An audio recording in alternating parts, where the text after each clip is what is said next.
coffee on his lap, cigarettes curling, smoking his political trap. Michael Vass roars through the screen, he flies, painting red and blue skies with his fiery cry. He's the world's watchdog, calling out the bluff. Right-wing swagger, but his heart's pretty tough.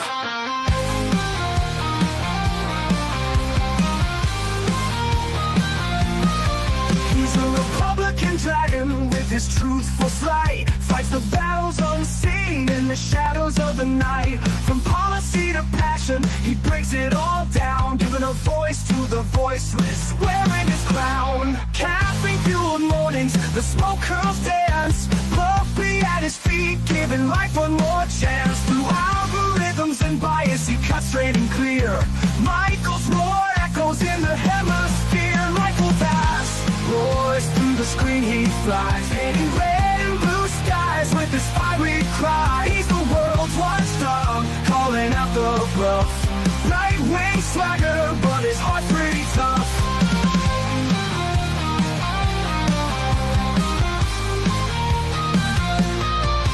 No sound bites allowed is his ultimate creed. A dragon's perspective where facts are the seed. Standing tall on his battlefield of thoughts, guarding the truth that others forgot.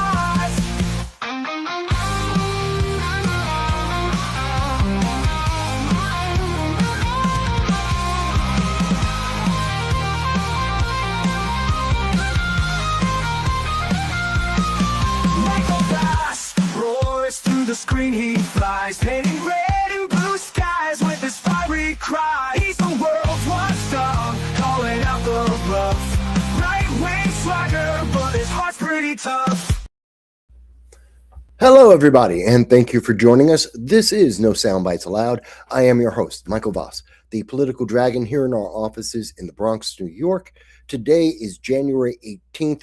It is 2:32 right on the dot. We're right on time. And so we want to talk to you about so many things that are happening right now.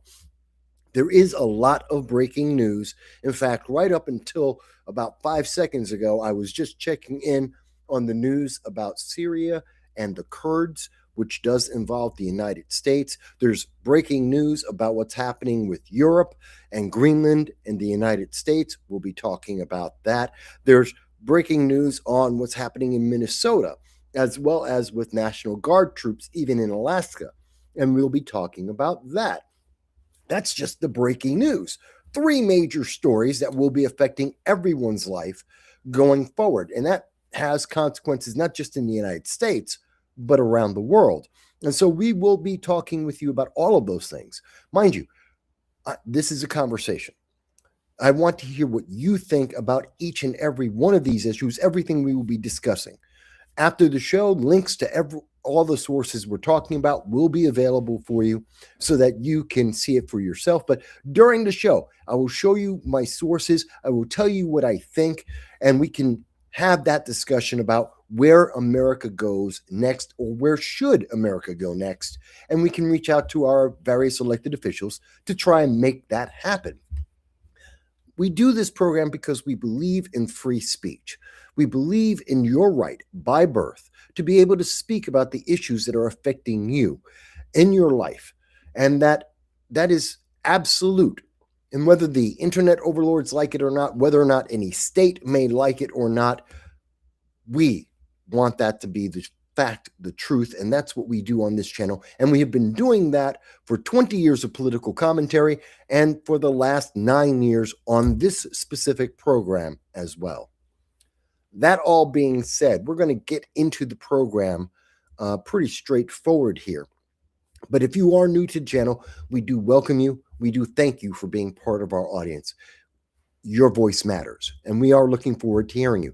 In case anyone doesn't know, you can reach us on YouTube, on Rumble, on X, on Facebook, a couple of other platforms, and your comments will come up and we will be able to show them as we are going through the program. Okay, so I've covered all that stuff. There is a lot going on. Literally, I was just listening to Deutsche Welle. Within the last half hour, news has come out that Syria and the Kurds, which are in the northeast of Syria, where there are U.S. troops, approximately 250 American troops, 1,000 troops, U.S. troops are in the Kurdish northeast of Syria, and we have been protecting the Kurds since the G.W. Bush administration. Well, the Kurds and the new Syrian government just came to a ceasefire. They've been clashing and having an ongoing war for, since literally the Bush administration, since before Obama. So we're talking about over 25 years. And now we see that may be coming to an end. But the Kurds are upset, very upset, because they don't believe this is a good deal for them.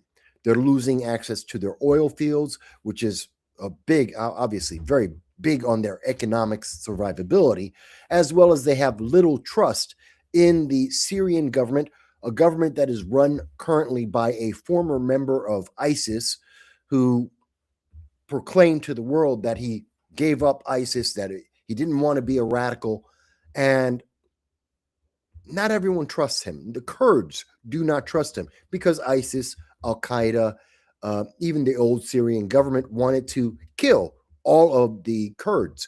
Turkey wants to kill the Kurdish people. And that spurred and created the PKK. I've talked about them several times on this program. I've covered that. They are potentially the next major terrorist organization we will see in the Middle East, the PKK. And those were individuals that were trained by the United States. They've been armed by the United States. Obviously, they're enemies of ISIS, Al-Qaeda, the Taliban, but they could be a problem. And if we see in Syria that this takeover, this ceasefire does not go well, the PKK may become the terrorists we were afraid they could become for the last decade, and they could lash out against America as well as other Middle East nations in retaliation to what they feel is an abandonment by the United States. It's a developing story, literally in the last half hour, and its true impact to the United States is unclear. This could mean that the last numbers vary. Some expect somewhere between 250 and 1,000 troops, U.S. troops, that are in Syria may be recalled back home to the United States, and we would exit Syria completely, and we would no longer be involved in that. That is one potential, which many individuals have said, why are we in Syria? And we recently, within the last month, lost 3 Americans to ISIS in Syria, and many people have said, well, why are we there? Well, it was to protect the Kurds. That was the reason. And they have been staunch allies of the United States and of Republicans and conservatives, very staunch allies of the United States in the Middle East. But now that may be changing. And the U.S. may not have a political reason or even a moral reason to stay and protect the Kurds if Syria is legitimate in their effort to create peace, to have a ceasefire, and to not try and assassinate the Kurds. And the main reason why they would do so and why they have been doing so is because of the difference of religions. ISIS, the former Syrian government, hate the Kurds because of religion, and that's why they've been trying to genocide them. And we were there protecting them. Does that continue down the line? Is that something that a President Trump, that the American people would say, well, we have to stay there just in case? Or do we remove our troops and take us out of that zone and therefore guarantee no more U.S. troops are in danger, but potentially the Kurdish people will be left in the dark on their own and possibly genocided?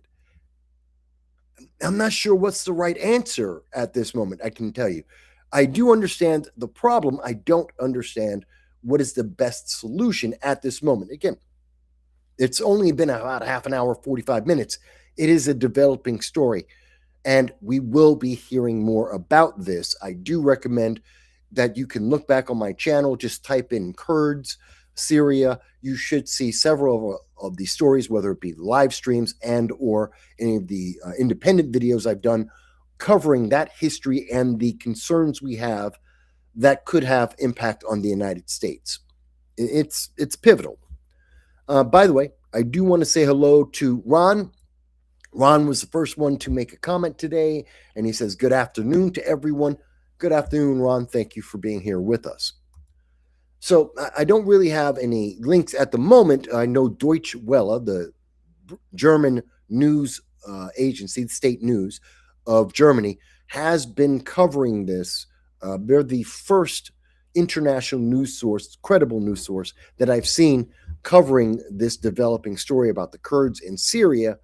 We will see more, and I guarantee you, by the end of tonight, first thing in the morning tomorrow, you will be hearing more about this in the mainstream news media. Probably most of them will say, and the left-leaning news media almost uniformly will say, get out of Syria. They will say, abandon the Kurds, abandon the Kurdish people and the commitment that the United States has made since the G.W. Bush administration. Just walk away, leave them on their own, and they don't care if they get genocided. That is probably what you will hear from the left and the mainstream news media. Is that the right answer? I'm not sure that it is, but I am happy to hear what you guys think. And so let me leave that in the comments here.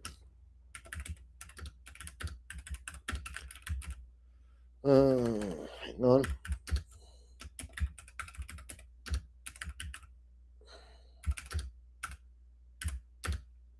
About the Kurds and Syrian ceasefire. Yeah.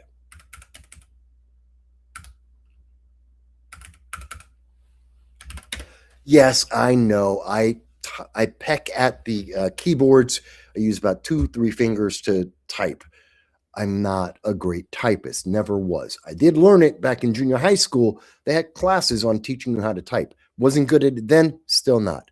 But the question that I have posed up there, and as you can see on the screen, what do you think America should do about the Kurds and the Syrian ceasefire, especially since we do have troops in that region, in northeast Syria, protecting the Kurds right now?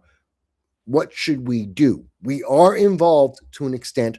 What does that mean going forward? I'm not sure yet. I'm just not sure. But I look forward to hearing what other people will have to say in the comments about that. In addition to that, there's the news about Greenland. Greenland has been a big story. We've been covering it since 2025 when Donald Trump first said he had an interest in Greenland, either making a deal or taking them in as a commonwealth or allowing them to become a United States, a state of the United States. Donald Trump has made it clear that Greenland is essential to the future of the United States. And I agree.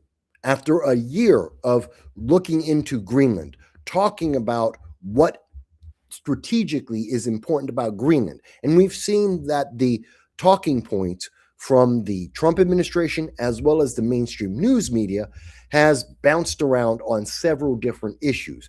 Is it about protecting the Arctic to hold back China and Russia? Is it about economics? Is it, and ultimately the real reason and the most important reason is because it's about oil and rare earth minerals. That is the fact. 25 of the 34 rare earth metals that are necessary for the future and the quality of life that the United States has now and will have in the future are dependent on rare earth metals. 25 out of 34 that we have knowledge of are in Greenland.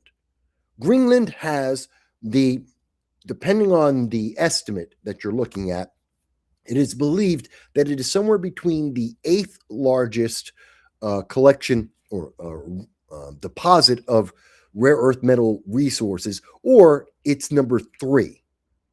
That's the range. Somewhere between the 8th roughly about 12% to somewhere around 30% of all rare earth metals in the world, and all of the ones that are essential for national defense, missiles and AI and computers and technology.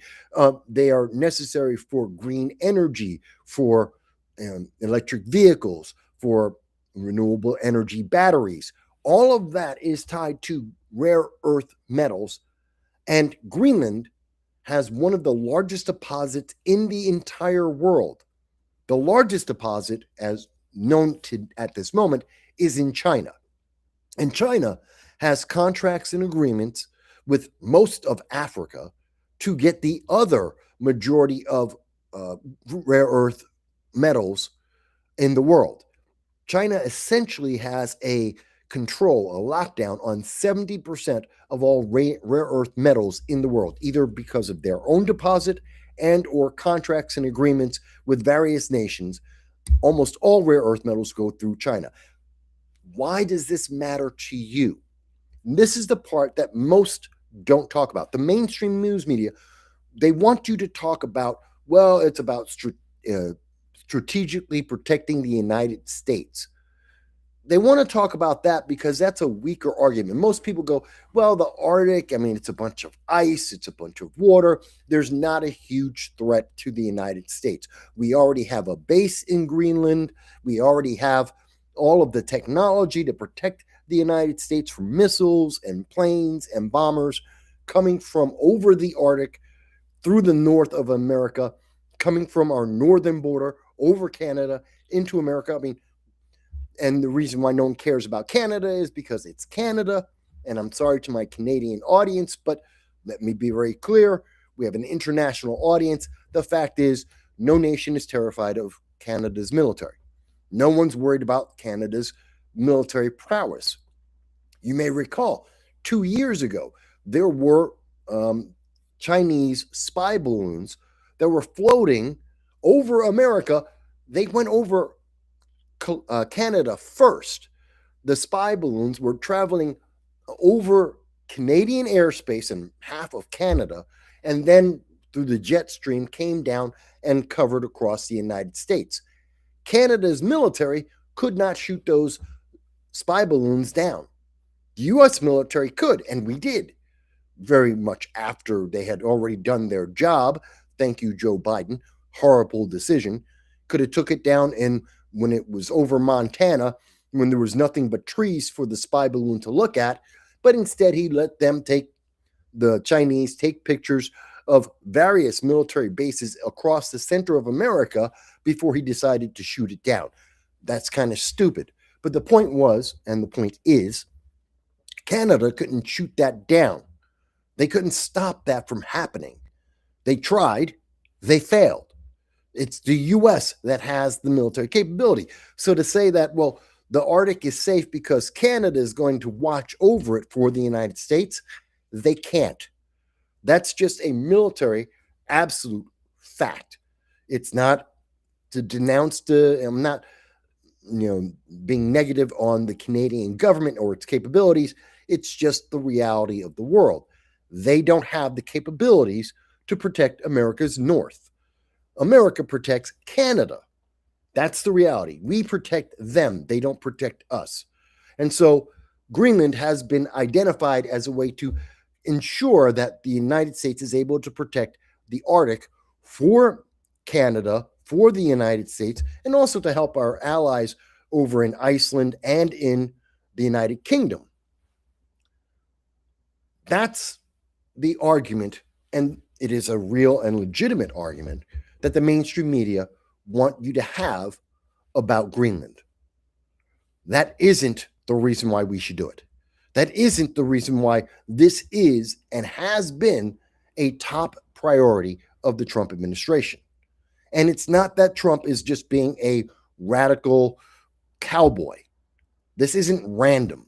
This isn't just, and I know some in the EU have lately been saying, well, this is just about Trump. He just wants to be a conqueror, that he just wants to go out and colonize everywhere.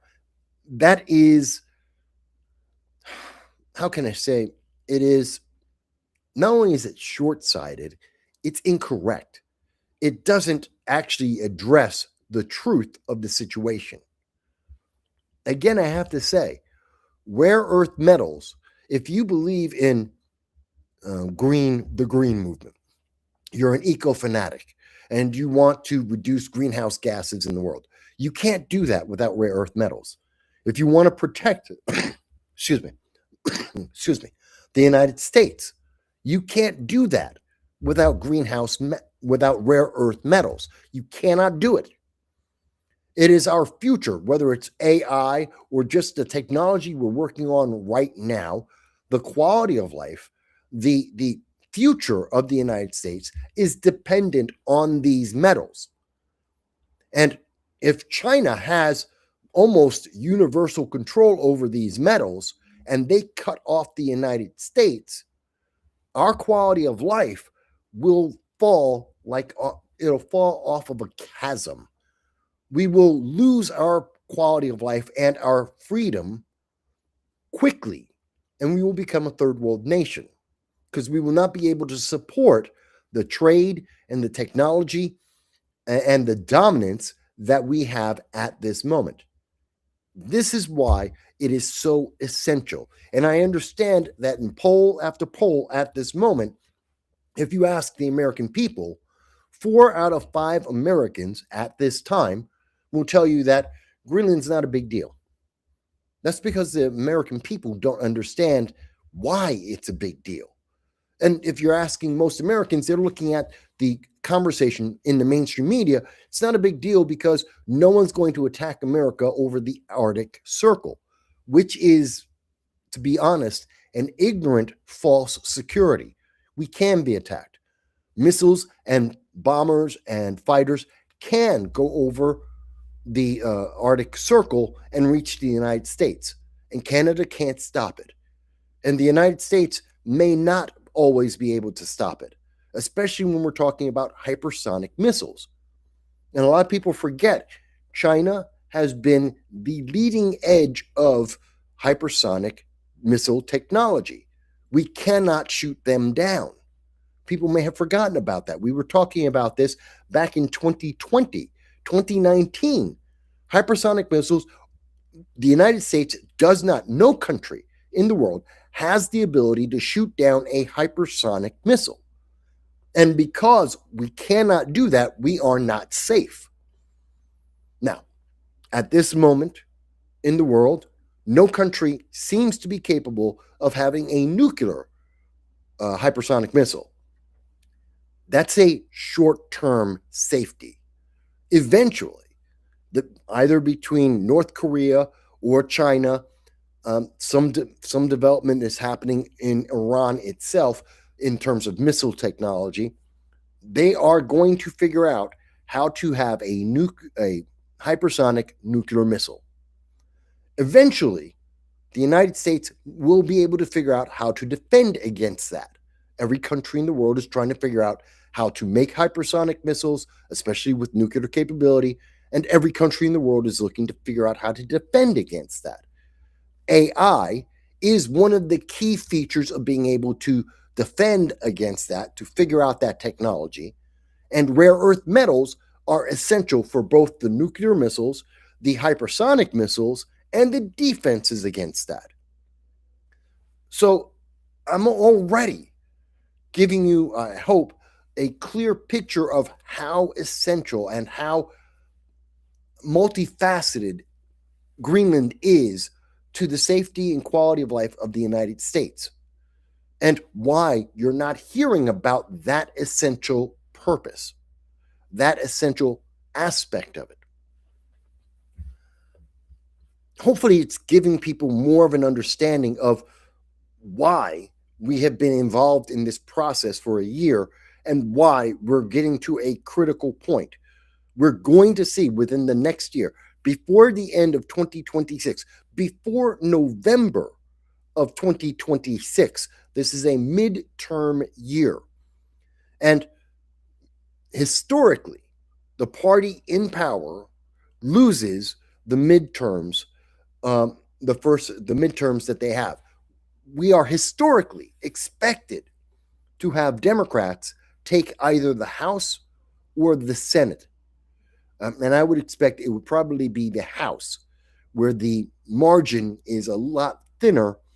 And we're seeing that many of the states like California, Chicago, many of the blue states are looking to gerrymander their state to ensure that they have more blue Democrats in Congress, and therefore that they can have more leverage, more power to influence. And that would turn Donald Trump instantly into a lame duck president. That's a problem. Because the moment that Donald Trump becomes a lame duck president, well, then his ability to influence the future of America disappears. He loses all of his forward momentum on any and almost all of his policies, and everything stagnates at that point. Nothing else will be advanced. Nothing else will get done for the next 2 years, 2.5 years, if the Democrats take over the House. That means that Donald Trump must make a deal of whatever nature in Greenland before November. We have a clock. We know what the time limit is. And because there is no clear way to understand whether Republicans will win or lose, then he must get this deal done before the election is over, so that he knows even if he becomes a lame duck the day after the election, the deal is already done. He doesn't have to worry about pressure from House Democrats holding up and stagnating any deal. I hope this is being clear for everyone to understand it. Given that history, given that background, so you have a more understanding of what's going on here and why there's a ticking clock and why we are seeing the pressure ramp up, both from Donald Trump and the rest of the world. And to answer, why is the rest of the world reacting? Well, Denmark doesn't like Donald Trump. The EU don't like Donald Trump.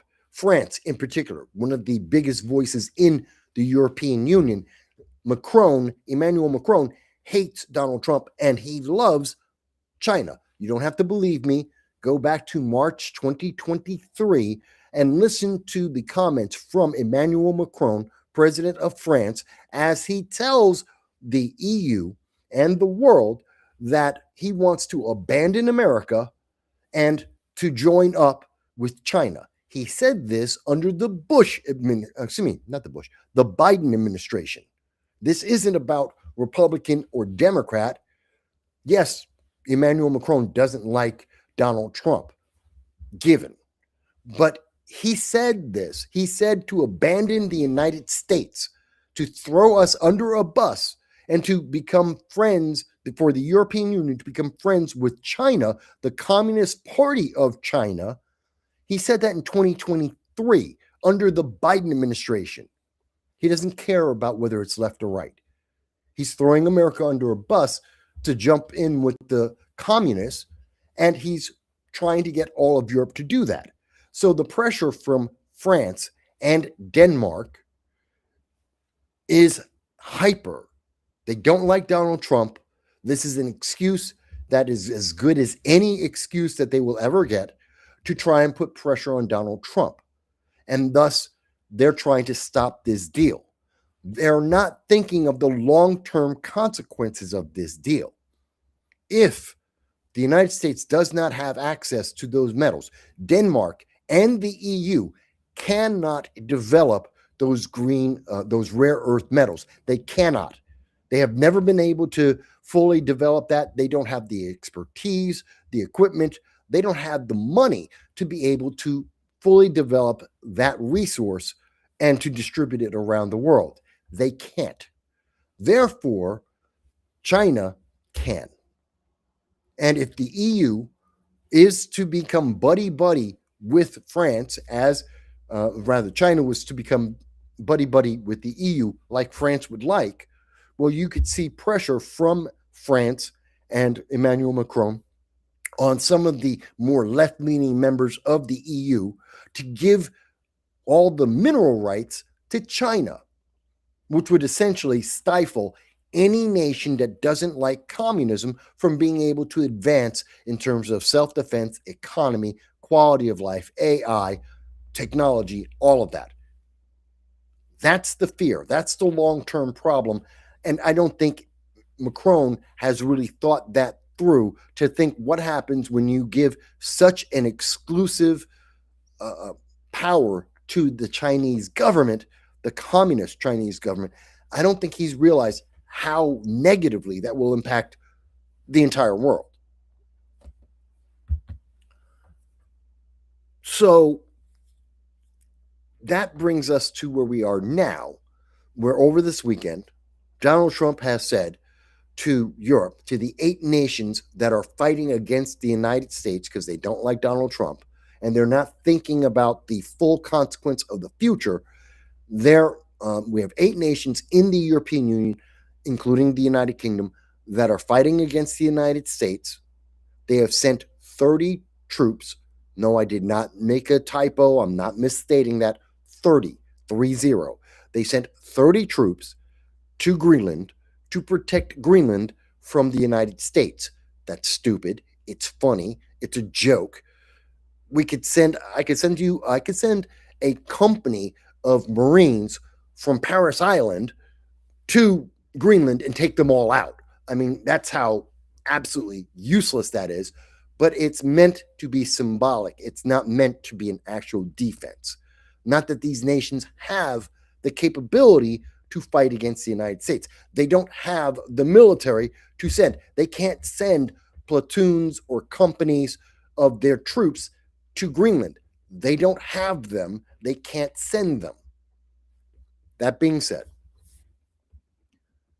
so Donald Trump has said, if you're blocking me, if you're sending troops to Greenland to symbolically try to block the United States, then we're going to increase a tariff. We're going to drop a new tariff on any country that's going to block this deal from the United States, which could be as high as 25%. Okay. I'm going through a lot. I'm going to show you all of the sources for what I'm talking about to have understood this and to come to my conclusion.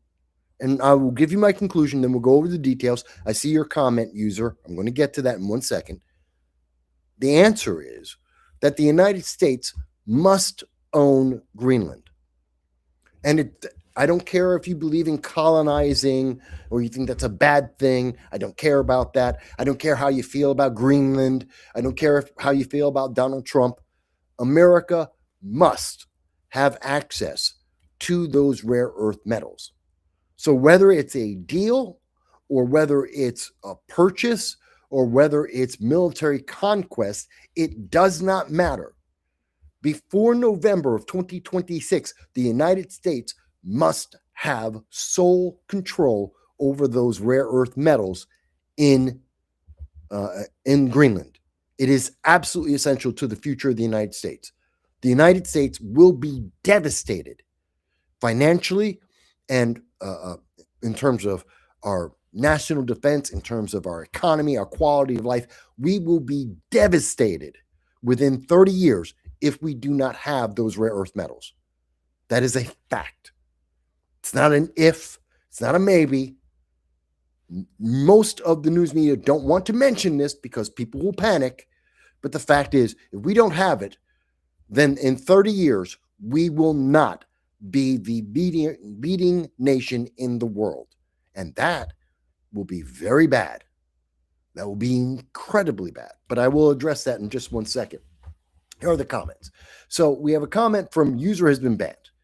And User Has Been Banned says, considering how many years we paid for NATO's defense, they owe the United States Greenland at this point. That's an interesting point of view. And to be fair, user, and by the way, thank you for making your comment, and thank you for being part of the audience. To be fair, I haven't heard anyone else make that argument, at least not yet. The United States has been and is the major factor in NATO. That's true. NATO really doesn't function without the United States. 70% of all the troops in NATO doing anything with NATO is the United States. Most of the funding is the United States.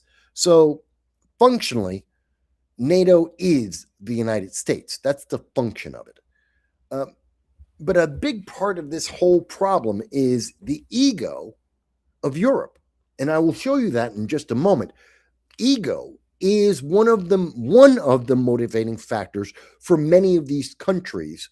The prominence and the capability of Europe to lead the world or be one of the leaders of the world is a big part of what we're dealing with. It's ego driven. Europe wants to feel like it's the 1800s.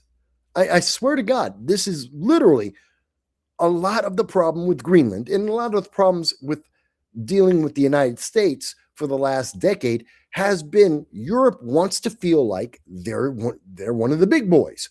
They have a seat at the table. They're one of the leaders, as if the world had not moved forward since the 1800s. The fact is, Europe is not a leading power in the world. They have not been for about 100 years. They're not, well, since the end of World War II, which is almost 100 years, they have not been a leading power. They do not get to make the decisive decisions about the direction of the world. They haven't for literally since World War II, 80 years now. And they don't want to accept that.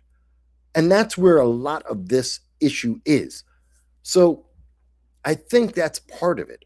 By the way, Lunari, hello. Good to see you, John L. So I think that's a big part of it. But I will address that. Let me show you what I mean. And because I know I've said a lot of stuff, but I haven't shown you it yet. But let me show you. And again, links to everything I'm talking about will be available after the show. About an hour afterwards, I got to walk my dog, and then you'll have that. But this is some of the most recent news. This is coming from The Guardian just a little while ago today. And they're saying that Trump's tariff shock suggests the EU's strategy of flattery and appeasement has failed. Now, this is coming from England. This is the English point of view on the interaction between Donald Trump and Denmark, the EU, and Greenland. They're looking at it from a very specific point of view. Again, Donald Trump said, if you are trying to block me from getting a deal, then you're going to have a tariff. And looking at this, and you can read through this article, but I believe the part that's of interest is here. And I'm quoting here from the article. The unspoken reason for accepting the unequal trade bargain was the hope that it would keep the U.S. backing Ukraine to defend itself in its war with Russia, providing capabilities such as intelligence, which Europe is unable to match after decades of low defense spending. Europe hasn't been paying to protect itself. The United States has. Europe doesn't have the capability to protect itself because the United States does it for them. And so this has been an ongoing problem. It's part of the reason why Russia was able to go into the Ukraine, because under a weak president, whether it be Obama in the first part, that's 2014, the Crimea, that was under President Obama, a weak president, and then the actual invasion fully of the Ukraine, that was under Biden, a weak president. And they could do that, both the Crimea and the actual invasion of the Ukraine, because Germany, France, Poland, Italy, Europe could not stop them. They didn't have the capability, either in terms of the troops or the capabilities of those troops, to do anything about it. Therefore, they went in. This goes on to say, the former prime minister of Latvia has described this in Europe's diplomatic disadvantage. And I want to be very clear on this. I think this is the section I wanted. Europe still needs the United States, he told The Guardian this week, before the latest Trump announcement. So that's what makes the entire process on Greenland very, very difficult. And national leaders are generally speaking quite hesitant to criticize President Trump, but they're also hesitant in explaining to their societies why this is the case, this security dependence. Europe wants the European people to think that Europe is important. They want to, it's an ego. They want the people to feel like they matter. And I don't mean just matter a little bit. I mean that they are a leader in the world, that their voice actually makes a difference in international politics, which, to be honest, it doesn't. No one cares what France thinks. That's just the truth. Emmanuel Macron wants you to think that France is really important and really powerful. They're not. That's just the truth. I know that in Germany, they want you to think that in Germany is the powerhouse of Europe.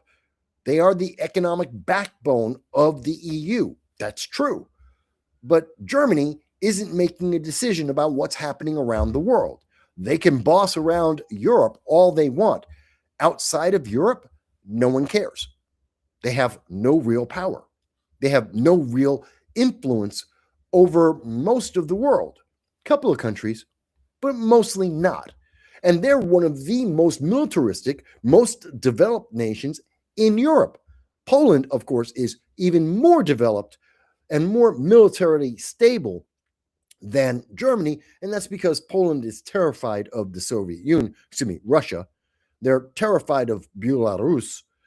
They are very much on edge, and so they've been maintaining their defenses because they know they can't rely on the rest of Europe to defend them because Europe doesn't have the capability. They need the United States. And the United States, depending on the president, might not come in time. And they saw that very clearly under the Ukraine. America did not come in time. Biden did not assert himself forcefully enough to stop Russia and Putin. And therefore, you see what's happening with Ukraine right now. Poland saw that and they doubled down on their military. They increased their military spending, their national defense. They built up a wall along their borders with Belarus. And they have been preparing and they've been kicking out illegal aliens and preventing them from coming in, even though the EU has a, quote, open border policy. That doesn't apply in Poland. Poland doesn't believe in that crap. And that's because they, unlike the rest of Europe, recognized that they have to be able to defend themselves at least long enough for the United States to come in and save them. The rest of Europe hasn't figured that out. So when it comes to Denmark and Greenland, Europe is saying, wait a minute, you can't do this because they are still powerful. They're still the big dogs in the room, but they're not. And this is yet another smackdown, another reminder that regardless of what Europe, the self-image Europe has, they don't have the influence or the power to do anything. Same thing when we saw with the Israel-Iran war. And the United States ended that war essentially by spending 1 hour over Iranian airspace, dropping 4 bunker buster bombs and destroying the nuclear capabilities of Iran. That's it. The war was over. The United States was in the war for 1 hour, essentially. It was 1 hour for the United States. It was 12 days for Israel, and the war was over. And Europe had nothing to say about it. They had nothing. They had no involvement. No one asked them for a peace deal. No one asked them if they had any influence. No one cared what Germany or what France or what Italy, no one cared what they thought. The war started and ended without Europe ever being involved. It was a wake-up call to Europe. They can't do anything. No one cares. And so this is part of why they have been trying to assert themselves. Denmark doesn't like Trump, give it. But Denmark needs Trump and the United States.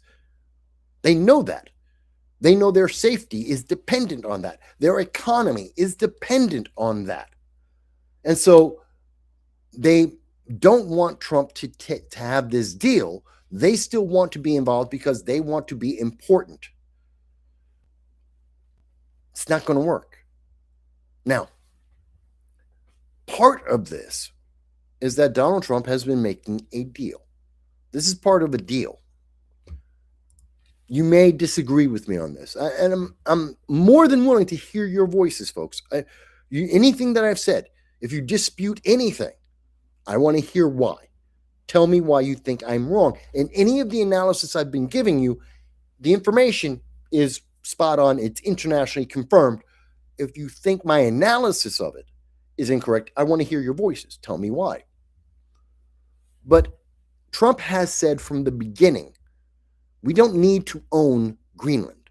And I don't think Trump has been trying to own Greenland. That's not his purpose. It's not necessary. It's good. It's a bonus. There's nothing wrong with it.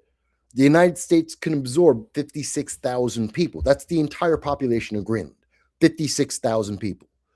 The United States can absorb 56,000 people in a heartbeat. In almost every large city in America, they can absorb 56,000 people without any real massive change. That's a fact. I mean, New York City alone took in over 200,000 illegal aliens in just 1 year under the Biden administration. We were taking in somewhere around 50 to 100,000 illegal aliens a year under the Biden open border policies. We can absorb Greenland. That's not a problem. We can put them all in Montana if we want to. We could literally take the entire population of Greenland, move them to Montana, which has almost the same kind of temperature and climate, and let them put a city together in Montana and they could live there. It would be absolutely simple to do. But the United States doesn't need to do that. We just need a deal for the land. We just need a deal for the rare earth metals. We just need to be sure that we will have control and of all of those metals, that we can meet all of our needs now and going into the future without having to fear that it's going to go to China at any given point. And that's the problem with having a short-term deal. And everyone's looking at this. The media is trying to make you look at this short term.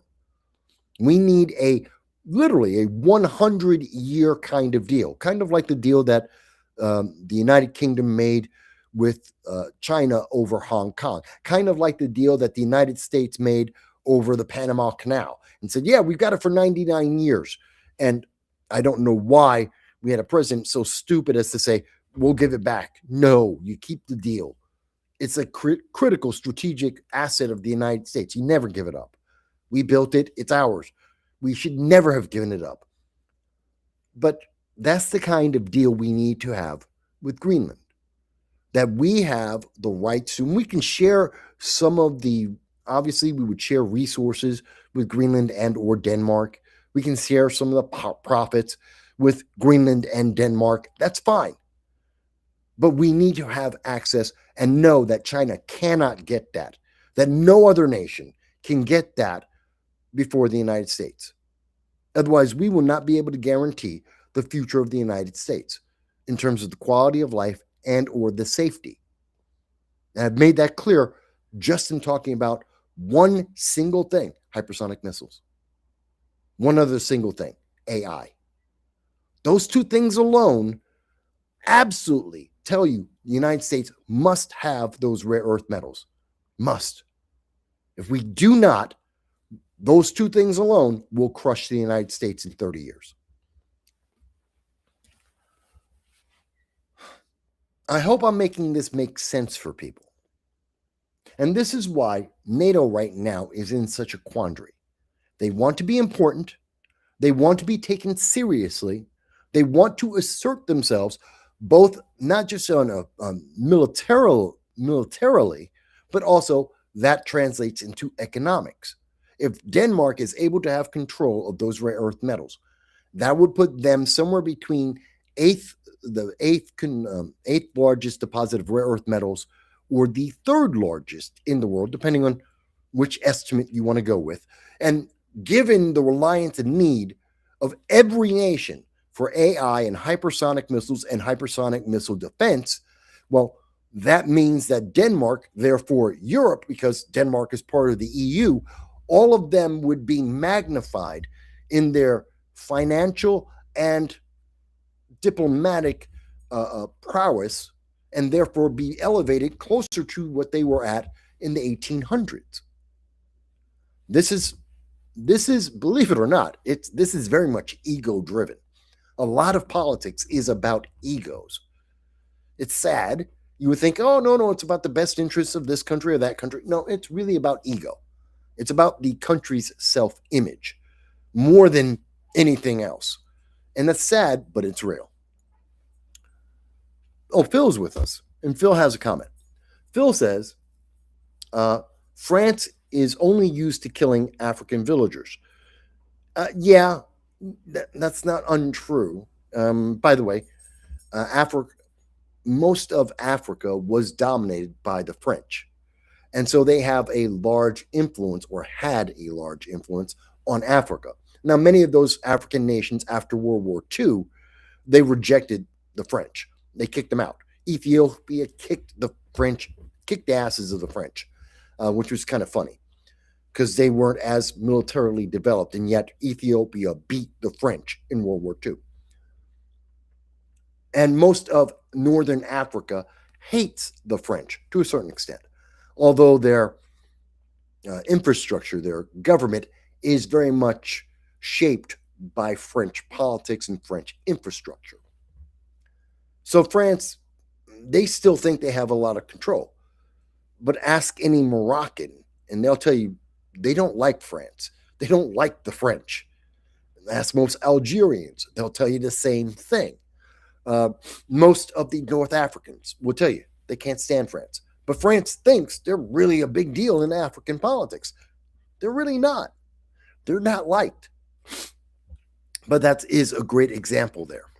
And Phil goes on to say, the French aren't used to fighting a peer in war. Well, no, they are. They just lose every time.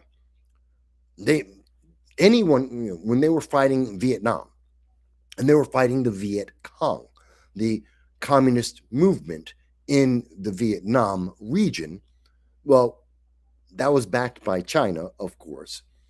And therefore, it was somewhat of an equal playing field, although in terms of military and technology, the advantage should have been with France.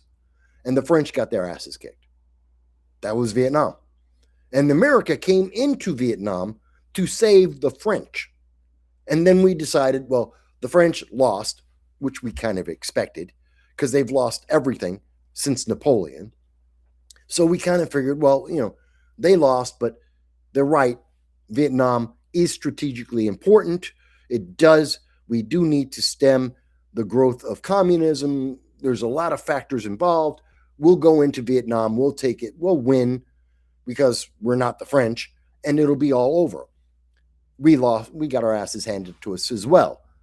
More so, and I think that goes back to the bigger problem of the United States isn't colonizing. We're not keeping what we fight. And that, I think, has been a big problem for the world.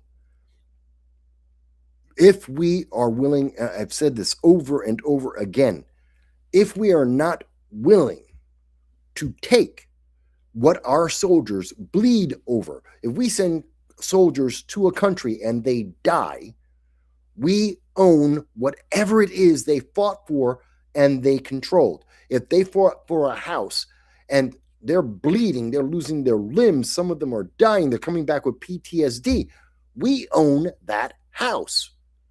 That's why they fought for it. Not to give it to someone else and say, well, okay, we won it. We won all this land and we won this nation. Here, you take care of it and let's see what you do with it. No, that's the territory of the United States. We own that. That is ours. And we will develop it and we will modernize it and we will give it every right and privilege and every ability of any American citizen, but it's ours. We fought for it. People died for it. It's ours. That mentality is important. It makes a difference. You'll have less wars if people know we're going to fight, and if you lose everything. You're going to lose your culture. You're going to lose your nation. You're going to become part of the United States, period, full stop. Or England, for that matter, or any other nation. We're going to own you. We're going to colonize you. It's our territory. Do you really want to go to war? And you'd be surprised how many nations will say, no, we really don't want to have a war. We really don't want to have a civil war or a skirmish or anything like that. We don't want to fight because we don't want to lose. We're not willing to lose. Let's make a deal. You'd be amazed, but this is my point of view. Not everyone agrees. Okay. Let me go on. And I know I have a couple more comments from Phil. Phil's being funny. He has a French, if you want, Phil has a French rifle that's never been used and dropped only once. You're funny. You're funny, Phil. I know all the people in France are going to look at me and they're just pissed off. It's all right. I don't like the French anyway. Which is just true. I never have. I've been to France. I've talked to people. I've lived overseas. I've met many French aristocrats. I've met some French diplomats when I lived over in Moscow. I don't like them. Maybe it's because they're Parisian. And I know most people in France will tell you, Paris, most French people hate Paris. I get it. I can't stand them. Can't stand them. Maybe it's because they're all Parisians that I've met. I don't know. Okay. So let me move back to what I was talking about here because it gets more detailed. There's more to this. So I'm trying to find, where did I leave off? No, not that. Okay. So I'm going to come back to talking about the importance of Greenland, and I will have more sources for you, and I will show you more of what's going on there because it's a bigger deal than you think. I think I've been spending, oh my God, it's been an hour already. It is a big deal. It is that important. And we have the tariffs, and I'm going to talk more about the tariffs, how that's going to affect America's economy, how that's going to affect Europe's economy, and whether or not this means we're going to enter into World War III. You're going to hear this week. This week, you're going to hear, America's going to go to war with Europe. Oh my God, it's World War III. No, it's not. They're going to say that because that's going to get a lot of eyeballs. It's going to fearmonger. It's going to put pressure on the Trump administration. We're not going to World War III. France does not want to fight and cannot fight the United States. England does not want and cannot fight the United States. And those are the two big ones. Germany cannot and will not fight the United States. They know that. So this will not go to World War III. They're not going to go there. They're not going to do it. It's not worth it to them.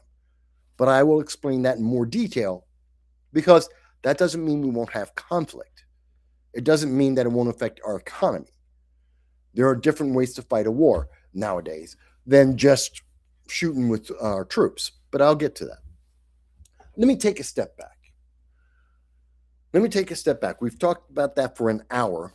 I want to step away for a second. Let me talk a little bit about something lighter for a second. I just want to give a quick update to how well the Mandami mayorship is doing. This is the new, in New York, they made new turnstiles. For those who've never been in New York, to use the subway, you have to go through turnstiles. And historically, there's always been a bunch of people who figure out ways to escape paying the fare. And the big thing was we have these new turnstiles that cost way too much money. This is a waste of money that has been done. And this waste of money was said, it was perfect. You cannot evade paying the subway fare. It's $3 per each way. $3 to get on and take the subway. And you would not be able to evade the fare because they spent hundreds of thousands of dollars, millions of dollars, to build and install these turnstiles.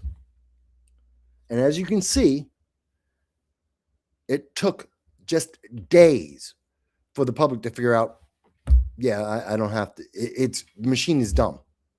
It's this simple.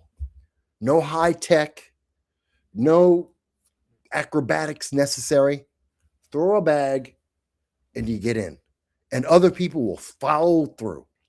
One guy throws the bag, everyone else will rush through and not pay the fare. The problem isn't an issue of technology. It's an issue of leadership and mindset. It's morality. People will cheat the system. They will break the system because the leadership is corrupt and weak. Mandami is weak. That's why we're seeing this. Mandami can't stop this with technology. He can't stop this with false promises. He has to be a leader and he has to be respected, and he's not. And this will show you exactly why. This is just one example of the lack of leadership and lack of respect for Mayor Zoran Mandami at this time. Just wanted to share that with you guys. All right, let me move forward because I thought that was kind of funny, honestly. I really did. Let's talk about Minnesota. There is a lot of breaking news about Minnesota. And I think that's as important, maybe even for many people more important than Greenland. I honestly think Greenland is more important than what's happening in Minnesota right now, but they're very close. Here we go. We're looking at the U.S. troops, and I see your comment. Actually, let me stop for a second. We got some more comments. I like to take the comments from you guys. And we have a comment from Joel. Joel says, it's time for another new military branch, the Cyber Force. You know, they might actually do that, but quite honestly, what you'll see is we already have a Cyber Force. It's part of the Army. It's a division within the Army is our cyber forces. So they don't really need to make another force to do that. We already have it. They're just an army. They're a division within the Army. Gracie says, hey, Gracie, good to see you. Gracie says, Mandami is Trump's new little buddy, it would seem. Don't believe that. I think Trump is amused by Mandami. I think Trump is using Mandami to prove a point of how communism, progressivism is a failure. Socialism is a failure. I think he's enjoying laughing at that. And I think Trump believes that Mandami, his example, his failure, will prove to people that socialism and progressivism fails, and therefore give an opening for Republicans and conservatives to win more races in New York State. That's what I think Trump is thinking about it. And he's right, but I think New York is far too blue for that outcome to be, it's too late. It's happening too late. If it was 10 years ago, he'd have made the point and you would have seen a change in politics in New York State and some of the other bluer states. But now, no, it's too late. New York has gone too blue for too long. Let's see. I got a comment here from Joel says, I saw that clip. Throw your coat over and the door opens. Exactly. This is not new. It's not a secret. I'm not spreading something, some information that no one's ever known about. Everybody knows it at this point. Everybody, excuse me, everybody knows. Let me see. Gracie says, when will Mandami realize he's in over his head? He knew the day that he won.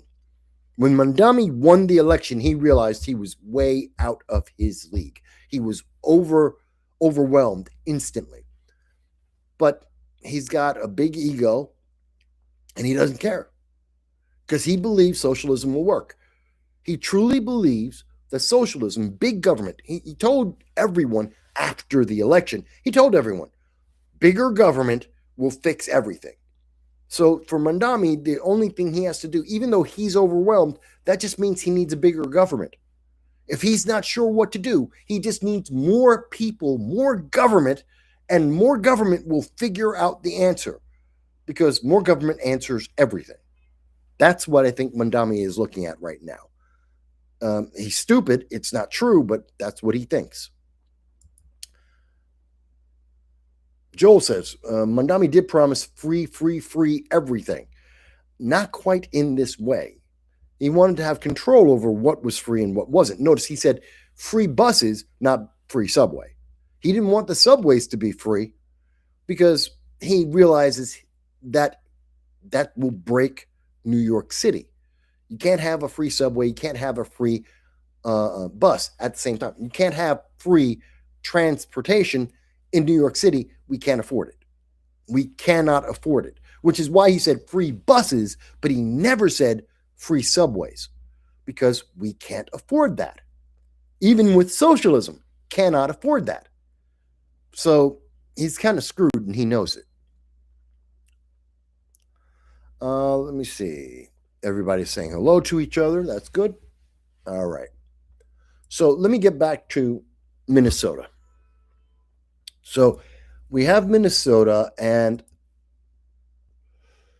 the latest news, as we were starting the show, starting at about noon, we found out that under the President Trump is preparing a group of National Guard from Alaska. 1,500 Alaskan National Guard troops are being mobilized to be able to go to Minnesota. At the same time, in Minnesota, National Guard troops are being mobilized by Tim Walz to fight against, and here's the funny thing. So Donald Trump wants to send in 1,500, I love this. They say it's 1,500 active duty troops. It's the National Guard. He's not sending in the Marines. He's not sending in the Army. It's not the Air Force, Coast Guard. It's the National Guard. Now, the reason why we see that NPR is saying, well, he's going to put in active duty troops, because it's fear-mongering. It's meant to make you afraid. I want you to understand what is going on right now. There is a propaganda war that is going on over Minnesota, and it is literally meant to try and fear-monger you into supporting Democrats and to give power to Democrats, because the left have nothing else. And that's why we see the left-leaning news media, NPR, which is a company that's going bankrupt, by the way. NPR is losing all of their funding.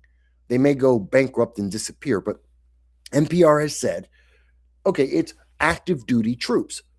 Well, they're not lying to you. Not exactly. Because they are National Guard troops that have been federalized. And because they've been federalized, they are active. They're no longer on reserve. So they are active duty troops, but the average American would think active duty troops. You mean like the Marines? You mean like the Army? You mean like the Navy? That's what we think of when we think of active duty. They don't think of, oh, it's the National Guard. Big difference. Again, this is NPR. They're fear-mongering right now, and they're doing it subtle. It's always subtle so that you don't notice that you're terrified and that they did it to you, and they're trying to terrorize you against Trump. They're trying to make you be afraid of the Trump administration, Republicans, MAGA. They're trying to make you terrified of making America great so that you'll vote Democrat. This is absolutely a calculation by the editors to say, we want more people voting Democrat. NPR wants you to vote Democrat. So they will terrorize you subtly just to get that outcome. And I'm calling them out on it. And NPR knows exactly what they did. The editor for this article, if not the reporter, knew exactly what they said when they said 1,500 active duty troops. They should have said National Guard troops. They could have said federalized National Guard troops. Instead, they want to fearmonger. So anyway, these are troops from Alaska, and they're going to be deployed in Minnesota. That's the rumor at this moment, because Donald Trump has said that he may use the Insurrection Act against Minnesota, against what's happening in Minnesota, because Minnesota is out of control. And Minnesota is, in particular, Minneapolis is out of control. That's true. And that's because of Mayor Jacob Frey, and that's because of Governor Tim Walz. They have completely lost control over that city and that state. We knew that about Tim Walz because we have seen, and everyone's forgotten now, and the media is not going to mention Somali daycares. That hasn't ended. That problem still exists. Billions of dollars, your taxpayer dollars, have been stolen from you. There is no other way to describe it. It was a fraud. It was stolen from you, and you'll never get this back. And it was because of Tim Walz. He let it happen. And the Democratic Party knew it. When they put Tim Walz as VP, they did a background check. They looked at his record. Whoops. They looked at his record, and they looked at the state he was governing. They knew that there had been ongoing scandals and problems, scams in Minnesota that had been going on for about 5 years that the mainstream national news media did not want to tell anyone. And so they hid that from you. Just like CBS told you. CBS, they just admitted within the last 2 weeks, they admitted they are biased. They have been biased for years. They have a political agenda that they never told you about. And only within the last, 2 weeks, under this new guy, Tony Ducapoli, do they now want to be neutral and tell you the truth, to not keep hiding things from you. Only now are they trying to be honest with you, because they have been lying to you for political advantage. And so we see that they want you to not think about Tim Walz as a complete failure. They don't want you to realize that they have been lying about Tim Walz, that they were going to hide the truth from you and allow corruption to fester in the United States because it was politically good for Democrats.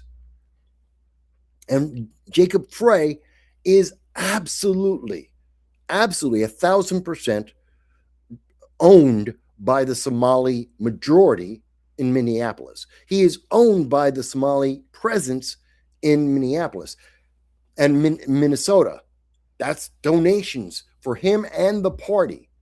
They have a stranglehold over him, and he is absolutely dependent on them. So he is appeasing his constituents, the Somali Americans, that the Somali community have him by the balls.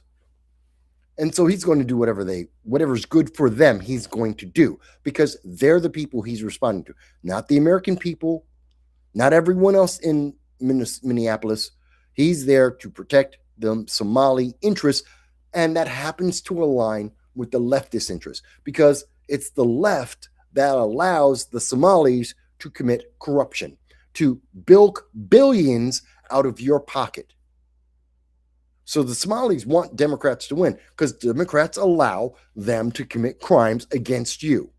If there is anyone that disagrees with me, anyone who says, Mike, we've seen the Somali. You can go back and look at all the coverage I've done about what happened with the Somalis. I'm not saying that every single Somali American is a bad person. I'm not saying that.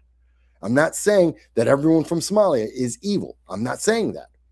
I am saying that the Somali leadership in America, in Minnesota, are corrupt, and that they have been bilking America, and the Democrats have known it, and they allow it because it is beneficial to the Democratic Party.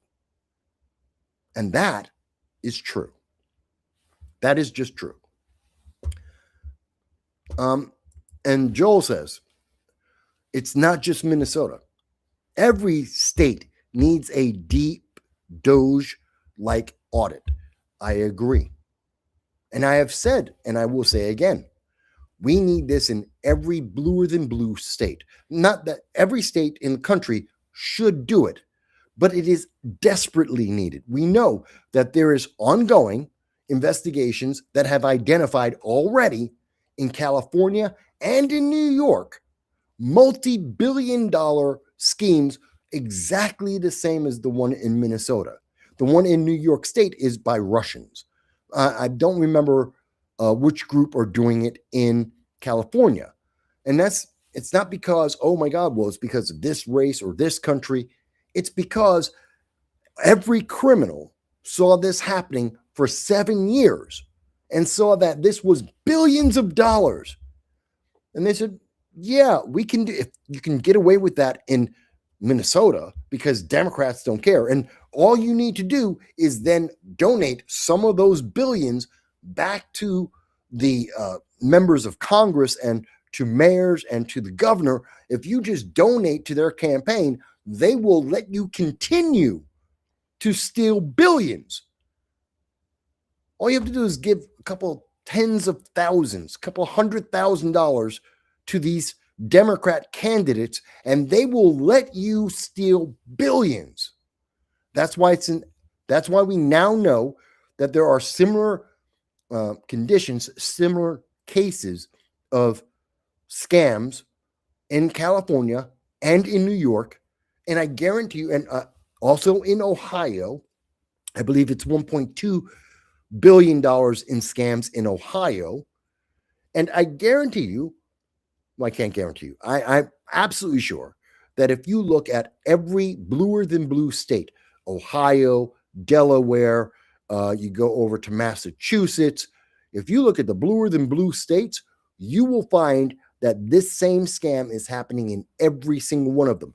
They may happen or may not in Texas or in Kansas or in Idaho, in all the red states. It's possible, but less likely. Just by the nature of Republicans and conservatism, you tend to not see that kind of scandal.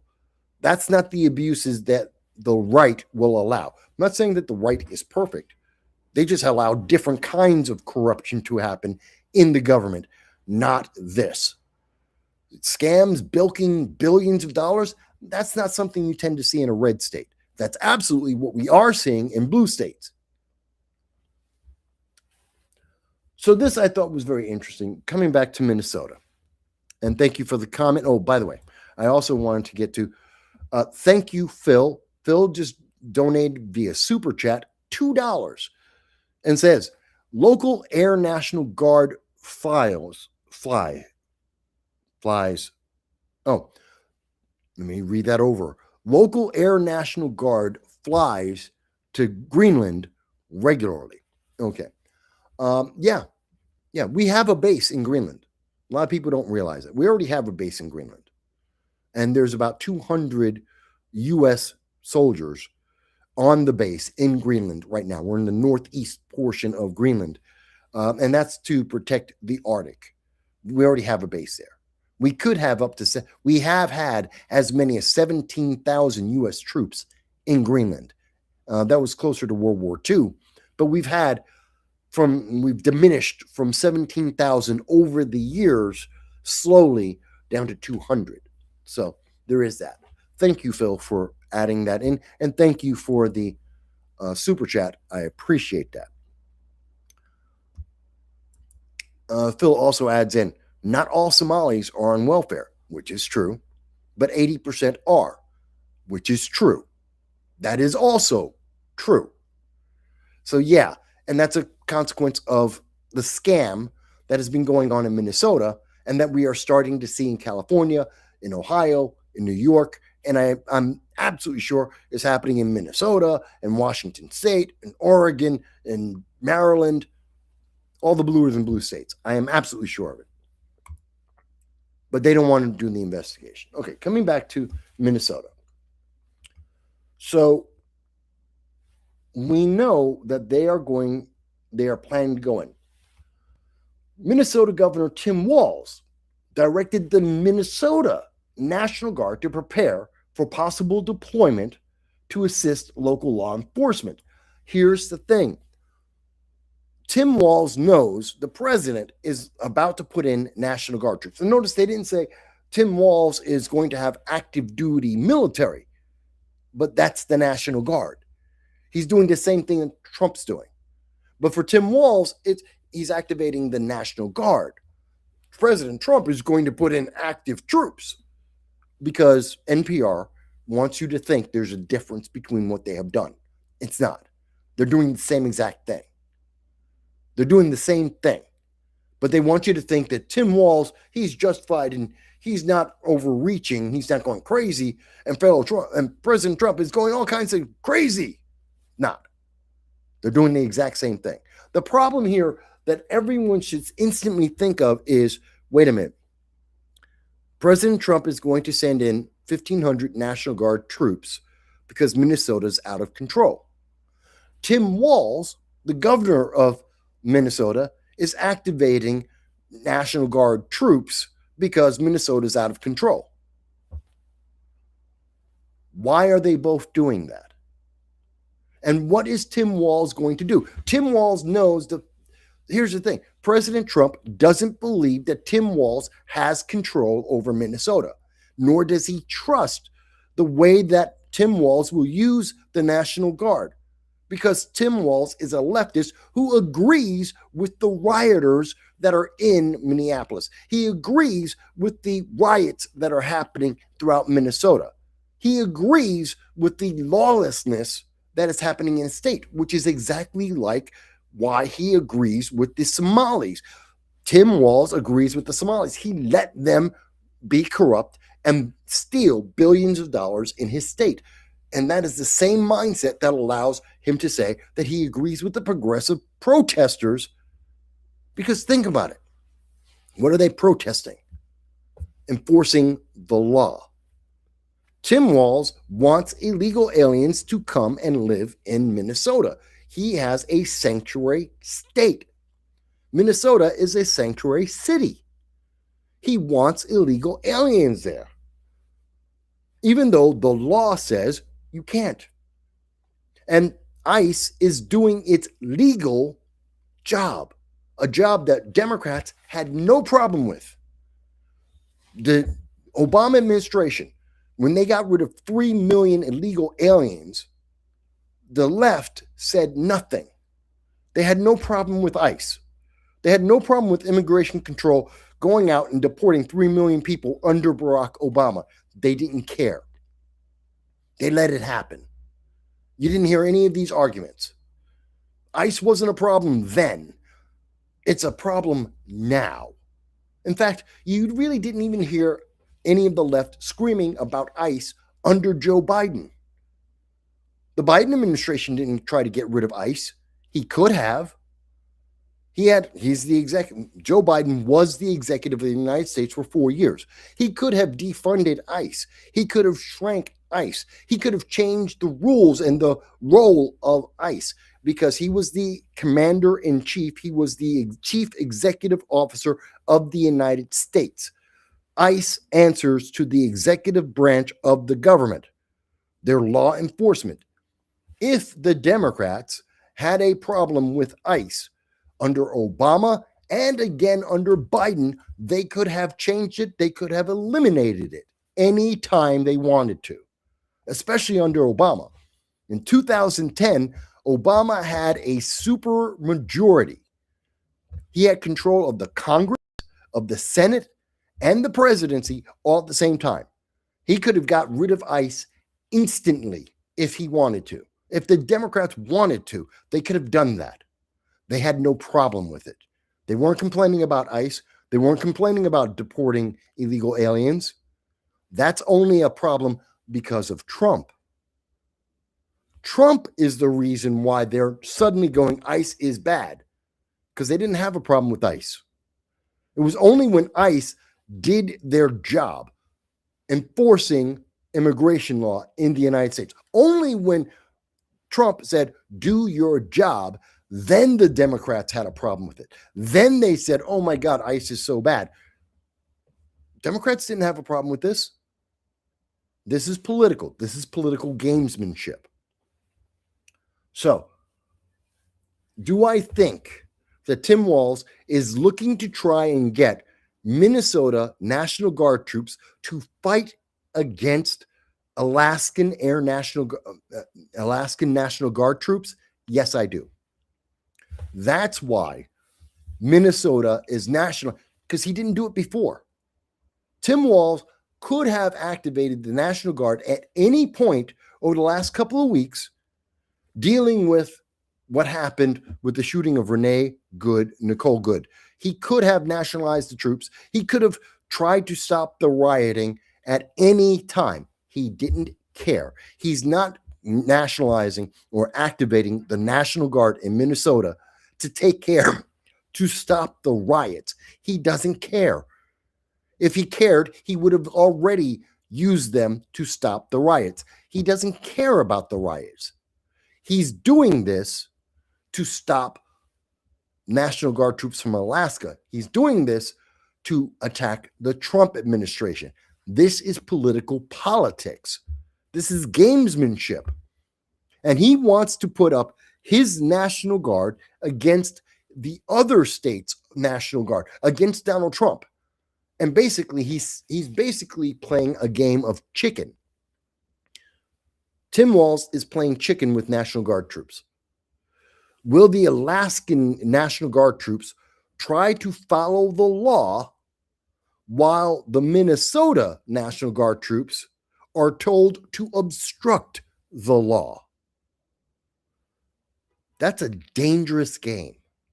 That is a dangerous, dangerous game.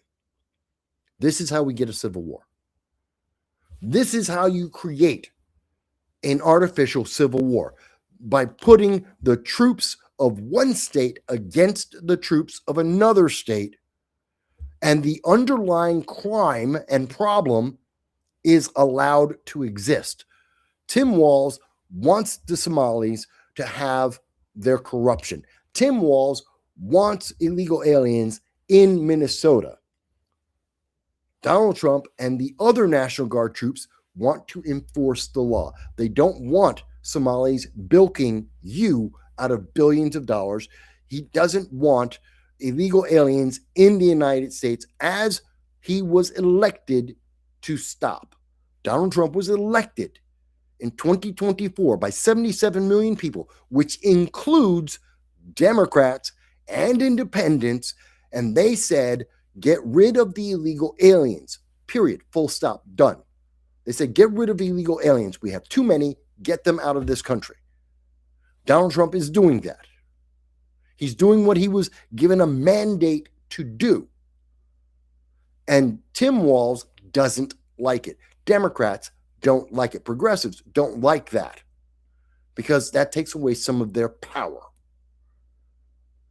And that's what this is all coming to a head about.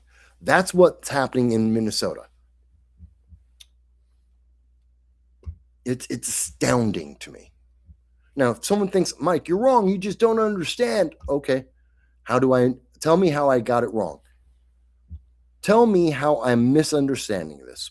Dal is with us. Hello, Dal. Dal has joined us and said Canada's now overt stance with the CCP, with the Chinese Communist Party, is going to get them some consequences from Trump's administration now that the Monroe Doctrine has been brought front and center. Maybe. So, for those who don't know, the Monroe Doctrine, which goes back to 1823, was the United States under James Monroe, President James Monroe. We said to the world that the United States controls the Western Hemisphere. We control North America, South America. We considered that all our playground, our backyard. Now, you may disagree with that, and you may say, well, manifest destiny isn't a real thing. That's a different argument. But the Monroe Doctrine was the United States is the power of North America, Central and South America. And we would not allow any other country to have influence on any country in North America, Central America, South America. Whether you think that's fair or not, that's a different argument. That's the Monroe Doctrine. Donald Trump has effectively reignited, and that never went away. We've never seen it go away. Teddy Roosevelt did that. That was part of the reason why JFK was blocked the missiles going into Cuba. We've seen that over Panama, the reason why Bush went into Panama. We've seen this consistently. The Monroe Doctrine has been used by many presidents, Democrats and Republicans alike.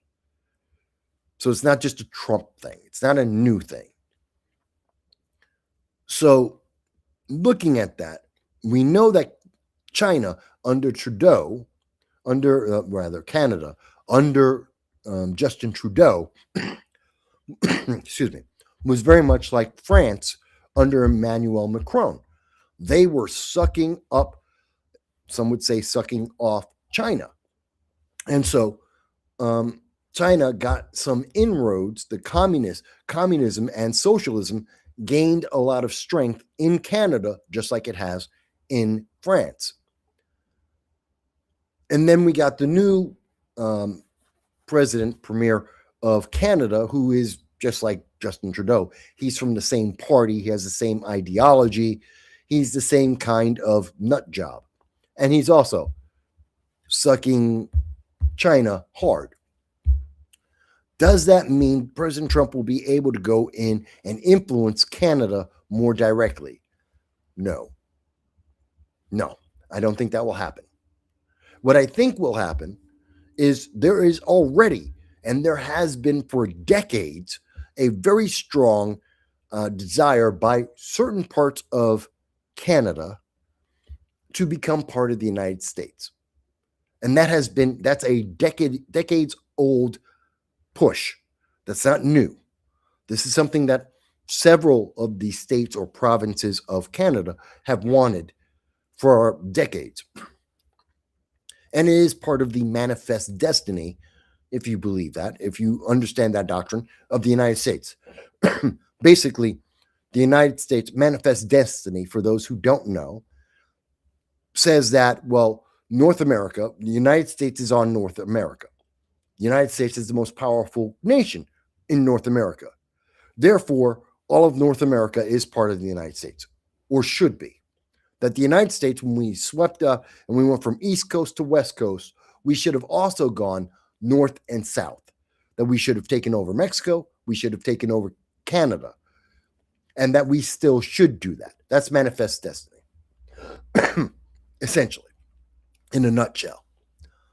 I don't think that the Monroe Doctrine is going to be used as an excuse to take over Canada, nor is manifest destiny. It is the innate desire of people who do not want to be socialists in Canada, and in Mexico, people who don't want to be ruled by the cartels. They want more law and order. They naturally want to be part of America. That, under strong leaders, if we were to have a string of strong American leaders, I didn't say Republicans, I didn't say independents, I didn't say Democrats, I said strong American leaders.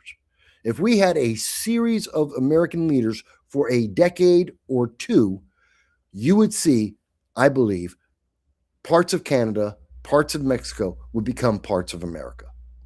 They would do that. We just need strong enough leaders who aren't afraid of the politics to say, yeah, come in, join America. Well, we'll take that.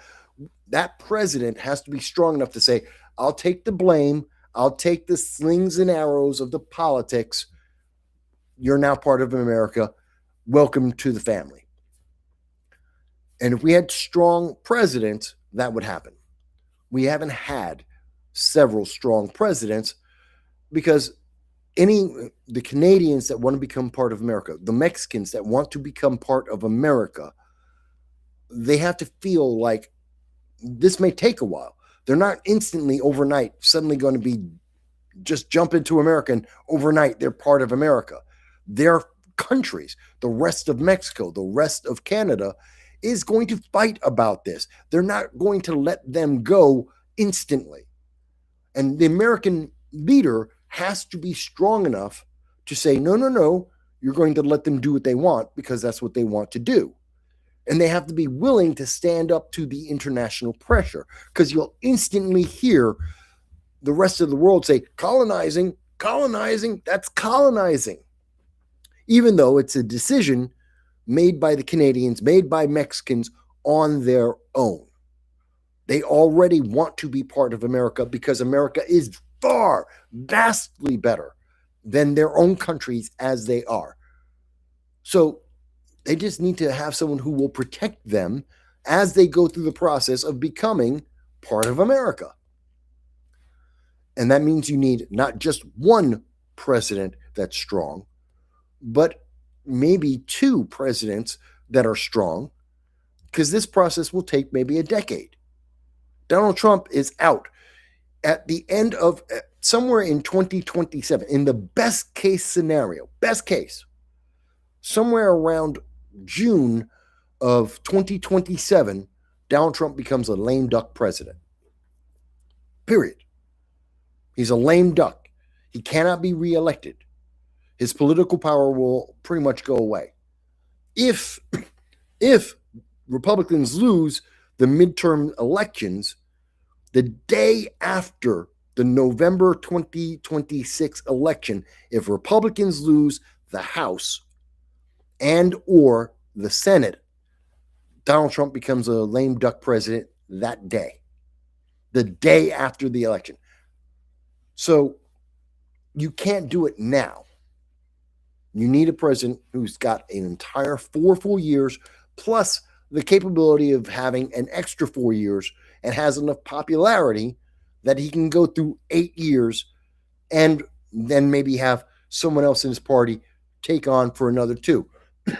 You need 10 years of strength in America for part of Canada and part of Mexico to join America. That's what I believe. People may disagree, but that's the case.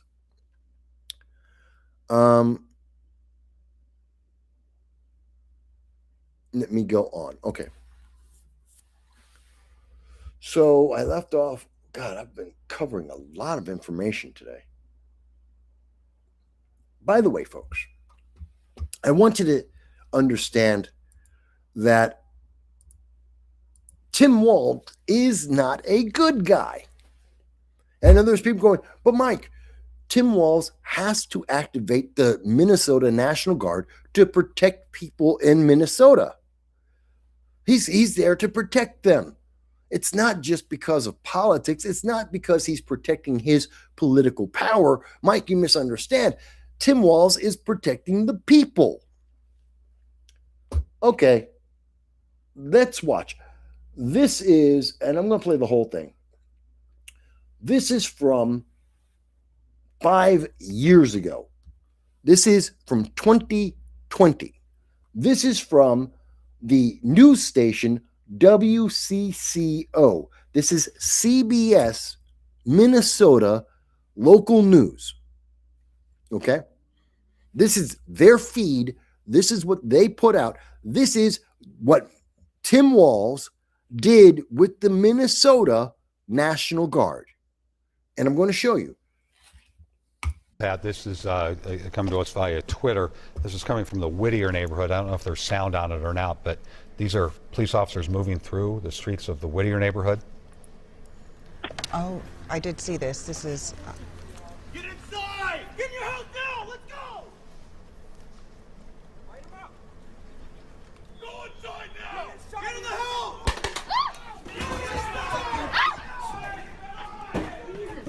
Get in, get in, get in, get in, get in, get in. Get in. Oh, God, that hurt. You good? Are you okay? Right on the cross. Are you okay? You got hit? I'm good. Let me pause it for a second. This is what happened with the National Guard under Tim Walz. This is what Tim Walz did with the National Guard in Minnesota.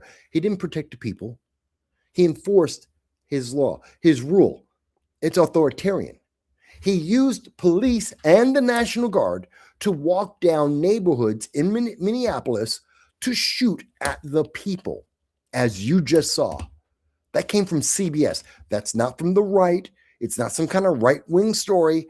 This was the regular nightly news of WCCO CBS Minnesota. I want you to hear the rest of this story. I want you to hear what they are saying about what Tim Walz used the Minnesota National Guard to do.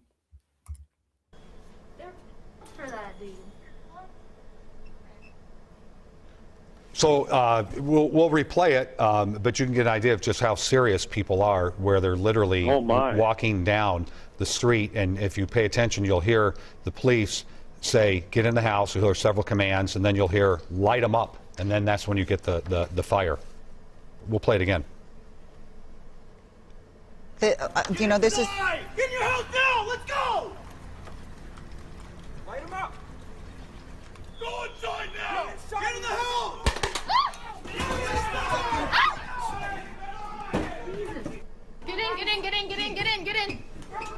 Get in. What were you going to say, Amelia? I was going to say, I had seen this tweet, somebody had tweeted this to me, and she's saying that this is obviously National Guard and Minneapolis police sweeping our residential street, shooting paint canisters at us on our own front porch. That is the CBS News confirming and telling you that the Minnesota National Guard, under Tim Walz, governor, were using the police to lock people in their homes. It wasn't you couldn't stand on your own porch. This is your personal property. This is in America, your personal property. But because Tim Walz said it's locked down, there's a curfew, you can't walk out your door. And he used the Minnesota National Guard to attack American citizens on their own property. And you're telling me that he's activating the Minnesota National Guard now to protect the people that he didn't care about then? That was just 5 years ago. And his answer was, screw you, get in the house, do what I say. I'm using the power of the government as a weapon against you. You will obey or you will be hurt. You had no choice. That's what Tim Walz did. Now, as Tim Walz was telling people, you have to lock yourself in your house like solitary confinement, at the same time that he was using the military and the police to be a weapon, he was allowing the Somali daycares to start stealing your money. At the same time that this was happening, Somalis started scamming you and started taking your money, and no one in the Minnesota government said a word. Tim Walz let it happen. They were happy. At the same time that CBS is telling you that Tim Walz was weaponizing the United States, or excuse me, the Minnesota National Guard, he was getting donations from Somalis to look the other way, to ignore the corruption in his state. And you're telling me that Tim Walz, who uses his National Guard as a weapon, are going to be using them to help people in Minnesota today? It's going to use them to fight the Alaskan National Guard because he wants to protect progressives and his progressive ideology, and more importantly, his power base. That's what I see happening. Now, you can tell me, Mike, I don't agree. I think that's not quite right. I think it's absolutely true. And we know that it is out of control out there. It is absolutely out of control. This is coming from Deutsche Welle, again, German news. And what are they telling us? Well, when we look at it, mobs of leftists are attacking people based on their political ideology. Now, the person in this case is a guy called Jake Lang. I'm not going to tell you that Jake Lang is the best good guy in the world. I'm not. Jake is right-wing. He's an influencer, as they call it. He's got an audience. He's running for an elected office, and he decided that he was going to have a photo op, that he was going to go out and have a political stunt. Let's be completely fair and honest about it. Jake Lang, a guy who's running for office in Florida, went to Minneapolis because of a political stunt. And he thought that would help him get elected. Whether you think that's good or bad has nothing to do with it. That's why he was in Minneapolis. And he decided to have a pro-ICE parade, rally, protest, whatever word you want to use. He was having an event that was in favor of ICE because ICE is a law-abiding organization. And he should. This is America. The very same protesters that are out in Minneapolis right now who are closing down the streets and saying, I have a right to protest, so does Mr. Lang.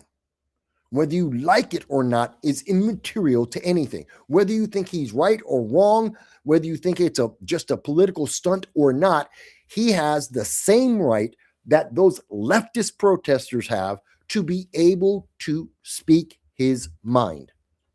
They have the right to counter protest and say, I don't agree with you. I think you're wrong.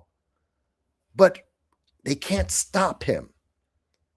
If the left is actually genuine and honest about anything they're saying, they can't stop him. He can have his protest. He can have his rally. He has a right to have his voice heard, just like they do. But what they actually did is they beat the man. They corralled him. They hit him with their, very often, they have metal pipes that they disguise as a flag, and they were beating this guy over the head. He's bleeding. This image, and I think the next one shows it better. Where is it? Nope. I don't have it in this one, but in some of the coverage, you'll see he's bleeding.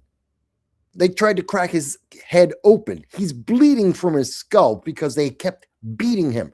He gets into a car, and they go over the protesters when he's leaving. They've already beat on the man. They pulled him down. They shut him up. They beat him. He's leaving the event.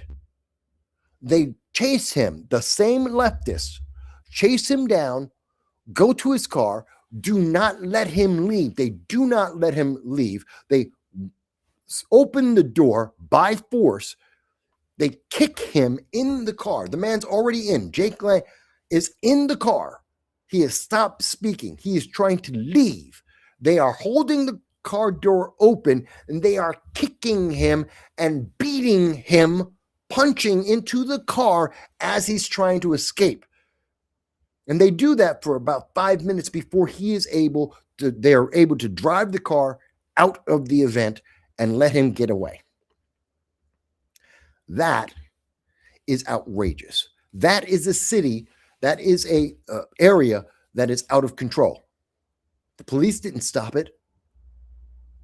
And you hear from Jacob Frey, he's in favor. He was encouraging this. Tim Walz was encouraging this. This is exactly what they were calling for. They wanted to fight MAGA. They wanted to fight the Republicans. They want to fight the right. And I'm not telling you, again, I'm not telling you that Jake Lang is a pure, holy, great politician. I can't say. I haven't looked into him, to be fair. I have not looked at him yet. But I don't need to in this case. Was it a political stunt? Absolutely. Was it in poor taste? No. He has a right to say, I think ICE did the right thing. I think ICE was perfectly justified to shoot Renee Nicole Good. And I personally have said and made the case, Renee Nicole Good was culpable and the cause of her own death. She had every opportunity to make a decision that would not lead to her death, and she decided to keep going. She could have stopped everything at any moment. She chose not to. That's not the situation. This guy had a right to make his voice heard, just like every single leftist there. And they said, no, you don't have that right. And in fact, they used physical harm against him. And the police did not stop them. Law enforcement did not protect this man. And they should have. Because from the top down, from governor and mayor, they all agree. The police forces were there and they support the leftist ideology that says you can't speak. You do not have a right unless they give you the right. That's socialist. That's not American. That's not democratic. They said, if you don't say what I like, you will be physically harmed. Political stunt or not, Jacob Lang did not deserve that. If they had stood there and yelled at him and made fun of him, fantastic. He walked into it. That was his choice. If they booed him and hissed him and said that no one will ever vote for him, okay. If they pulled up his record and called him out for any mistakes that he had made politically, I got no problem with that. But no, they didn't address what he had to say with words, because the left believes that if you say something I don't like, then they get to respond physically, violently. Your words are equal to violence. Therefore, they get to be violent against you. And that's what they did to Jacob Lang. Jake Lang was assaulted because they didn't like what he said, even though he had 1,000% right to do so, just like every single leftist, progressive protester surrounding him. They have rights to be able to be heard. They have a right to speak. No one has the right to put their hands on him. Whether you agree with him or not is immaterial. Whether you would vote for him or not is immaterial. He has the right. And they said, we're the left. We're progressive. You don't get to speak. And they will physically enforce that. That is a city that's out of control. That is a problem with the left that is supported by Tim Walz, that is supported by Jacob Frey. And guess what? That's why Alaskan National Guard troops are being put together to go into Minneapolis, because it is a city that is out of control. It has leadership that is out of control. So yes, Trump should authorize it. Now, the question is this part of the Insurrection Act? Which is a good question. Is this insurrection? Well, let me help you with that. This is the Insurrection Act. Most people don't actually pull that up. Most people don't tell you what it actually says. Let me tell you what it says. This is 10 USC 331 to 335. This is in reference to the Insurrection Act. Section 331 of 10 USC, United States Code. Whenever there is an insurrection in any state against its government, the president may, upon the request of the legislature or the governor, if the legislature cannot be convened, call into federal service such of the militia of the states in the number requested by the state, and used such of the armed forces as he considers necessary to suppress the insurrection. Very simple. Let me word that in regular English. If Tim Walz said, hey, I lost control of Minnesota, Mr. President, can you send in some National Guard troops to get control of Minneapolis? The president could say, sure, no problem. That's what that means. It's that simple. Tim Walz says, I lost control of the city. I lost control of the state. Send in troops, Mr. President. And the president goes, okay. But the one that's really important is Section 332, because we know Tim Walz will never say that, because Tim Walz likes the destruction. Tim Walz supports the violence. Tim Walz is encouraging, he's inciting the violence along with Jacob Frey. So, Section 332. And if I can, I'm going to expand this a little bit so you guys can see it clearly. Section 332. Use of militia and armed forces to enforce federal authority. Whenever the president considers that unlawful obstructions, combinations, or assemblages, or rebellion against the authority of the United States makes it impractical for enforcement of the laws of the United States in any state by the ordinary course of judicial proceedings, he may call into federal service such of the militia of any state and use such of the armed forces as he considers necessary to enforce those laws or to suppress the rebellion. Now, what does that mean? Unlawful obstructions. That would be the left, people like Renee Nicole Good blocking off streets. That would be like Antifa blocking off streets in various cities. That would be like the protesters in Minneapolis blocking off streets and taking over territories, autonomous zones.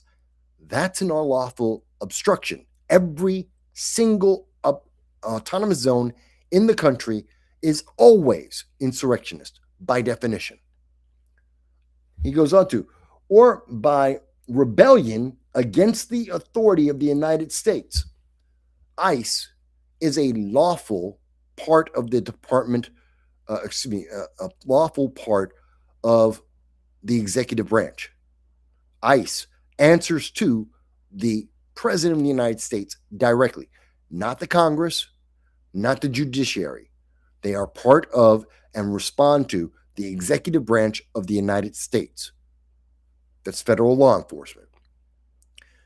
And when people are attacking ICE agents trying to do their lawful job, there is a law about deporting illegal aliens. That is a fact.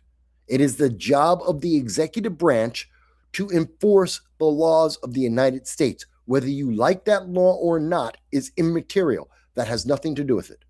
If the law exists, the executive branch is supposed to enforce it. And they do that through their agents, their agents, which would be ICE. Deportation is a crime. Illegal immigration is a crime. Deportation is the answer to that crime. ICE is authorized to do that. Blocking ICE from doing their lawful job, whether you like that job or not, blocking them from doing that job is a rebellion against the authority of the United States. And if you commit a crime because orange man bad, because you don't like Trump, because you have Trump derangement syndrome, that is your personal problem. That is a rebellion against the authority of the United States. That is authorization for the President of the United States to enact the Insurrection Act. He is justified. It's very simple. The left will tell you, no, he doesn't have the power. He's just being a dictator. He's being a power monger. He's trying to be he's trying to be the KKK. He's trying to take over America. It's the law.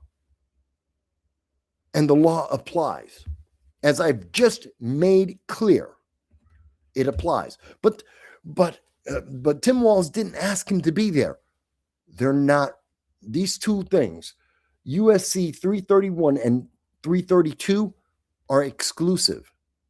You don't have to have one and then the other. They are one or the other. So it could be that Tim Walz could invite him and there is a rebellion against the authority of the United States. Or it could be one or the other. Tim Walz can invite him in, or there could be a rebellion against the authority of the United States. It doesn't matter which one applies.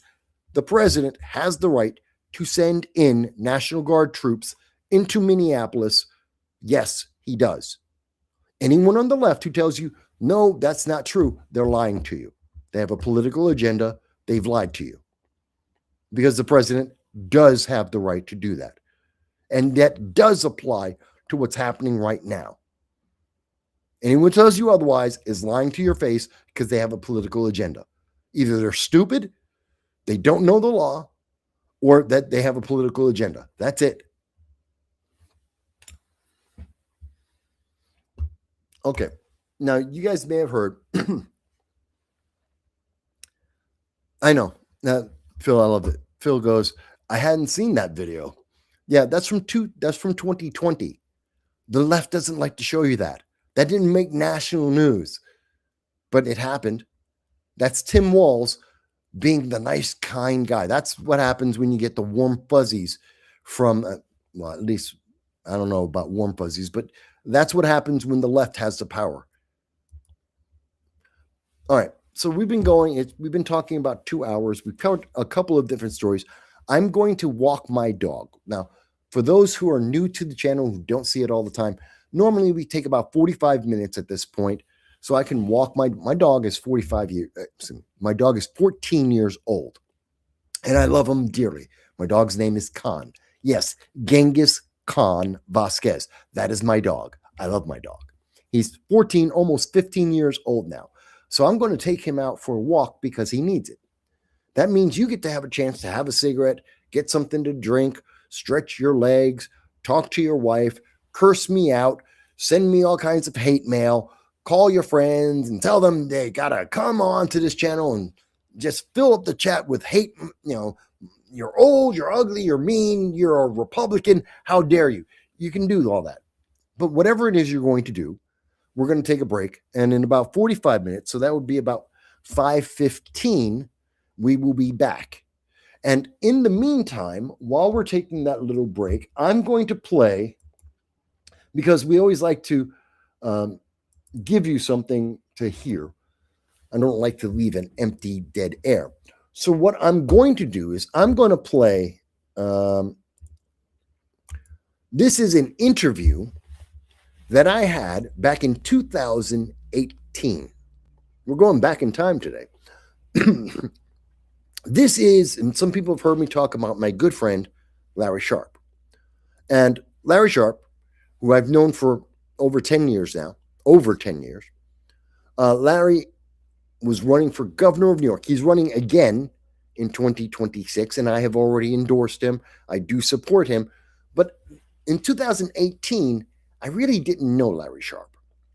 And so I got him on my show, and this is audio only for those of you who don't know. And I said, you're a libertarian, you're a nut job. This is literally what I think I said in the video. You're a nut job. I don't understand this libertarian thing. You got to explain this. And for about an hour and a half, I grilled Larry Sharpe left and right. And he answered every question I had. And that's why Larry is a friend of mine today. We had a great conversation. I was aggressive as hell. And we're still friends. And we're still friends to this very day. So I'm going to let you hear this. At 5:15, I will be back. And we will pick up with some of the things that I haven't gotten to yet. Oh my God. There is so much I have not even had a chance to discuss yet. But we'll talk all about it once we get right back.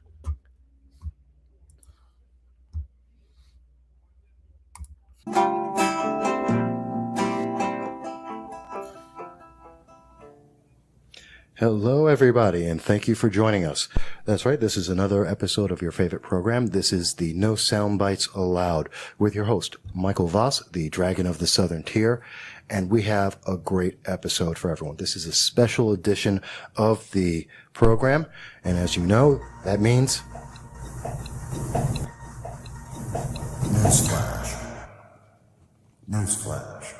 I just love that intro. So everybody, as you know, this is a Newsflash. This is a special episode. And in studio with me right now, on behalf of the SUNY Broome Republicans and with No Soundbites Allowed, I am very happy to introduce our very special guest. That is Mr. Larry Sharpe. Larry, can you hear everybody? This is awesome. I'm so happy to be here. I'm the special. I get the news flash. I love that. Yes, it's great. It's a lot of people who listen to this know that this is one of my, I have a couple of special sound effects that I use, and I like it. And I get to be in studio to play with your dog, Khan. That's amazing. Yes. Absolutely. Yeah, he loves you. I used to have, I had 3 dogs in my life, but now I don't. Living in a small apartment in Queens, small house in Queens, it's difficult for me to have an animal, so we don't have one. My daughters, they want a dog badly. So when they see this, they're going to be jealous. So yes. But again, I thought this was Khan as in Noonien Singh. You told me it's Khan as in Genghis Khan, so that's all good. Yeah, most people aren't aware that he is, his real name. Most people know Khan, and they always think of the movies, but what they don't realize is, nope, he's actually named after Temujin, as you reminded me, Temujin, and the ancient conqueror. And he thinks he owns his property here. So he has already conquered. He's conquered the property, and anything that's on this side of the fence is his, and everything on the other side is, the territory he wants to get to. And I want to start off, first, we do thank you. I know you've had a very busy day today. You've been in Binghamton and Broome County speaking. I know you're going to be going to Rochester and Syracuse later today. Buffalo, actually. Buffalo. Doing Buffalo, yes. All right. 2 weeks ago, I was in Rochester and Syracuse. This trip, I'm doing Binghamton, Buffalo, a little stint in Rochester later, and then Corning. That is a busy schedule. Oh, we've got a campaign. How's she going to win? Yeah. Speaking of which, let's actually mention the reason why you're having such a busy schedule is that you're running for governor of New York State for 2018. Absolutely. Yes. All right. And, he'll just sit there. And I think this is really important because you're running as a libertarian, not a Republican, not a conservative, not a Democrat. Not a Democrat or Republican. I'm never going to take the line of the 2 big parties, the old parties, the Democrats, Republicans. They have failed us. They have failed us for decades, and they're just going to continue to fail us. So why would I bother sticking myself to those 2 labels? I love it that you're direct. And for everyone out there, this is going to be a really good episode because Mr. Sharp, myself, we're both former Marines. There we go. Semper Fi. There is Semper Fi, do or die. Hoorah! And there's never going to be a moment where we're not going to be able to be direct with each other. Absolutely. So with that said, I want to go take a little step back in history to let people know. Some may be familiar with my MVAS, that's MVASS.com, the Voss political blog, where I've been writing for the last 12 years. And in 2016, I actually had the opportunity to meet you for the first time then when you had come to Binghamton. And this was on November 14th of 2016 when the Libertarian Party had its after-election meeting. I remember that. Yep. And you had come down and I actually taped it, interviewed you and several of the other members. And we have video actually of that, so people can go and look and see that as well. And so this is not the first time that we've met, nor is it the first time you've been in Binghamton. And I think that's always a plus. Yes. I travel. I used to go upstate often to help other candidates. But I wasn't the guy actually running in those cases. I was helping someone else either raise money, build awareness, or also I have a training and a coaching and a teaching business where I actually go around and often do classes. I've taught at Yale, I've taught at Columbia, I've done sessions in Cornell, all over the place. So I will travel sometimes for business upstate also. That's your business, which is the Neo-Siege. That's correct. Right? Okay. Yes, I do my homework. I pay attention to everybody. And I think that's important for people to know that you're not just for the first time popping out. Yeah, the reality of it is, no matter what, there are going to be certain people going to say, how can we trust this city guy? I get that. I'm not fooling myself. I understand that's true, and that's an issue. So there are 2 ways I'm trying to handle that. The first one is spending a lot of time upstate.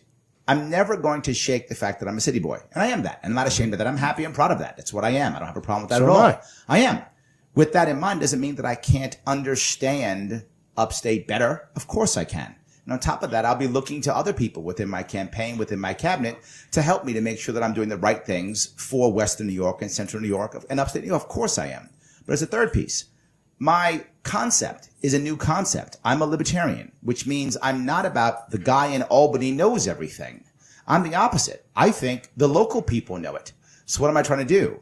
When I get to Albany, the last thing I'm going to do is say, ha ha, elections have consequences. Now I will enforce my will upon you. I'm not going to do that. What I'm going to do instead is say, great, now I'm here. Why don't you guys start showing me the right way? Why don't you start showing me what should be done in your own areas and let Binghamton people understand what needs to happen in Binghamton, Rochester, and New York City, et cetera, et cetera. Whether you're in Jamestown, whether you're in Montauk, who cares? You guys know what's best, and let's start testing. I was outside of Rochester at Nazareth College about 2 weeks ago, right, talking to a bunch of the kids there, and I asked them a question. I said, hey, how many people here share your homework? And a lot of the parents were there, so they were kind of, nah, should I say anything or should I not? But many of them actually put their hands up. Then the rest all put their hands up, and I said, yeah, I know you do. This is a sharing world. How many of you in high school shared your homework? And they all put their hands up. Of course, because this is a sharing world, a sharing economy. The government hasn't figured that out yet. The answer is not to say, I know what's right in Albany, now let me impose my will upon you. The idea is let everyone locally begin to figure out what's right, innovate, have their ideas, become entrepreneurial. Look, I mean, Binghamton used to literally be called, if it still is maybe, the parlor city, right? Yes. The idea that entrepreneurs were the ones who exploded here, right? That was the whole goal of Binghamton. That was the whole piece behind it. Well, why don't we bring that back to the entire state, and things that fail, we discard, and things that do well, we share. The answer is always, but Larry, things are going to fail. You're right. But right now, we're failing en masse.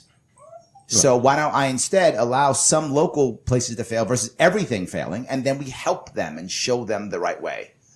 Well, I always have to say, and I believe this very strongly, I always have, and I'm a conservative Republican myself, but I forgive you. I hear that a lot from various, usually from Democrats, but I get it. But I always like to say, part of, and I think we've all said this, who really pay attention to the Constitution. The Constitution doesn't guarantee success. It's not supposed to. It's not equity. Yep. What it is the opportunity. And that means to have that opportunity also means we have the opportunity to fail. Absolutely. But failure gives us great successes. 100%. I mean, think about Edison.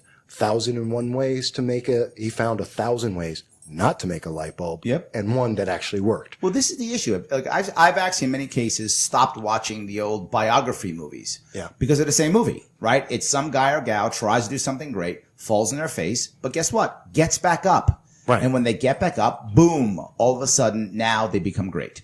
That's the actual American dream. Yeah. The American dream isn't you walk here and the streets are paved with gold. No. You come here and there's open opportunity.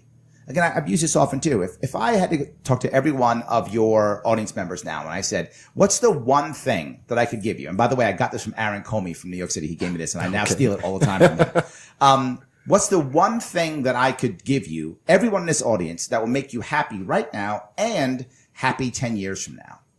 And the answer is nothing. There's no way I can know what every person wants to be happy today. And even if I could, 10 years from now, we'll want something else. Yeah. So all I can give you as government is the ability to pursue happiness in the way that you see fit, which will include both successes and failures. But that's what I want to do. Government should not be an enforcer. It should be a facilitator.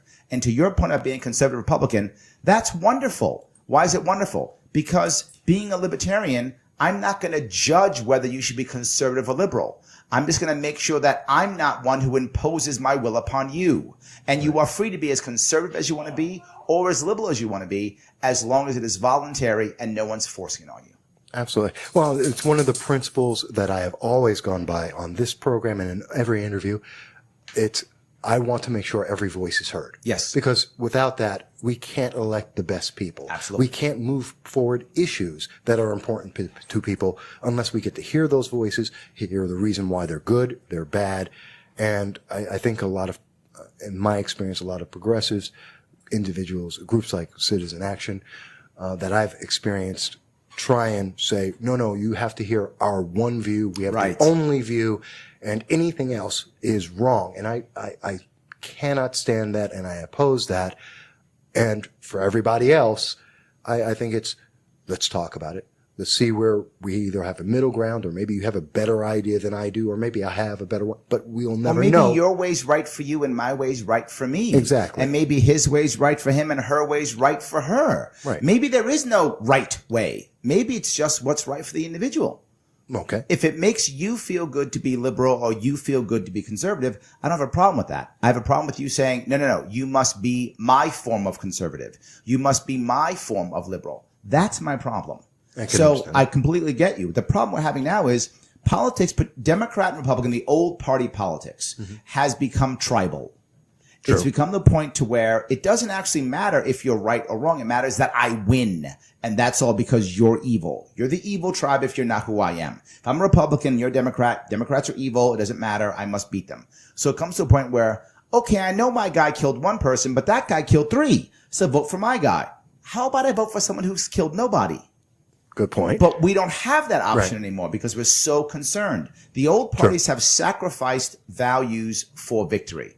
The Republican Party, so you're a conservative Republican, right? Yes. The Republican Party is supposed to be about less government intrusion, supposed to be about smaller taxes, supposed to be about supporting small business. Right. That's not true in New York State. If you're a Democrat listening, the Democrat Party is supposed to be about civil liberties. That's not true in New York State. These things aren't true. The rhetoric is very different, but they govern the same. And for your Republican audience, remember something. The SAFE Act was passed by both Democrats and Republicans. Yes. King Andrew and all of his henchmen. Oh, yeah. They all passed the SAFE Act. It wasn't like one group said, oh, I can stop. That's not what happened. No. And I've recorded those votes, and I'm very upset. I've always been upset about that because I can't stand the SAFE Act. So why in the world wouldn't you instead vote for a real reformer, vote for a libertarian, vote for someone who will actually make changes, vote for someone who can actually make things happen, because he's going to be attacked no matter what I do. No matter what I do, they're going to beat me up. Of course, I'm the third party guy. Do you think I care if I get some anger from the left or from the right? No. But more importantly, if a libertarian, if a real reformer is actually taken seriously, gets 20, 30, 40, 50%, wins this election, it will make for better Republicans and better Democrats. If you are a Republican and you decide to vote libertarian this time around, here's what's going to happen. When they see that I am real and viable, and when I get the actual authority that the press will hear me, now someone can go to that Republican and say, wait a minute, why aren't you about small business? Why aren't you about less taxes? Why aren't you about lowering taxes? Why aren't you about that? And someone will be heard. You can't hear the Democrat if you're a Republican because they're evil. You can't hear a Republican if you're a Democrat because they're evil. But when you're a third party, I can say, Democrat, you're supposed to be about civil liberties. Why aren't you? Right. And consequently, on the other side for Republicans, you're supposed to be about upholding the Constitution and rights. Why aren't you doing that? That's correct. And for both of them, hey, how about we manage our money and lower our taxes? How about we not think the answer is always just spend more money? Right. How about we don't always think the answer is taxpayer funded, insert thing here? Right. Whenever there's a problem, the first step is taxpayer funded. And the problem with taxpayer funded is over 100,000 New Yorkers are leaving our state every year. About 100,000 are leaving every year. Right. They're running away from our state. Oh, yeah. As they run away from our state, but we still have the same, or if not a growing budget, well, guess what? Taxes have to go up. That's math. Because we got to make up that difference. That's math. It's actually been 1.1 million over the last 8 years of Governor Cuomo being in office. Over 100,000 every year gone. Yeah. Right? That's a problem that we're not fixing. And the answer is, if you're our dear leader, the answer is, you know what? We'll change the taxes how it works. So I won't get you on property, but I'll get you on payroll. I won't get you on payroll, but I'll get you on gas. I won't get you on gas, but I'll get you on this. But I'm going to get you. And it's more spending, more spending. He's proud that we supposedly only a 2% increase. How about a 0% increase? So that would be the best. And yes. God knows we've never seen that. But 1 second. And now, as the listeners know, we normally take a quick break every 15 minutes. So please stay with us. This whole episode is just you, but we just want to take one of the breaks because that's what everyone's used to. So bear with me 1 second. We're going to go right into our commercial break. And folks, obviously, this is fun and interesting. We're not done yet. We'll be right back.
This is the last set of the music here. That's good.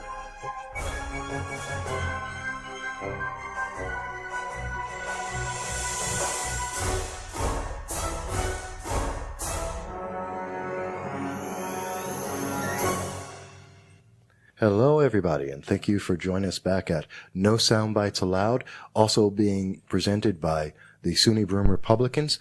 We're very happy to have you back with us here today because we are enjoying a great conversation right now with our very special guest, and that is, of course, Larry Sharpe, the candidate for governor under the Libertarian Party. LarrySharpe.com, Sharp with an E. Thank you for that. And thank you for the correction. I want to make sure that people know. And the E stands for electable. There you go. And by the way, you also have your website, which is... LarrySharpe.com is the website, and the Facebook page is Larry Sharpe for New York. Thank you. And I want people to check that out. By the way, if you hear any noise in the background, folks, there's some construction. There's a new development in my area near our studio. And so you may hear a thump in the background. Please excuse that.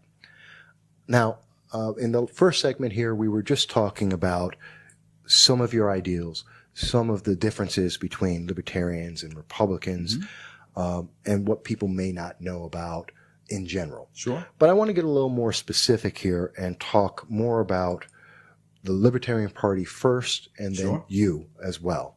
So let's start off with, first of all, can you explain what is a libertarian? Libertarian is someone who doesn't believe you should use force to push your political agenda.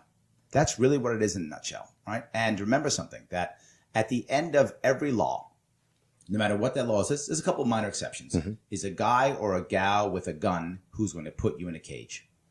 If we understand that to be true, that means law is force, government is law, government is force. Now, does that mean you should never use force? Of course not. There are times to use force. Force when there is a threat to life, liberty, pursuit of happiness, when there is a threat to these things, property. Of course you should be using force. That's what cops should be used for. Right. The police force should be used when someone might rob, steal, fraud, murder, rape. Of course. Right. That's what cops want to be doing. They want to be getting bad guys. Right. But we don't want to be using government to do things like, say, what substance you should put into your body. Why would that matter? Why would we be using government to say who you should love? Why does that matter? These aren't worthy of force. Now, if you believe that I shouldn't put a substance in my body or that I shouldn't marry somebody, you have every right under the First Amendment to tell me so, to protest, to tell me I'm wrong, to go on TV, to put a banner out, to do whatever you like. That is your right. You are just not able to use force to stop me. Okay. And that's an interesting question. And actually, I was going to your website in preparation for the meeting, and I was looking up, and you do have a very detailed, great example. You have an entire page, which is the Libertarian Views Beliefs page. And people are more than welcome. I invite them to look that up and see what are some of the differences and how you define the libertarian views on a bunch of issues. One of the ones I think there's two that I would like to address, which are economy and immigration. Sure. On the website, it mentions that libertarians believe in terms of the economy, and I quote, libertarians believe in free market capitalism as the only equitable economic system. Without governmental regulations, subsidies, and arbitrary values, the good products and services that are produced and sold in free market would flourish and the bad would fail. Crony capitalism would be very difficult if government involvement was minimal. And I'll also mention, and this is, again, another short paragraph on immigration, and it says there, quote, the U.S. and especially New York is a place people dream of immigrating to. We're proud of our melting pot and believe that the path to citizenship should be an extremely easy process.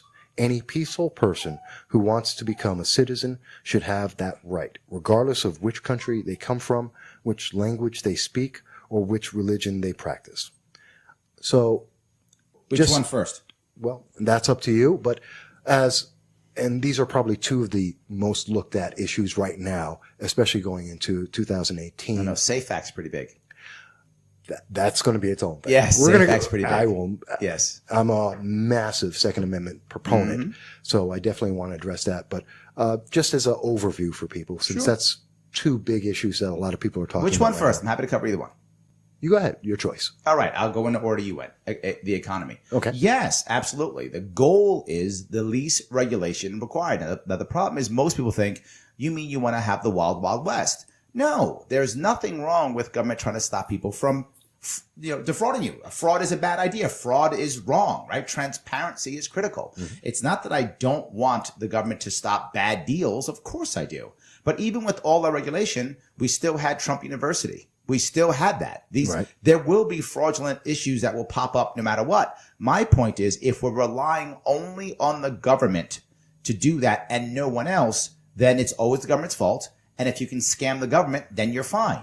If you can get around the regulation, then you're fine. And we start then instead focusing on what is legal and not what is ethical. And that's what I don't want. Now, the next thing people often say is, well, that means, Larry, no regulations, which means no standards. No, that's not even close to true.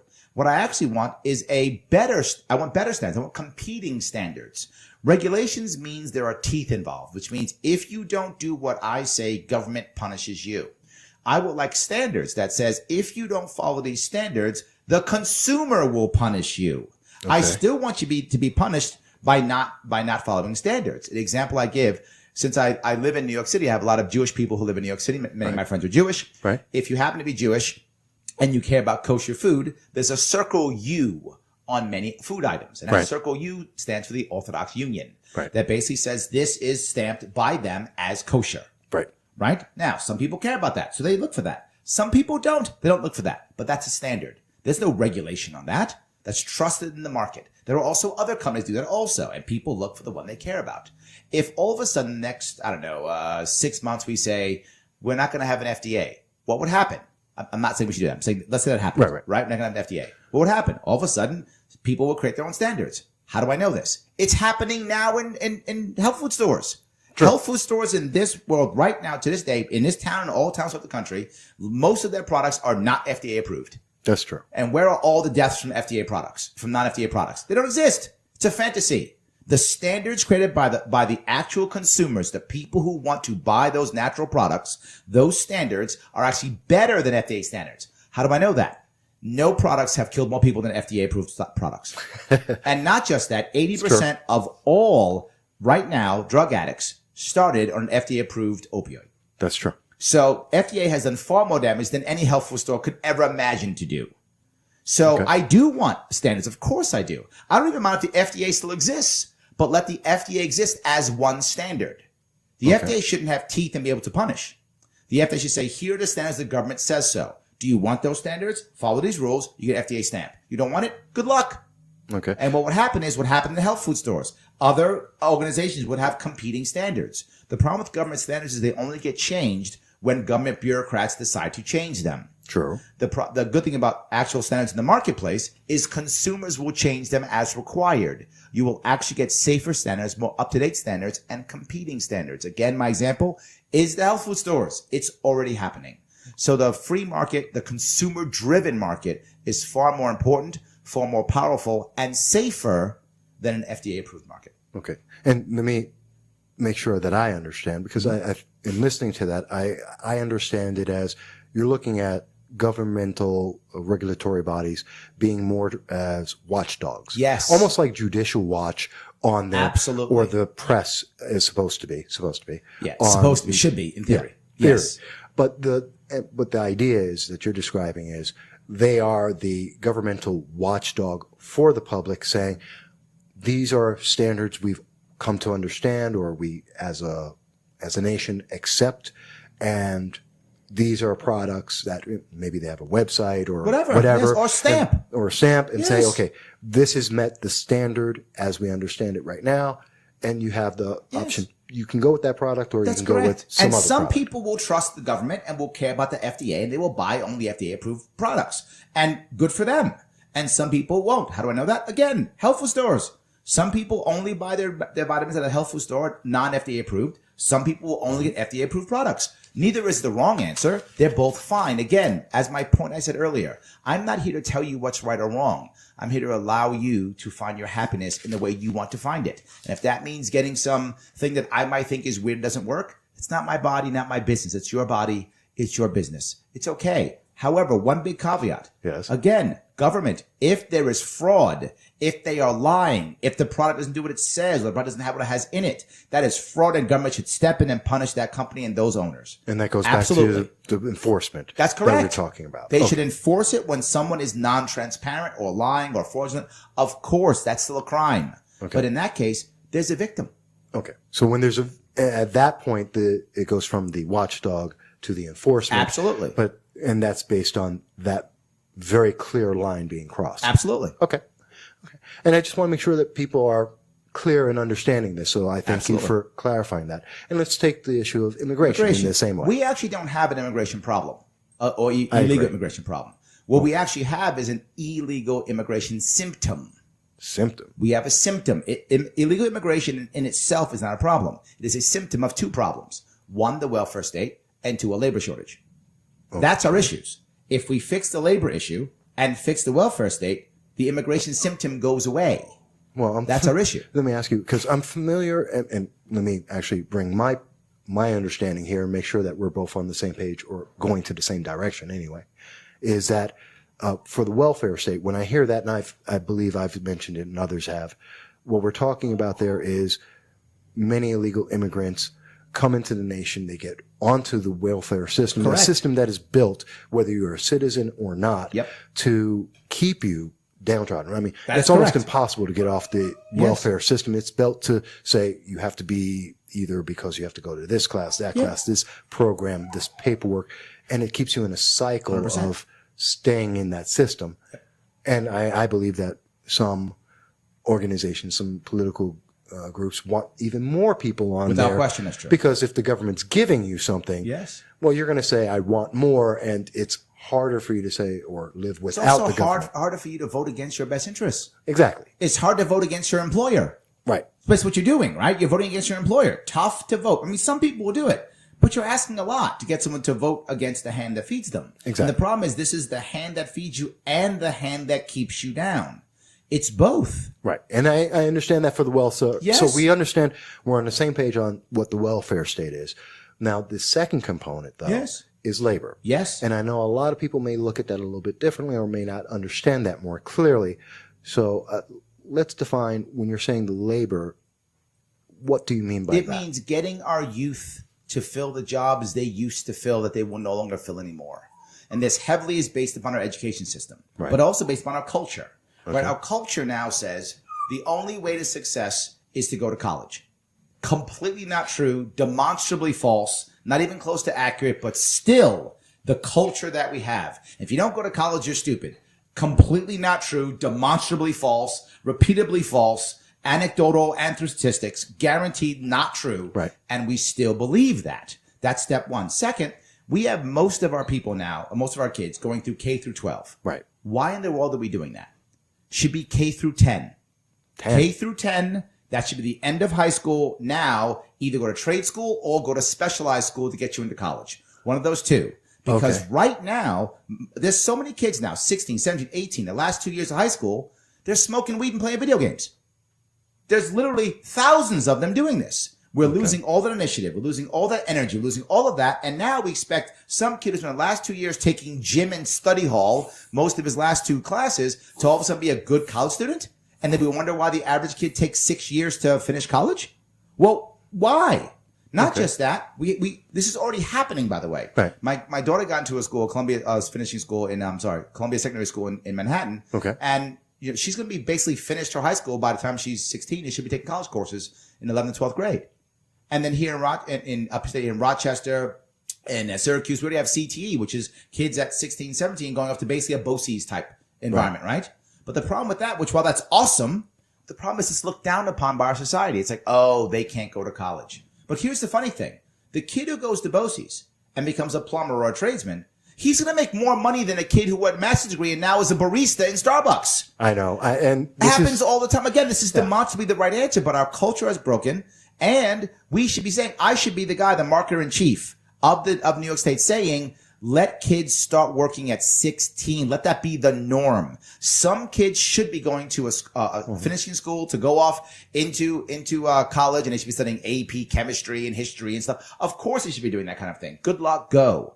But a lot of kids should be coding, which doesn't require a college degree. Right. Making apps. Some kids should be under the hood of a car. Some kids should be going to becoming a nurse. They should be going to specialized medical school. Okay. So they should be doing things that make sense. You might say, but Larry, what if they make a mistake? The average kid today is going to have 5 careers, not 5 jobs, 5 careers. Why in the world we want to spend first 22 years of that kid's life trying to focus on their first career, which they probably won't even have? I mean, you tell me if you get a degree in marketing and spend your entire life in marketing? Stop. That doesn't happen anymore. Well, that's an anachronism. Well, if we're going to be honest, and we have to be, the truth is, what is it? I believe it's 80% of all people who graduate with whatever degree have lives that don't deal with that. That's correct. Degree. I mean, I went to college and I was dealing with chemistry and philosophy with a minor in English. And you know what?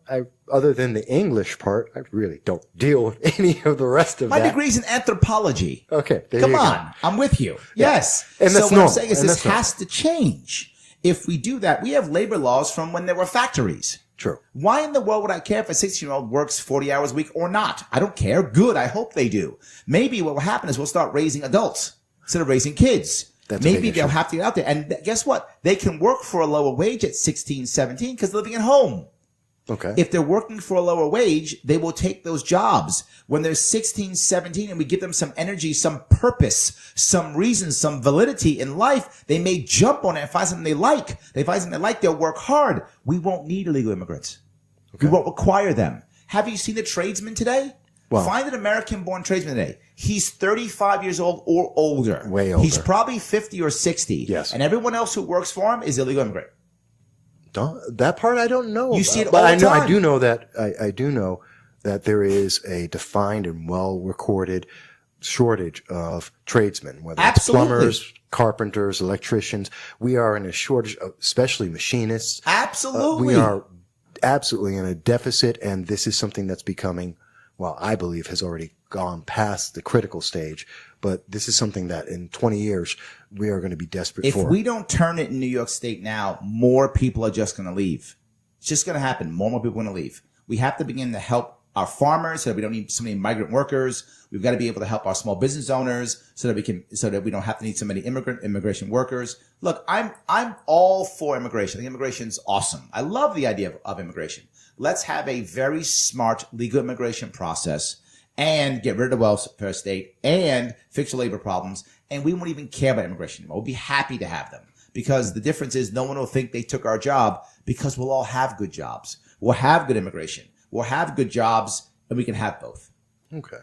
Well, and this has been going by, as you notice, folks, as I told you, it's a great conversation. We're having a lot of information. We're actually set for our second break. So bear with me. We're going to take another 2 minutes here. And then we're going to come back in that segment. I want to focus a little bit more on the race itself, 2018, and where Larry Sharpe stands for New York in 2018 and beyond. So, folks, just hold on. I know you're looking forward to this. I am. And we'll be right back with you in just a moment.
Hello, everybody, and thank you.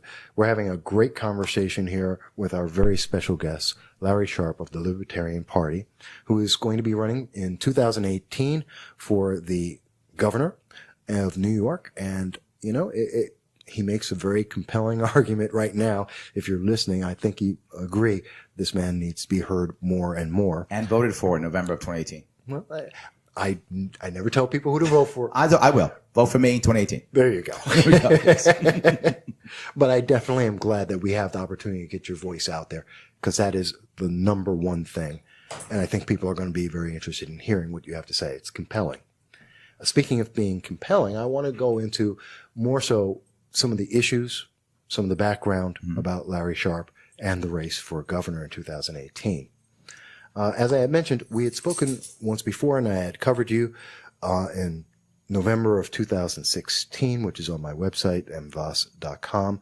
And you can see that at that time, you've been talking to us, and one of the things you mentioned is that you didn't want to just wait around for someone to come from the Republican Party, like in that case, and I have a quote about that, about Rand Paul, and waiting for him to come over to the Libertarian Party, or a Democrat or a progressive coming over and saying, hey, this is really where I actually stand. You want to promote the growth of the Libertarian Party itself, and you wanted to move that forward because of those values. How has that gone? My worry has been always that the Libertarian Party has always hoped for a savior. One person's going to come by and save the party. And it's been a common problem that we've had. I don't want that. I don't want a savior. I want hundreds of heroes. I want a lot of people to show up and realize this is the right answer and to begin to join our party and to begin to run. Now, do I have anything against Rand Paul or Amash or even Tulsi Gabbard? No, I don't have anything against them. If they want to come aboard, that's great. But I don't want to kind of say, come aboard and save us. I would like us to be a more vibrant, viable party first, and then they agree and go, you know what? Yeah, this is a great place to be. This is where I need to be all along, and then come join us. So I'm not against them coming, but here's my worry. If we're not a vibrant and viable party when they come, they will basically take over our party. It will become the Rand Paul party. It will become the Tulsi Gabbard party. Become the whoever comes. If more Democrats come, we'll become Democrat light. If more Republicans come, we'll become Republican light. I don't want to be Republican light or Democrat light. I want to be a real libertarian third independent party. That's what I want. And that comes from us growing grassroots. It comes from people understanding that what I'm saying actually does make sense. It is the right answer, and to come aboard. And again, whether you're conservative or liberal, that isn't the issue. The question is, do you want to enforce your will on others? If you don't, welcome. Okay. And I can see why many say, and I looked up several sites in my research on you, why they mentioned that you're very pragmatic, well-liked, well-known, and well-spoken as a leader within the Libertarian Party. But a leader's job is not to necessarily just dominate. A leader's job is to create more leaders. Okay.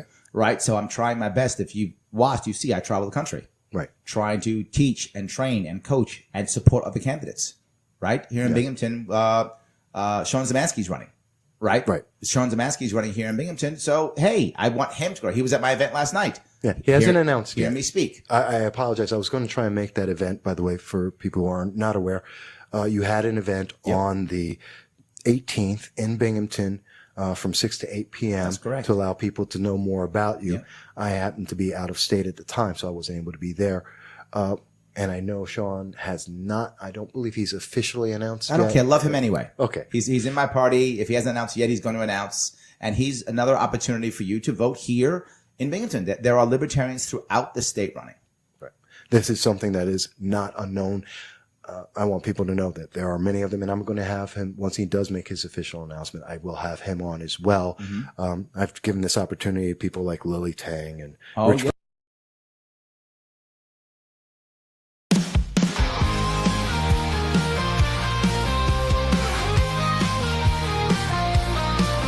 There's a dragon on the wire, breathing digital flames. No sound bites allowed is the name of his game. With a coffee in one hand and his puppy on his lap, cigarettes curling, smoking his political trap. Michael Vass roars through the screen, he flies, painting red and blue skies with his fiery cry. He's the world's watchdog, calling out the bluff.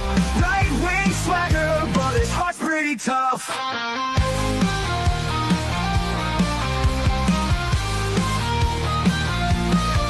He's a Republican dragon with his truthful slight. Fights the battles unseen in the shadows of the night. From policy to passion, he breaks it all down, giving a voice to the voiceless, wearing his crown. Caffeine-fueled mornings, the smoke curls dance.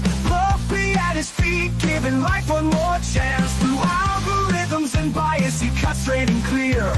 Michael's roar echoes in the hemisphere. Michael Bass roars through the screen, he flies, painting red and blue skies with his fiery cry. He's the world's watchdog, calling out the bluff.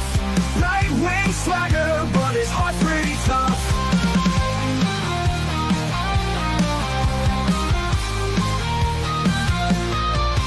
No sound bites allowed is his ultimate creed. A dragon's perspective where facts are the seed. Standing tall on his battlefield of thoughts, guarding the truth that others forgot.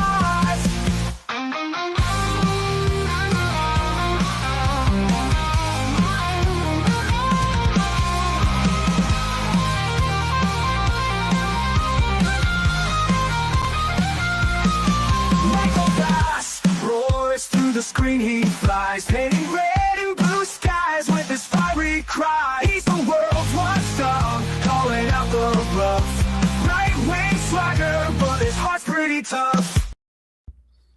Hello, everybody, and thank you. I am back, and we are back at No Soundbites Allowed. I'm your host, Michael Voss, the political dragon here in our offices in the Bronx, New York. It is January 18th, and it's currently 5:17. I'm happy to be back with you guys. Thank you for being here over the break. I hope you had a chance to walk your dog, have a cigarette, get something to eat, kiss your loved ones, whatever it is that you did. I'm happy that you're back here with us. So we've talked a bit about the importance of Greenland in a way that the mainstream media isn't telling you. They're not going over those details. We did.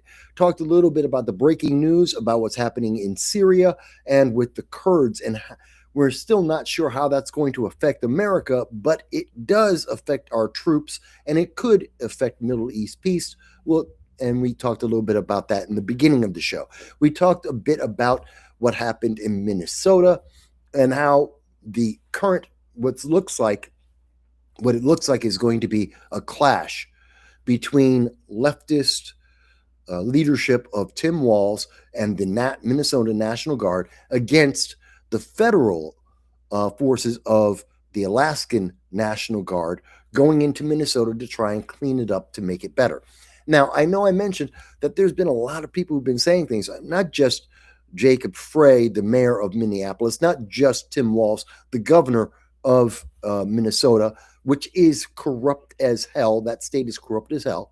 But also, I want to show you something that I didn't get to talk about a little bit during the break, and I want to share that with you right now.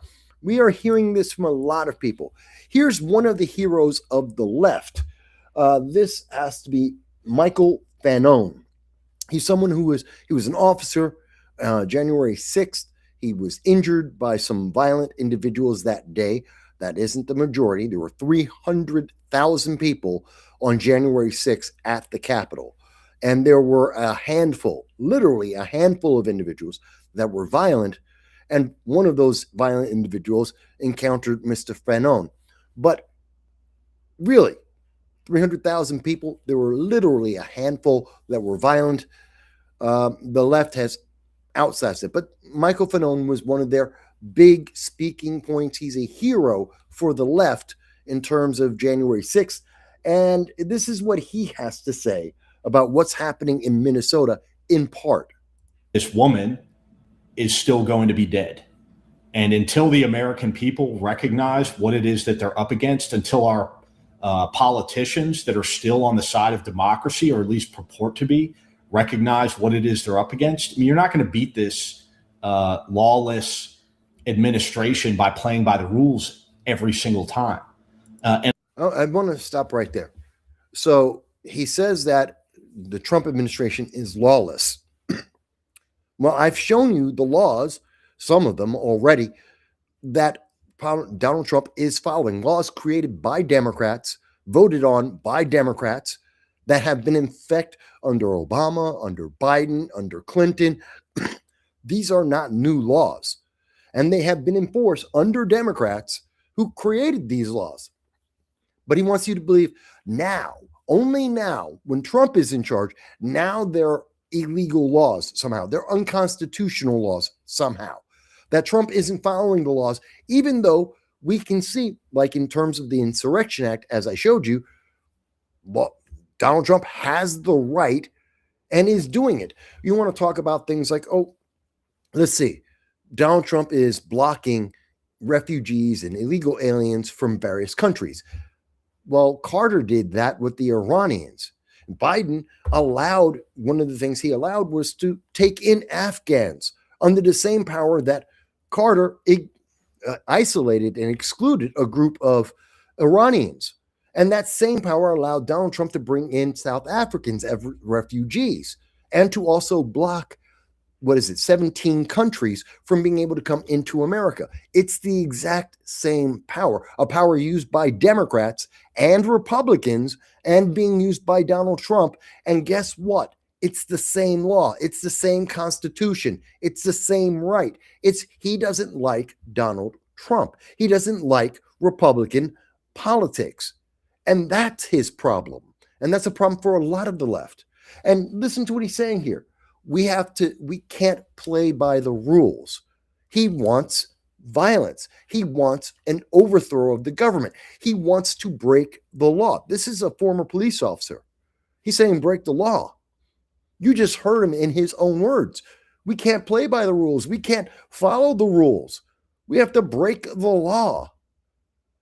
And he thinks that there's not going to be any kind of repercussion for that isn't going to have some kind of negative impact, that isn't going to affect America negatively. The left is saying they want more violence. The violence that we were showing you just before the break, where an American, Jake Lang, you don't have to like him, you don't have to vote for him, but he's an American citizen who decided to have a pro-ICE rally in Minneapolis, which is his right. It's the exact same right that the protesters the leftist protesters in Minneapolis right now, it's the same law, same First Amendment. And they're saying they don't like ICE. Well, the same right that let them say, I don't like ICE is the same law and the same right that Jake Lang had to say he did like ICE. And regardless of whatever else he may or may not have said, he had the right to do it. And the left said, you can't say that here. And they were violent. They beat him bloody, literally beat him bloody until he could escape from them. And this guy is now saying, no, we need more of that. You need more violence. You need to break more laws. And you wonder why Republicans and the right and many people say, well, the left is violent. The left is inherently violent. It's because of what they're saying. They're saying break the law, be violent, overthrow the government. This is what the left is saying. I didn't make him say that. He said that on his own. And that isn't the only time he says it in this interview that he has, which will be in part of the links after the show, so you can listen to the whole thing himself. I'm not taking him out of context. This is what he's saying. This is what the left has been saying. And the problem isn't with Donald Trump. It's not with the right. It's not with MAGA. You don't have to like them. You don't have to agree with them. But that doesn't mean you have a right because you don't like MAGA. That doesn't give you a right to burn down a city. It doesn't give you a right to attack people who have a different point of view. It doesn't give you the right to break laws, like Michael Fanone is saying, like Tim Walz has said, like what Jacob Frey has said, AOC, Ilhan Omar, Gavin Newsom. They're all saying that they can break any law because, well, they just don't like the law. They said they don't have to enforce the law, or that or Republicans don't have the right to enforce the law because they don't like it when Republicans do it. But it's still legal. These are the things that the public are not being able to see. No one is talking about this. We're not seeing this being brought up by CNN or MSNBC or MS Now, whatever they call themselves. You don't see ABC, CBS. They're not talking about this nationally. They don't want to have this conversation with you. They don't want you to know that this is what the left is saying behind closed doors, behind your back, that they are saying, no, let's be violent. Let's have an insurrection. Let's break the law. Let's force other people to believe what they believe, to feel what they feel, regardless of what you decide, because they think they're smarter than you. Like Mandami said, bigger government solves every problem. You have to have your life micromanaged by government because he said so. Doesn't matter what you think. He said more government means you get to do what government says. And you're not supposed to have a conversation about it. You're not supposed to think about it. And if you do say something and they don't like it, well, that's violence, and they can beat you down. That is a problem. That is a massive problem. The program he said this on was on Lincoln Square. Only got 15,000 views. It was 9 days ago. The mainstream media has had 9 days to tell you what this man is saying. A former police officer, a January 6th hero, according to the left. This is one of their inspirations, and they don't want to tell you what he actually thinks, what he actually said. It's scary, folks. It's scary out there. I'll show you another example of what I'm talking about here. Okay, so this is a conversation from Democratic activist Jennifer Welch, and this is with Jim Acosta. So Jim Acosta's show, Jennifer Welch, a Democratic activist, and I want you to hear what they had to say about situations right now, about Donald Trump, about Republicans, about what they're going to do if they win the 2026 midterms and or they win the 2028 presidential race. This is what they are planning for. This is what the left is trying to do. Let me bring it up big screen. Former MPD police officer who tsunami means that Congress is going to haul Elon Musk, big balls, and a bunch of other people's ass in front and say, what crimes did you commit? And it's going to get really serious. And the same with Trump, because I believe, and this is just my opinion, that Trump and all of the bottom-feeding morons surrounding him. And so if you voted for Donald Trump, if you believe Donald Trump has done a decent job, if you aren't trying to cheer when all the assassination attempts against Donald Trump, if you weren't in favor of that, you are a bottom feeder. Notice, you aren't intelligent. This is the activist. This is what she's going out and getting Democrats rallied around her ideas. They're being rallied by her, and she doesn't think you're intelligent. She doesn't think you have a choice, that you have a mind of your own. If you don't like what she thinks, then you are the problem. You are the issue. You have to be corrected. This is from her. This is Jim Acosta. He does not correct her on this. Let's hear more. Elon Musk and all the bottom-feeding Klingeroners that surround him, I think they commit crimes every day. And she thinks that. Mind you, we are a year into the Trump second presidency. He's the 47th president of the United States. She has had an entire year, and she thinks he's committing a crime every day. Can you name one? Can you name one? If she thinks this is true, she should be able to point to, she's had 365 days, point out one crime he has done, point out where he has broken the law one time. She doesn't offer that. She doesn't mention that. She just says, that's how I feel, so you should feel that way too. Jim Acosta has no problem with her saying this. Jim Acosta, a former member of the mainstream news media, the left-leaning news media, who was trying to influence you. He was part of the crowd like CBS, which CBS admitted they literally manipulated the news to push a political agenda. They've admitted that. Just in the last 2 weeks, they admitted They have been manipulating you to get a political outcome. Jim Acosta was part of that process, and they don't care. They're telling you. Now, MSNBC, the New York Times, CBS, they're not going to tell you, oh, by the way, they think you're bottom-feeding scum. They think that you are too stupid to live your own life and that you have to obey, and they will force you to obey, or else they will punish you. That's what she's saying right now. I want you to hear what else Jennifer Welch thinks about you and what she's going to do to you if Democrats can get power.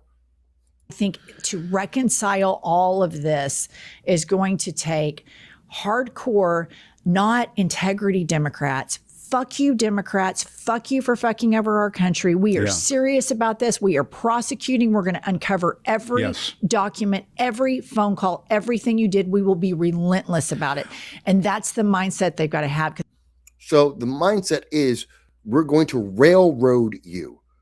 We're going to entrap you. We are going to find a crime and nail you to a cross with a crime. We're going to find one. We're going to search everywhere to find something so that we can punish you because you dared to have a different opinion. Kind of like when I showed you in the first half of the show, just like when Tim Walz called out the Minnesota National Guard in 2020, May 2020. And how dare you sit on your front porch that you own when Tim Walz said you have to be locked inside your house like a prisoner in solitary confinement. How dare you be outside on your porch? Oh, but it's curfew because the virus has a time limit. It doesn't go out. It only comes out at night. That's stupid. That makes no sense. And like many of the provisions under the lockdowns, now we look back in time. We look back 5 years and none of it makes sense. It was a power play. It was about control. You can't go outside. You can't, if you go to a restaurant, you had to sit down. Otherwise, you couldn't eat food. If you stood up, the virus would get you if you stood up. But if you sat down, it was okay. Do you remember that? Oh, you didn't have to wear one mask. You had to wear 3 masks because one mask wasn't good enough. Oh, yeah. And who was it? Oh, yes. It was the CDC. It was the WHO. It was the schools, the medical schools across America telling you that was a lie. Masks did not make you safe. That's not me saying that. That's documented medical fact. The reports have already been done on it. But they're saying they're going to punish you. How dare you not obey their feelings? She isn't done yet. I want you to hear what she's saying because no one else is going to tell you. No one's sharing this with you. Because I think the electorate is going from, we've got to get him out, but also we want accountability. There has to be accountability. You have to have a situation where there's accountability. And I talked about this the other day with Fanone, the former MPD police officer. Fanone, the guy I just showed you. Michael Fanone, the guy I just showed you who said we have to break the law, that Democrats should break the law because they don't like Trump. And so if Jim Acosta was talking with that guy, did he say, ooh, that's too far. You're breaking the law. That's criminal. That's insurrectionist. Did he say that or did he say something else? Let's see. Who almost got killed on January 6th. You know, he said, and I think it's true, that it's more than just the Dems win back the Congress and the White House. We have to change this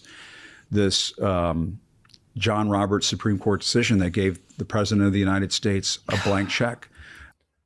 Michael Fanone said, break the law. And now he's like, oh, no, but Michael Fanone, he was, don't worry about that that law stuff. It's okay. We just need power. Democrats need power. Progressives need power. And that's all it is. We have to take power. What else does he say? No man or woman should be above the law in this country. And Donald Trump sure as shit should not be above the law. Notice they keep saying, well, Donald Trump's, he's a criminal, he's a dictator, he's breaking the law. Name the law. They've had an entire year Name the law that Donald Trump broke. Not your feelings, not your interpretation. What law did he break? Because I'm showing you the laws, and I've shown you throughout the last year. Everything that Donald Trump has done is legal. There is a legal precedent. There is a law that he is following. You may not like it. You may not like that he's enforcing written law, but that is his job as president. He is the executive branch. He enforces written law. Now, you may say he's done it too much. Maybe. But you can't say he's breaking the law by doing whatever he wants. He hasn't. Oh, you'll say, but Mike, he bombed Iran and Obama bombed Yemen. There is a precedent. He didn't do something that other presidents haven't done. Well, he can't do that. He went into, President Trump, he grabbed the dictator of Venezuela that the Venezuelan people are happy that he did. The Venezuelan people, 8 million of them around the world, are saying they can go back to their home country now because of Donald Trump, because he took a internationally recognized dictator and brought him to the United States for the crimes that he committed that affect the United States. And they say, oh, but Trump doesn't have the power to do that. Wait a minute. Didn't we do that already in Panama with Noriega? Again, Donald Trump is doing what other presidents have already done. There is a precedent. It is legal. You don't have to like it. It is legal. But Jim Acosta won't say that. He won't tell you that. He will tell you that, oh, no, Trump is doing something. He's radically different than every other president that Donald Trump is copying. Okay, let's go on. Law in this country. And I think the Democrats have to talk about it in these terms that, listen, if we get back in there, and I'm not saying I'm part of the Democratic Party, but I'm saying he is part of the Democratic Party. He's a spokesman for the Democratic Party. He's a cheerleader for the progressive movement in the Democratic Party. This is the way the Democrats should communicate. They should say when they're back in there, if you guys are going to cling to this idea that Donald Trump is unaccountable, it's just not going to work. And no one has said that Donald Trump is unaccountable. What everyone has said is, what law did he break? What specific law did he break? They keep saying, well, we have to hold him accountable. To what? What did he do that was illegal? Again, you don't have to like him. I'm not telling you have to like Donald Trump. I'm not telling you have to support Donald Trump. But that's not the same thing as Donald Trump broke the law, so we have to get rid of him. If that was the case, he would be impeached already. He would be removed from office already. He isn't, because he didn't break the law. And they can't live with it. Their world is crumbling around them because Donald Trump hasn't broken a law. If he did, they'd be jumping up and down trying to impeach him right this second. There's nothing that they have. They just have a feeling. And that means adding seats to the Supreme Court so that that immunity decision can be overturned. And this is the scariest part. He just said it. Jim Acosta just told you what's going to happen. He wants the Democrats to have power so that they can increase the size of the Supreme Court. This is an idea that the public rejected. Remember when Joe Biden was running on the idea? Remember in 2019 and in 2020 that Joe Biden was asked multiple times by the news media, are you going to try and pack the court? Are you going to add more Supreme Court justices? Something that the public has rejected since the 1940s. For 90 years, actually more, but the entire United States public have said, do not add more Supreme Court justices just so you can get the results that you want. It's called packing the court.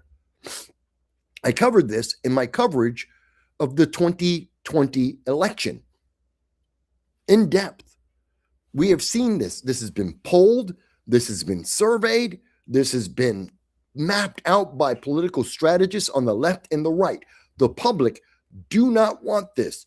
And when Joe Biden was elected president and he took power, he was asked again, are you going to increase the number of Supreme Court justices? And he said no. He said no because the public, which just elected a Democrat, which were looking at Joe Biden as their savior because they didn't know that Joe Biden had a mental issue, that he was broken, that he was mentally broken, and that was hidden from the public. He said, no, the public don't want this.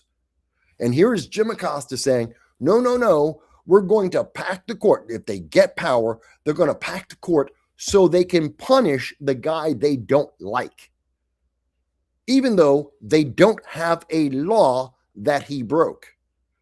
They just want to punish him because they don't like him.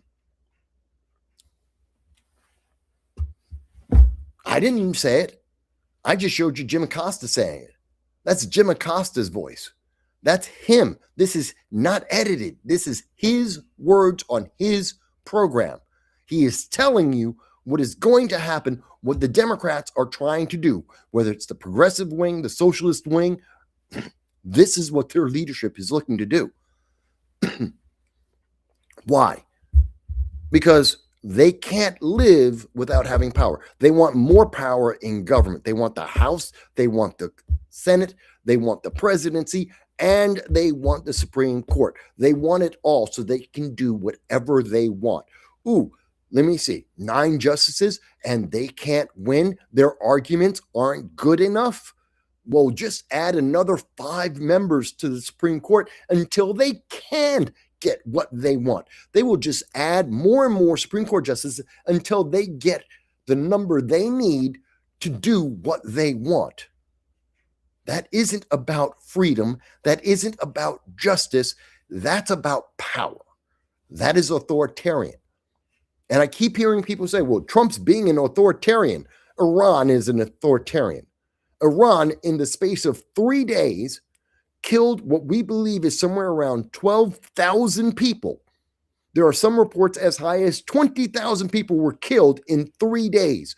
22,000 people were arrested and thrown in jail because they said the Ayatollah isn't running the country well, because they're mad about the economy. In the exchange rate for one Iranian dollar versus an American dollar is 1 million, I think it's called reals, 1 million Iranian reals to 1 American dollar. Their country has collapsed economically.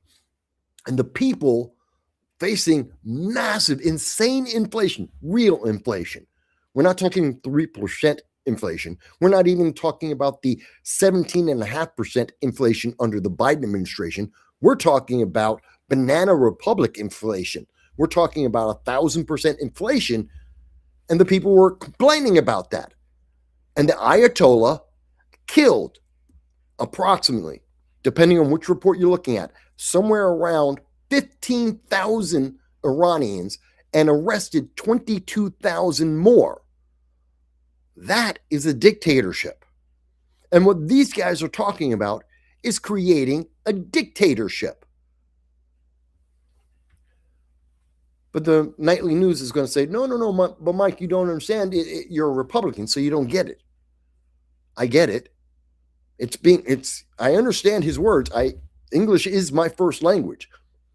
I am well spoken and I am well read. I understand everything he is saying.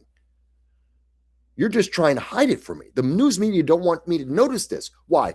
Because they want you to vote Democrat. Again, CBS just admitted within the last 2 weeks that they have consistently lied to the public because of a political agenda CBS had. They wanted you to vote Democrat, and they were willing to manipulate the news to make you vote Democrat. You don't have to like it. Okay.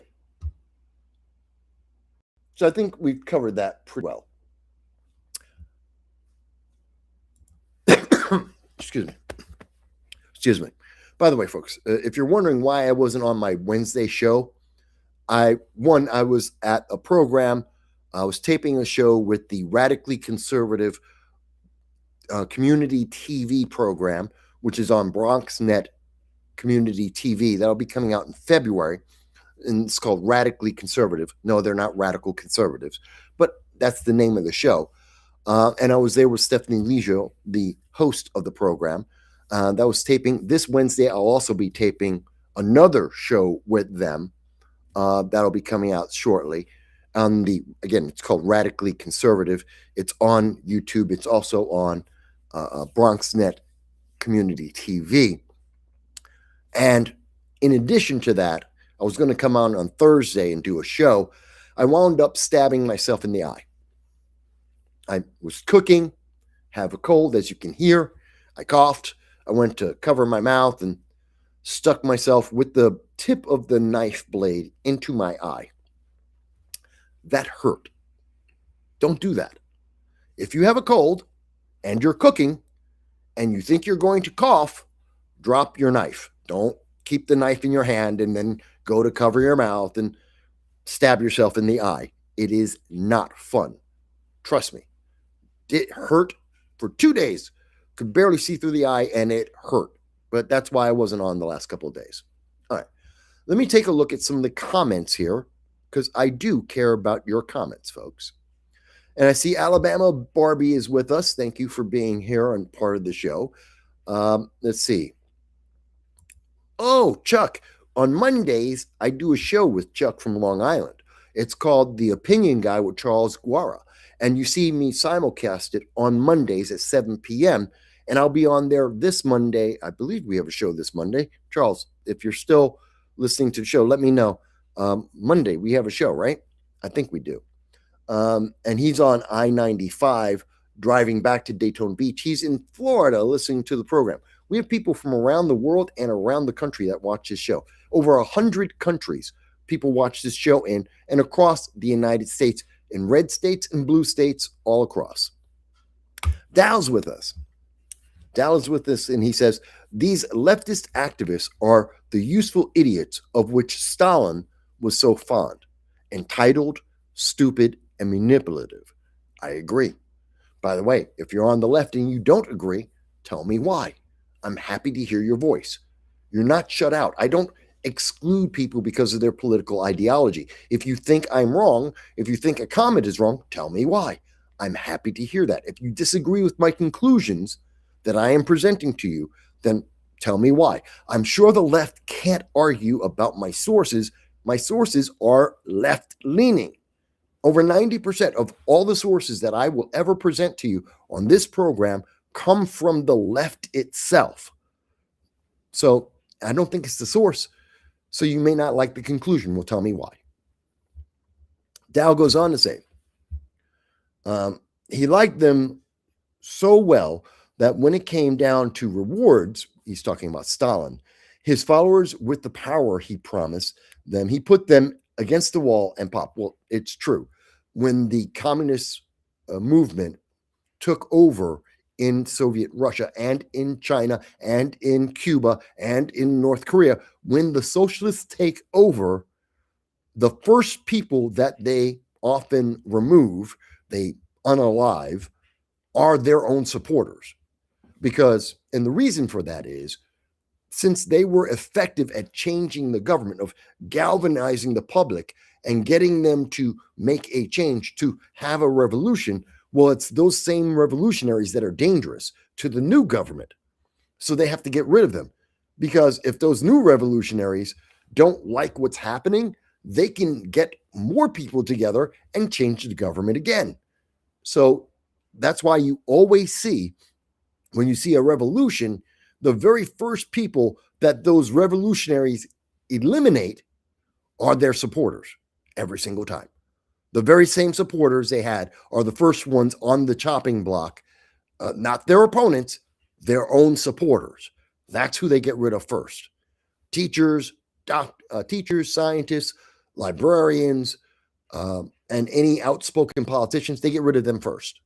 Then they go after their enemies. It's always important to know that. That's a fact. Let me see. Oh, Dow says the crimes that these people are referring to, people like Jim Acosta and Jessica Welch, is the betrayal of the elite neo-nobility and violating their socio-political hegemony over the people. Yeah, it's a crime to disagree. It's a crime to have a feeling that the left didn't tell you to have. It is a crime to look at what people like Zoran Mandami are doing and saying that's ineffective. How dare you say that? How dare you disagree? Or like in Minnesota, how dare you use the very same right that the protesters are to let your voice be heard? You can't do that. And they will attack you politically and physically.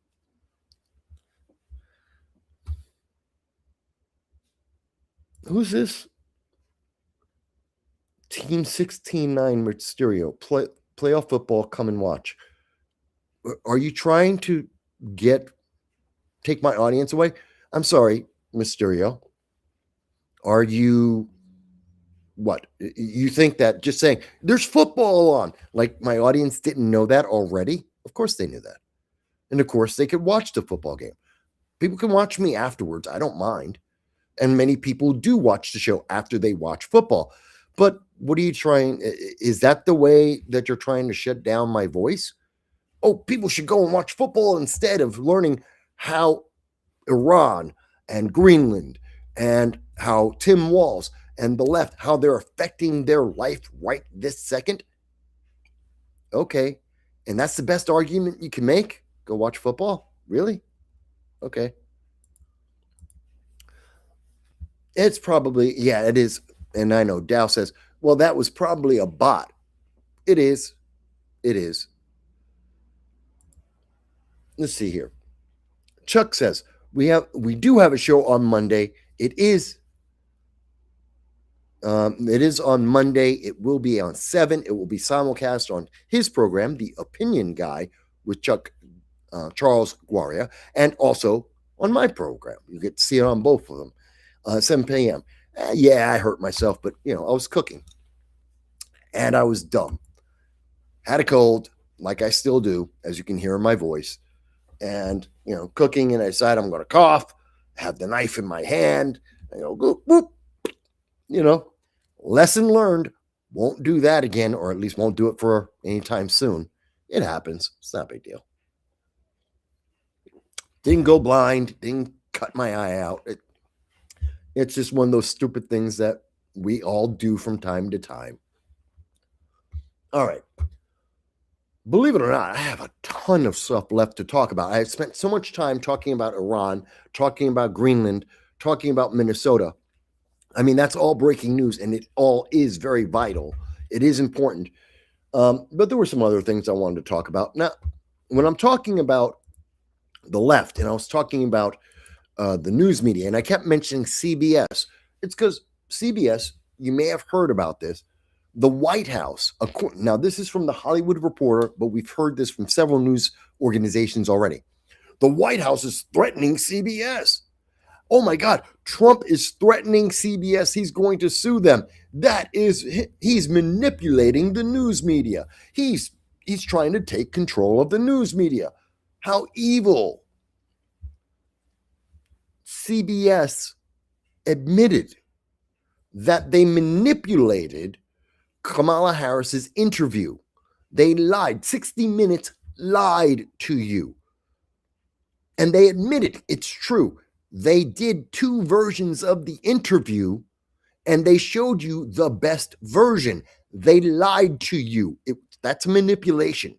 That's election manipulation. This guy who's on the program, the new guy for Tony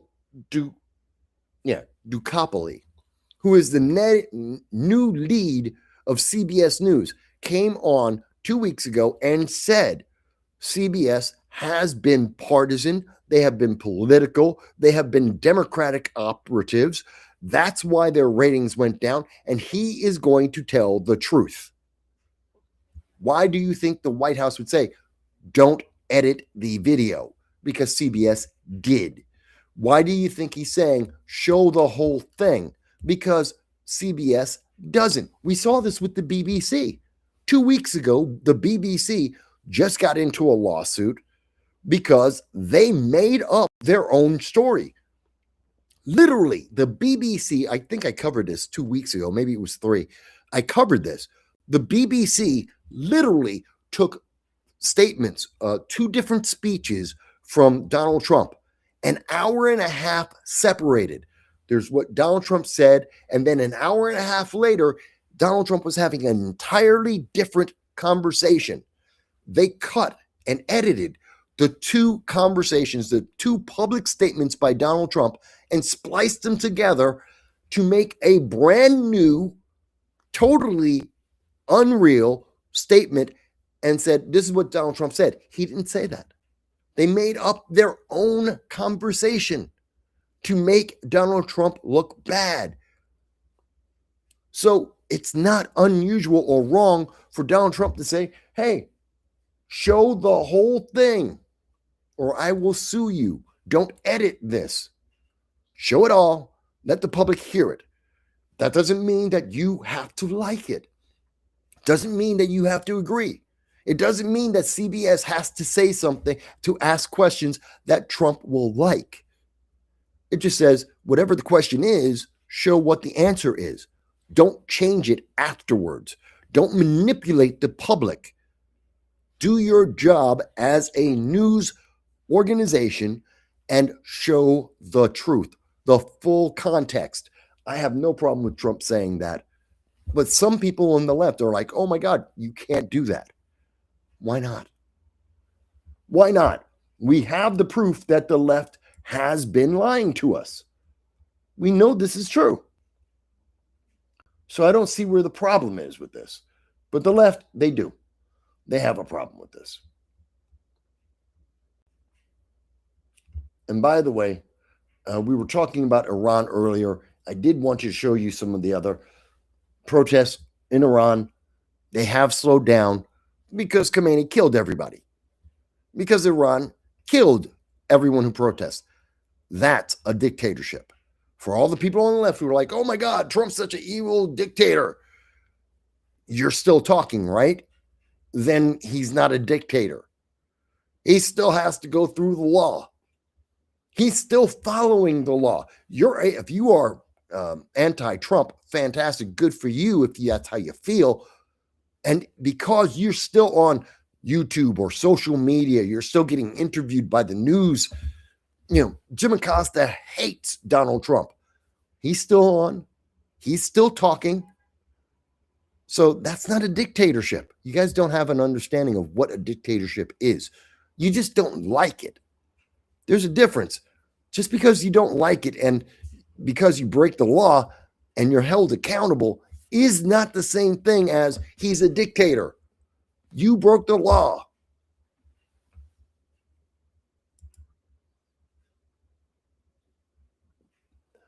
Let me see here. Now, and also, I did mention that the number of dead depends on which source you're looking at.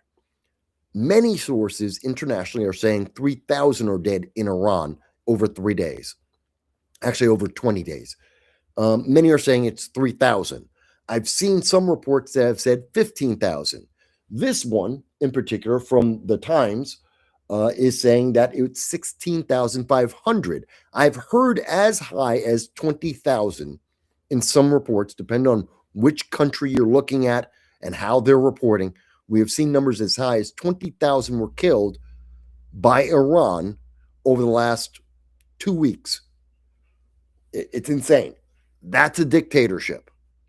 That's a dictatorship. But Mike, Donald Trump is deporting illegal aliens because they're criminals, and that's the law. And they're not being killed. They're disappearing. No, they're not. They're going back to their home country. They're being deported. They're just not in America anymore. I don't hear from them anymore because they're not in America. They're back in their home country. It's because they've been deported. That's what's supposed to happen. That's the law.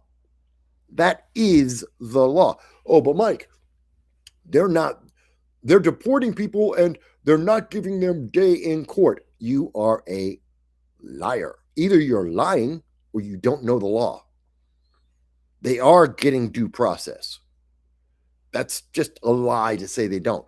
The process for an illegal alien isn't the process for an American citizen. That's the law. Oh, but they're not going to a court. They're not supposed to. They're not American citizens. They don't get the same due process. That's just in the Constitution. They don't. They get deported. That's the constitutional solution to illegal aliens. Not to go into a courtroom of their peers. Their peers aren't in America. Their peers are in their home country. They don't get to go to a courtroom. They go through the legal system, which is the executive branch, and the answer is you're deported. That's the system. You may not like it. That is the law.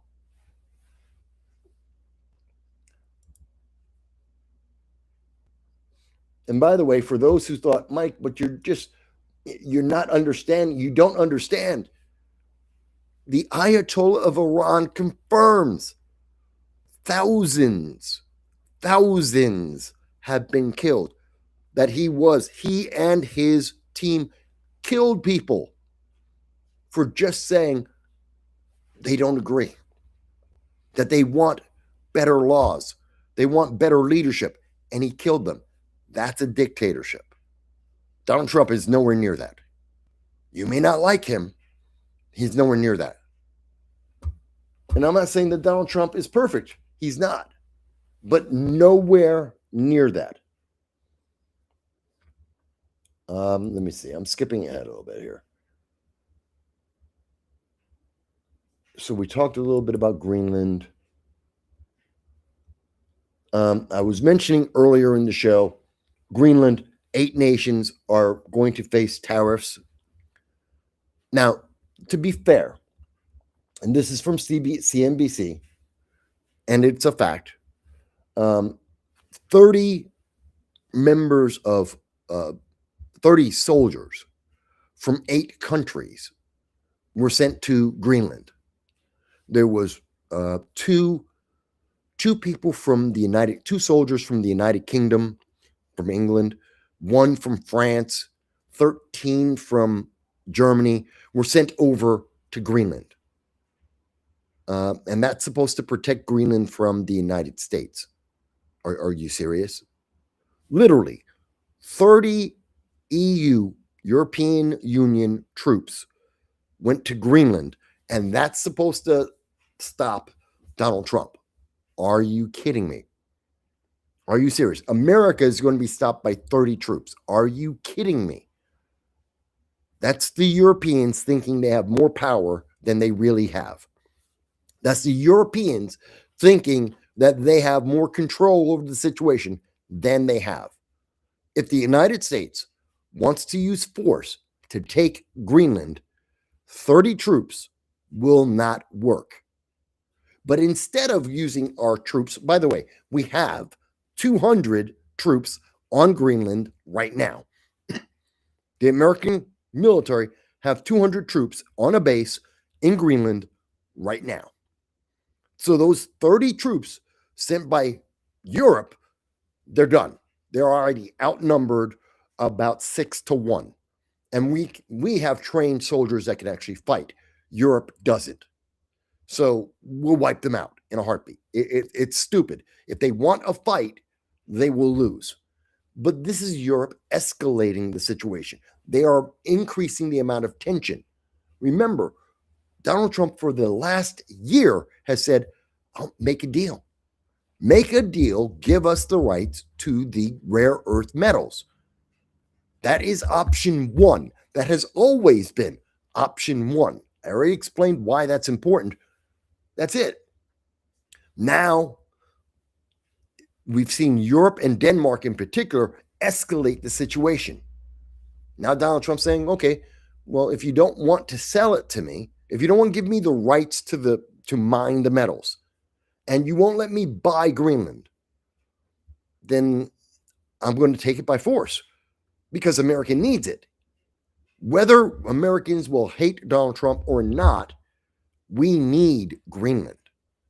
That's our future. And without it, our country may end very badly, very quickly, within 30 years.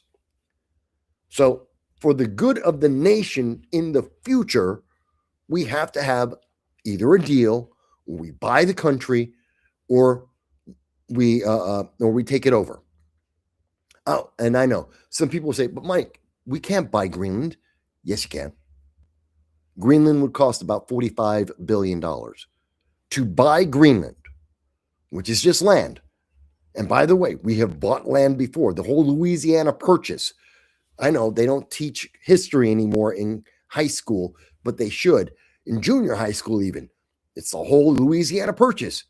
We bought Texas. We bought a lot of the land. You can buy the land.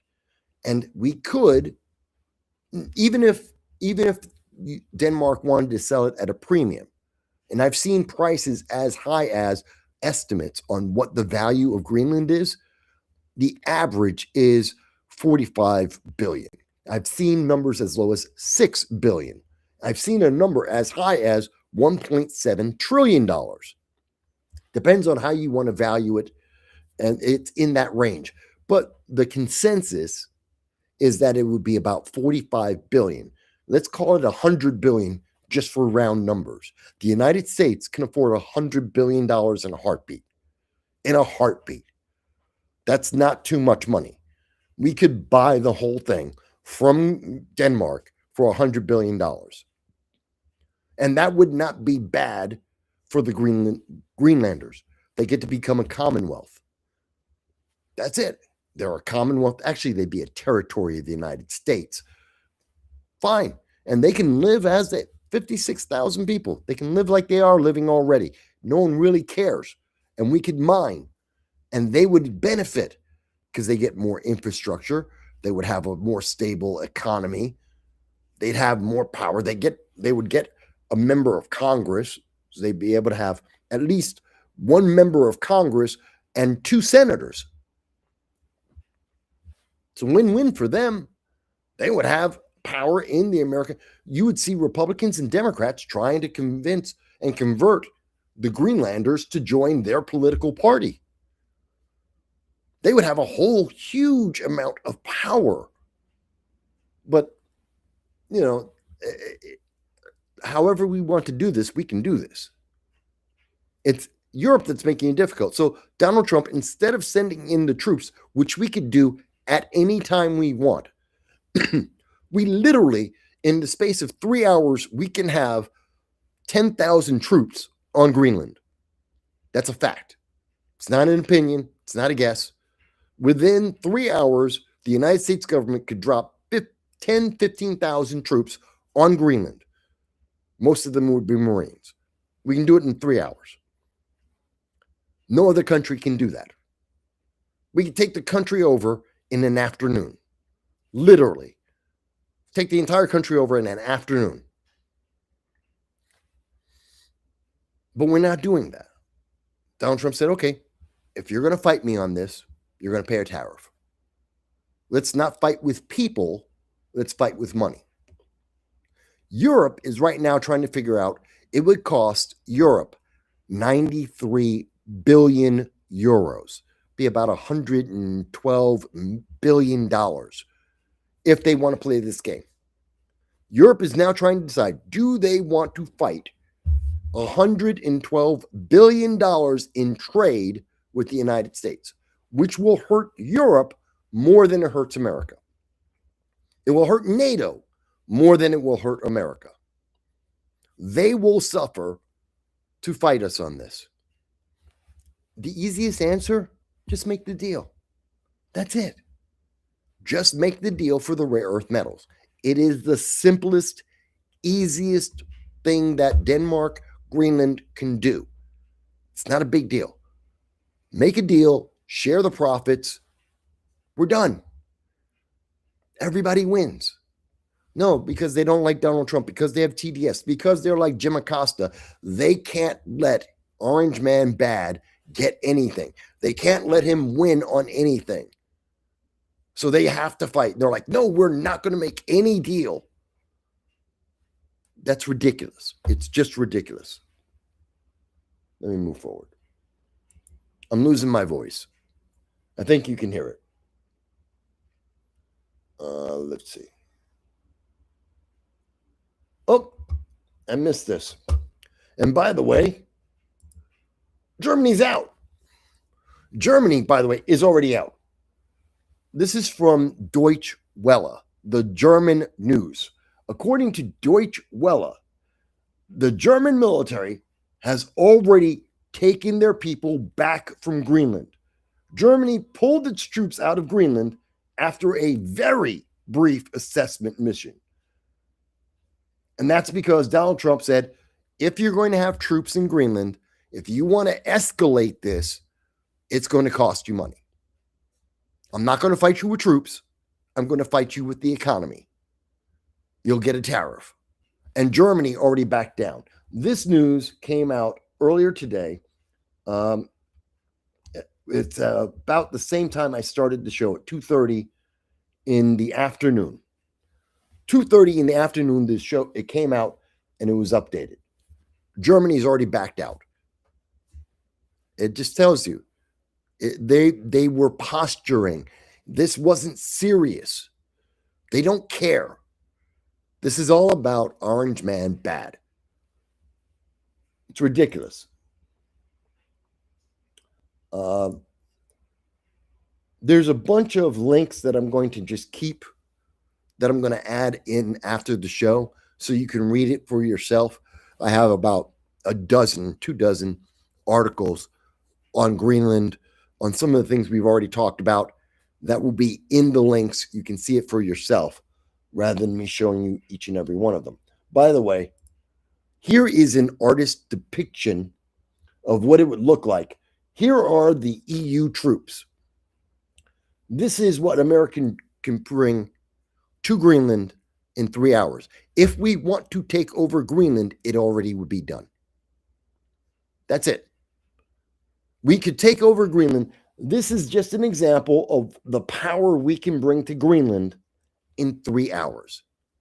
3 hours. This is what they already had, and the Germans already left. It's ridiculous. If we wanted to have a shooting war, if we really wanted to take over Greenland by force, we'd have already done it. It'd be over already. The fight would be done before it even started. It's ridiculous. Okay. I'm going to move on. Let me go to, for those in New York, and this is yet another example of leftist ideology. This is the left screwing up their own deal. Kathy Hochul, the Democrats in New York, every election cycle, when it's time for a midterm or a presidential race, they come out and say, we have this great idea. It's going to be a home run. And this is when you know that they're lying to your face. They do this every time, and they lie to your face. We're going to have a drone testing site. It costs $250 million. And that's going to bring drones, manufacturing and testing of drones into New York State. It was supposed to create somewhere between 2,000 and 10,000 jobs. It was supposed to bring in $100 million a year to New York State. It created 11 jobs. 11. That's the Utica, Oneida drone testing site. It doesn't work. It was a waste of money. $250 million. That's federal money. That's state money. That's your tax money. So even if you're watching this and you happen to be in Florida, if you happen to be in Wisconsin, if you happen to be in Texas or Kansas or California, you paid for the drone testing site in New York that completely failed to do anything that it was promised to do. There's the hemp. We were going to have an entire hemp industry in New York because they legalized drugs and brought in hemp, and it was a home run. Complete and utter failure. Failed completely. Didn't achieve any of the goals. Movie theater. We were going to bring Hollywood to New York State. And they make movies in New York State. Cost us tens of millions of dollars to build an entire movie studio lot to get Hollywood to come into New York and make movies. They sold it for $1. $1. Tens of millions. Again, that's federal money. That's state money. That's your money. You're in North Dakota. You paid for a New York State movie studio that was sold for $1. We completely wasted the tax money. Completely. And now we had Micron. Micron promised that they were going to build a factory. Remember, this was under the Biden administration. Said Micron Technologies is going to build a chip factory in upstate New York. It's going to be the best in the world. They're not going to start until 2032.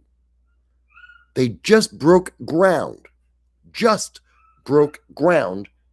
And the left are trying to stop it. It was the left that made the deal.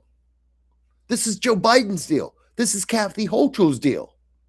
And the left are breaking that deal. This isn't a right deal. This wasn't from Stefanik or from Donald Trump. It wasn't from the Republican Party. This is a leftist deal. They're breaking it. New York State needs the money. They need the jobs. America needs the technology. We need to be able to make chips and compete. And the left is shooting themselves in the foot. It's amazing to me. I know. Yep.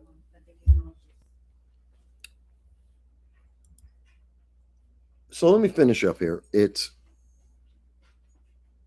that brings me to something else. Because the left loves to stab itself in the foot. Remember when Jasmine Crockett said she was going to run for Senate? And she was going to blow the doors off. She was going to win. She's going to beat John Cornyn. She's going to beat all those Republicans. Hang on one second. Say hi, folks. That's Con. Hi. Yes, I love you too. I love you too. I love my puppy. Hi. Come on, stand up. Stand up. You can stand up. Thank you. See, that's my puppy. That's Con. Good? Okay. Good boy. Lay down. Stay. Lay down. That's my puppy. He's a little restless at the moment. Not a problem. So remember when Jasmine Crockett, she got kicked out of Congress. She has no home with the Democrats. And she decided she was going to run for Senate. Fine. I don't mind. She ran for Senate. And she said she was going to win because she's black. Literally, that was her whole reason. She said, Jasmine Crockett said, I'm black and white people are evil, so you should vote for her. She's losing. She's a race-baiting Democrat. She's just a grifter. I said that before. I said it on the day that she announced that she was going to run. I said it on this program. I told you that Jasmine Crockett is a race trader, race card. She had no substance. She is just there for the money and the grift, and she's losing. I told you she would. She's down 9 points to Tallarico. You don't even know who Tallarico is. Nobody knows who Tallarico is. Democrats barely know who Tallarico is. This is an unknown. It's not someone. Jasmine Crockett's been on NBC, CBS. The left news media have loved her as she did her minstrel show and being the worst caricature of a black person in America. And they loved it. They gave her airtime on every program you could think of. And she's losing, as we told you she would. I just wanted to point that out because, we called it and it's happening. She's not going to win. Same thing about Antonio Delgado. Antonio Delgado is losing 5-1. He has 12%. He's in a Democratic primary with Kathy Hochul. Now, Antonio Delgado, you may recall, he used to be my congressman for the New York 19th district. And then he ran away to get the easy DEI job. He was the black guy on the ticket for Kathy Hochul. That was his job. He's the black Hispanic guy. And so he gets in the black Hispanic votes. That's his only job. He was a DEI hire, and he gave up Congress for the easy job of being lieutenant governor. As lieutenant governor of New York, you have never heard him do anything. You've not seen him have any speeches. You've not seen him promote any issues. You haven't seen him on the news. He got the job, just like when Kathy Hochul had it. Lieutenant governor does nothing. They just get a paycheck. And he got the paycheck because he's black and Hispanic. He was a DEI hire. He was a terrible congressman. He was going to lose in his race against Mark Molinaro in the New York 19th district. And instead, he jumped on with Kathy Hochul to be her DEI hire. And now he thinks he can be governor because no one likes Kathy Hochul. He's losing to Kathy Hochul 62-12. He's got 12%. Kathy Hochul has 62% in the Democratic primary. It's over. I can't say it couldn't happen to a better guy. He's lost his job as lieutenant governor. Kathy Hochul isn't going to take him back.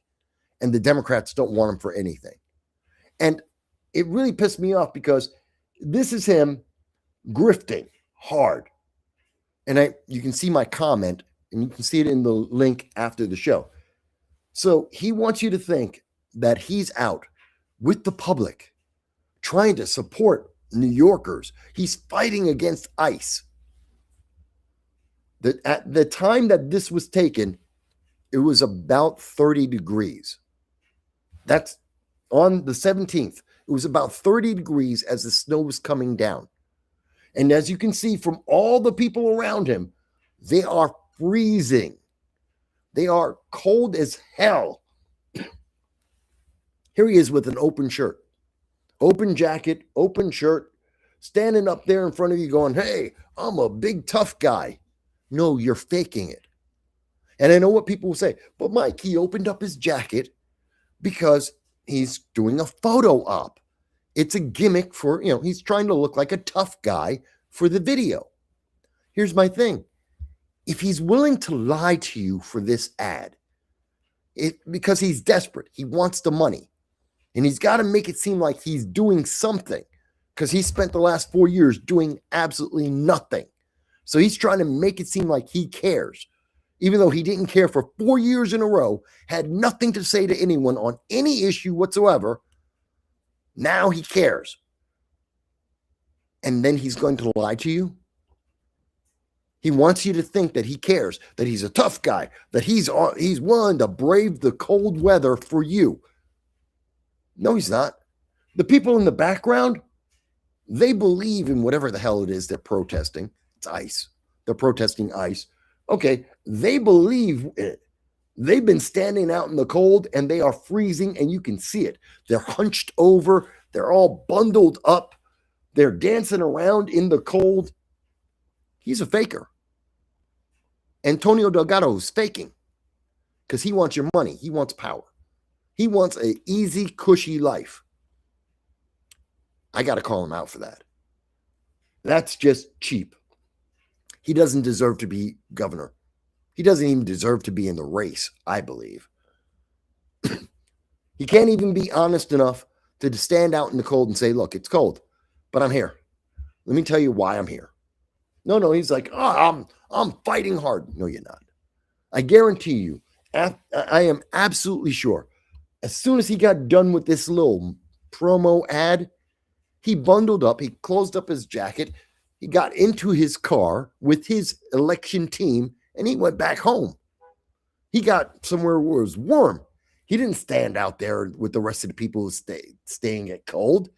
He didn't get snowed on. He got in his car and he went home because he's not real. Just something for Democrats to look at. Look, Democrats, I don't care.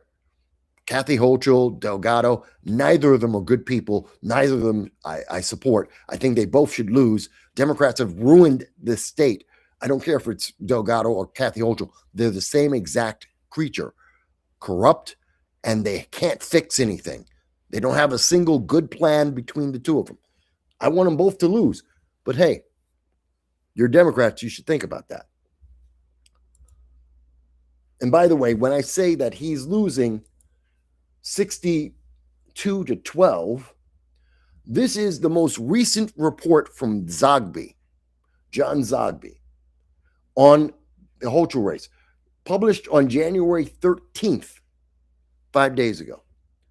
And in that, by the way, my good friend Larry Sharp, he's in the race. He's pulling about 8%, which is great. For an independent, for a libertarian, he's at 8%. That's phenomenal. Blakeman, 34. So everyone who says that, Larry Sharp, the libertarians, they're being a spoiler, no. If you add 8 to 34, you come up with 42. If Larry Sharp wasn't in the race, Blakeman is still losing to Kathy Hochul. And nobody knows who Blakeman is. So, to be fair, no, Blakeman can't win. But here it is, Delgado. Kathy Hochul, 64, Delgado, 12. That's the most recent Zogby poll. I don't make this stuff up. I don't lie to you. If I'm giving you a stat, I have the stat. The stat is right here in front of you. 64 to 12. I'm not making it up. Delgado can't win. Blakeman can't win. I would like to see Larry Sharp win. I would like to see that. And I think he can.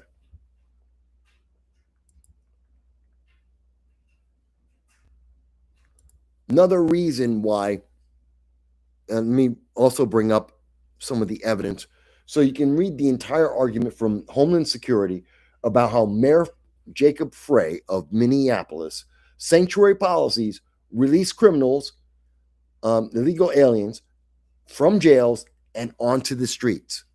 This is yet another example. We see that. That's bail reform in New York State. That's bail reform in Minneapolis and Minnesota. That's in California. It is a failure. It is harming people. Before I get to the last thing, because this is going to knock your socks off, let me first take a moment before I get to the last thing, which is about Ketanji Brown Jackson, Supreme Court Justice, about what's happening with the Supreme Court, what's happening with transgenders and the transgender argument. Before I get to that, I just want to take, there was a comment here, and that came from Dow. Dow says, I thought Crockett lost her seat. She did. Is she running in the primary for a different district? No, she's running for Senate. She's running for state Senate of Texas, and she's losing. She's going to lose to Tallarico.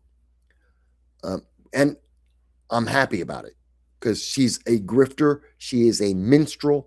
And for everyone who's black, who's watching this program, they know what I mean when I say she is just a minstrel in politics.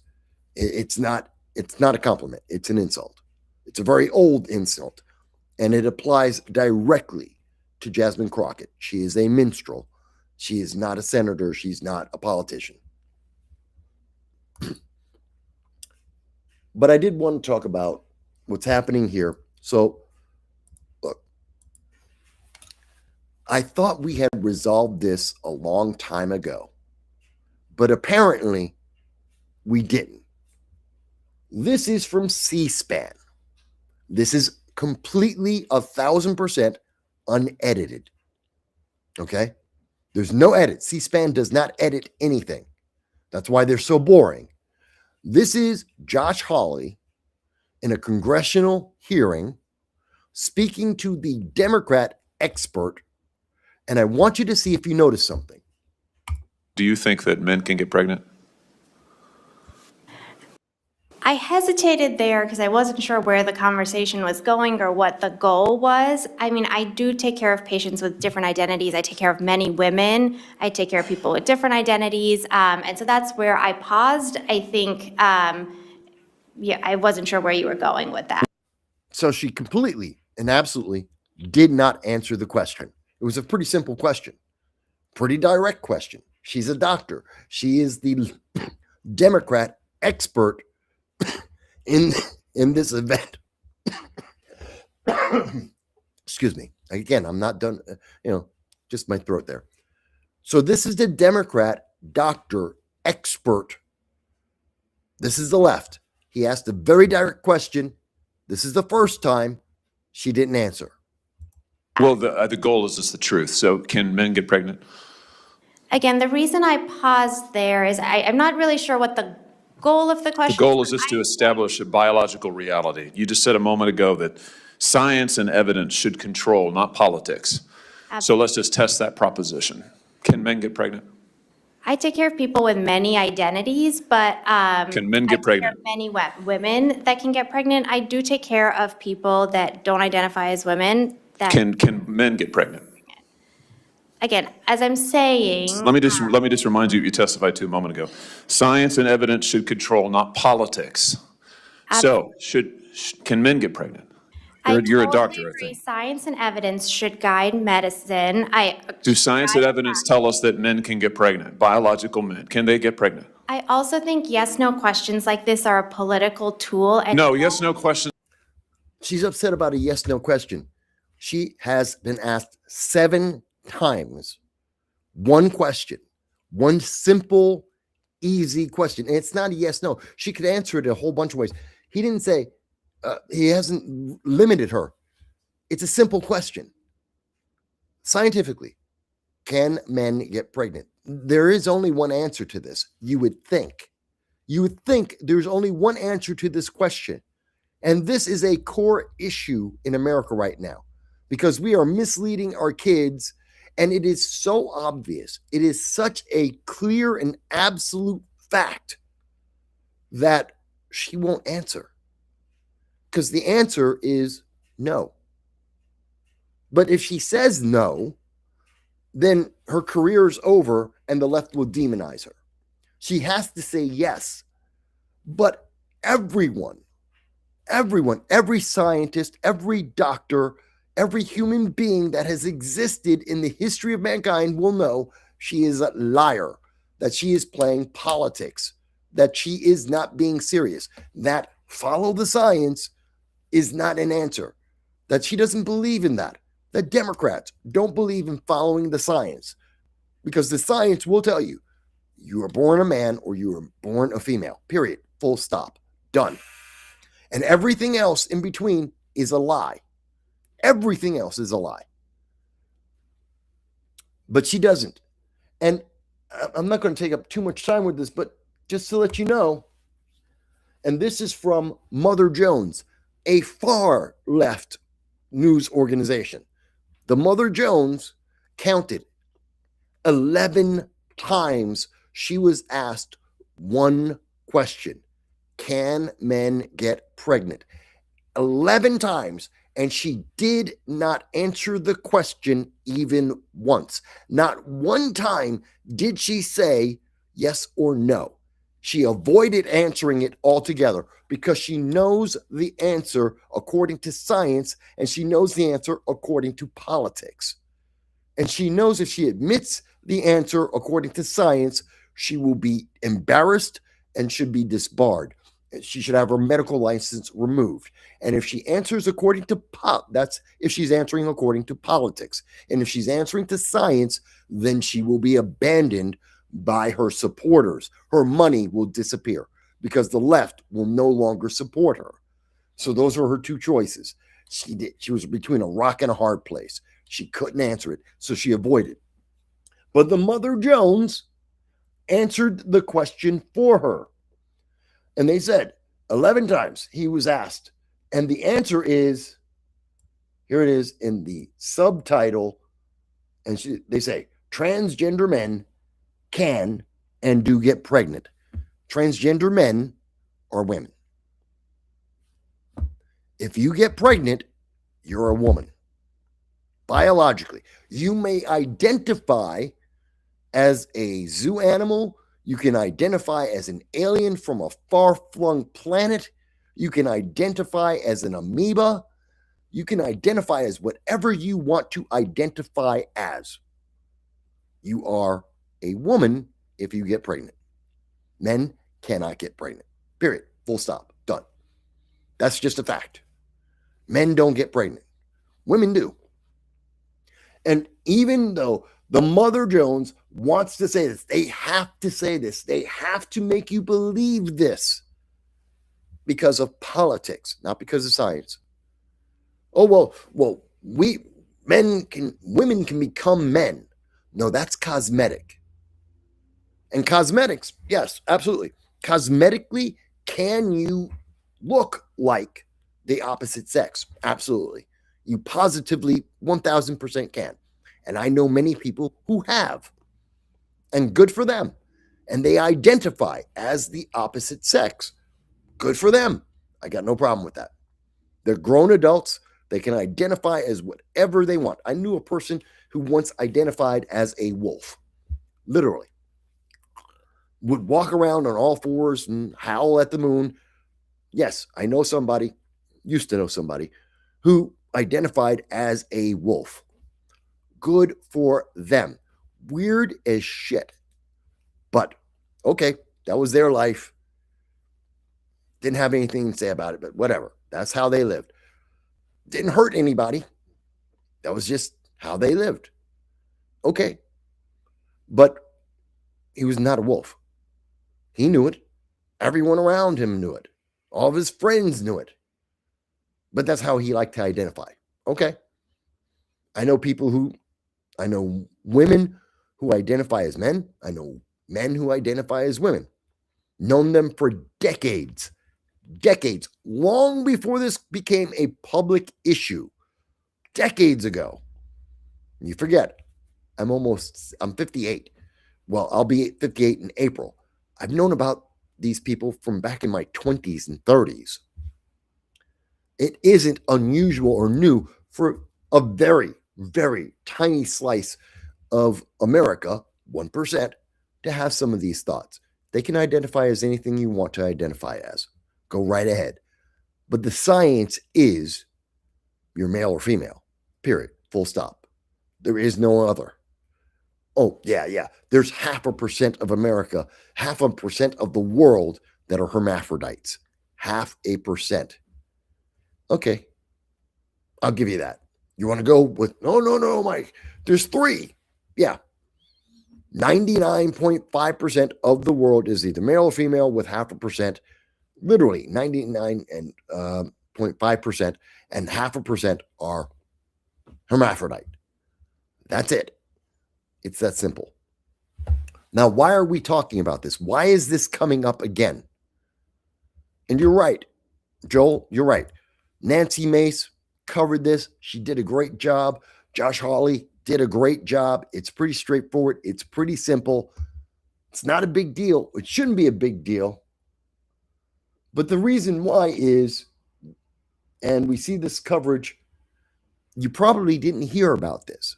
This was being covered in the Daily Mail in the United Kingdom, that the Supreme Court was taking on transgender individuals in women's sports.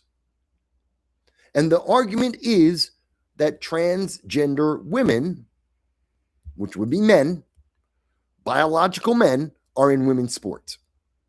And the argument from the left is, no, they're men, but they should be competing against women. And the answer is no. That's why we have Title IX. That's why we have women's sports. That's why we have women's leagues. Because there is a fundamental, biological, absolute difference between men and women. And I'm not saying women can't play basketball. Sure they can. I'm not saying women can't play football or rugby. I'm not saying they can't have their sports. I'm saying they can't compete with men. Unless you want to see some, 150-pound woman try and take on Mike Tyson in a boxing match. She's going to get killed. It's just stupid. It's a stupid idea. As a matter of fact, there was a woman who got into a ring, a trans man, got into a boxing ring with a biological man and had her skull fractured. There is a absolute difference between the genders. Absolute. No question about it. But the Supreme Court is having this conversation, and Ketanji Jackson Brown, or the DEI hire of the Supreme Court, put in place by Joe Biden and Kamala Harris because she was black and a woman and a Democrat and an activist. Ketanji Brown Jackson is an activist. She's not a Supreme Court justice. And she came up with the most stupid idea I have heard. She jumped into, they're having this discussion about whether or not trans individuals, if trans men, or excuse me, trans women are competing against biological women, is it an unfair advantage for the trans women? Does that not break Title IX and the purpose of Title IX, which is to keep men out, to give women an opportunity to shine on their own, to excel in their sports as they should? And this, I want you to hear for just a moment. This is our DE hire Supreme Court justice. That is distinct from the sex separation that Title IX allows. So I appreciate that your argument is that because the regulations permit sex separation and that hasn't been challenged, that should be the end of this inquiry, basically. And I think you get there because you say you're sort of picking up on this idea that maybe this is just about a definition of who is a male or a woman. Is that right? I think to some degree, but it's also, Your Honor, it's just because we're indifferent to a person's gender identity in applying the law. But the law actually operates differently, I think, for cisgender women and transgender women. That is, with respect to their desire to play on a team that matches their gender identity, cisgender women can do it. Women don't join teams because of their gender identity. They join teams because of their gender biology. It's very clear. They're not joining the team. The WNBA isn't filled with women because they identify as women, but because they are women. That's the fact. But Supreme Court Justice KBJ, Ketanji Jackson Brown, doesn't seem to understand that. I don't know. Maybe it's because she doesn't know what a woman is. As we found out when she was getting the confirmation hearing, she doesn't know what a woman is. She can't define a woman, which means I don't even know why she's in the Supreme Court case, how she can make a decision. She doesn't know what a woman is by her own words. And we saw that televised. But now here she is. She doesn't know what a woman is. And she's trying to define what is a trans woman and what is a regular woman, and that they're the same. Okay, let's go on. Transgender women cannot. And so we do appreciate a distinction, I think, that is being drawn on the basis of your gender status, gender identity status, trans or cis, right? So, and I want to make sure I understand Yes. if we're operating in Title IX world or equal protection world, because I think it might make a difference to the answer. But okay, let's start with Title IX. So Title IX, I think the question of, I look at this statute and see a distinction between boy and girl indifferent to gender identity. And I think that... Right, but I'm testing that proposition, right? You see that distinction, and I see it too on the separation of teams level at the beginning. Right, and I think what I'm hearing is that distinction arises from a difference in effect, and I don't see a disparate impact analysis that's sort of hidden away in Title IX. But why is that a difference in effect? So it's like a second order discrimination, right? No, but I'll explain this in 1 second. First order is separating male from female. Right. The second order is separating transgender women from cisgender women, right? Respectfully, I would disagree, No. Your Honor. The reason why is just because I think anytime you have a classification, you could divide it into subclassifications, and I don't think that then becomes, like, the law in the same way applies to brown-haired biological girls and blonde-headed biological No, girls. I understand, There's but I not don't think you can classification get, based on hair color. I'm not sure, and maybe this is switching to the equal protection, I don't think you can get out of the implications of making a classification by setting it up as a definition.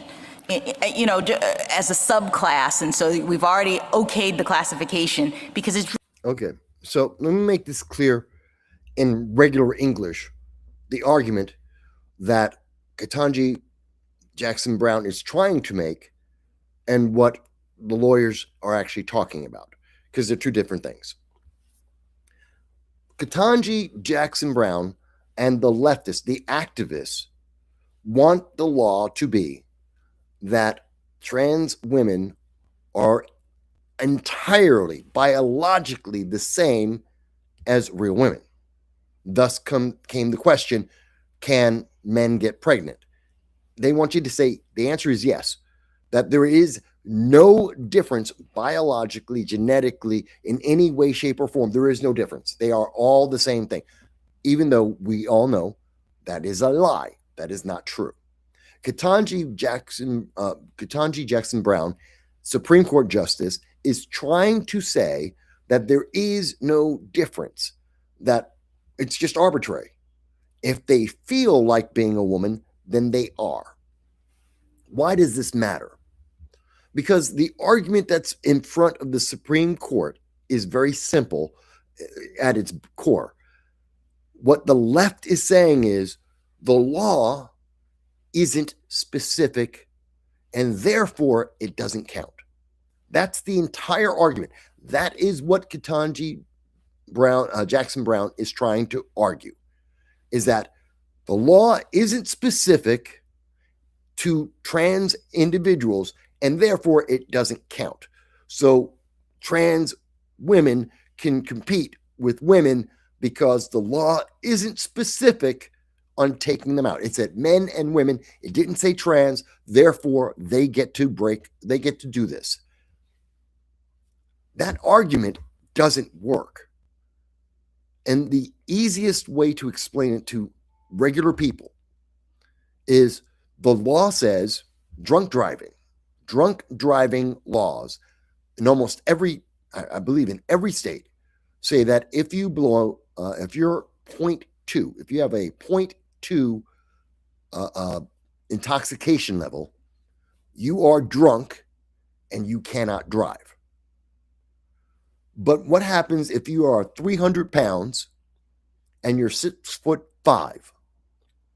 Now I know I'm 5'10", 5'11", and I'm about 155, 160 pounds. I'm a tiny guy for my height, all right? About average, a little slim.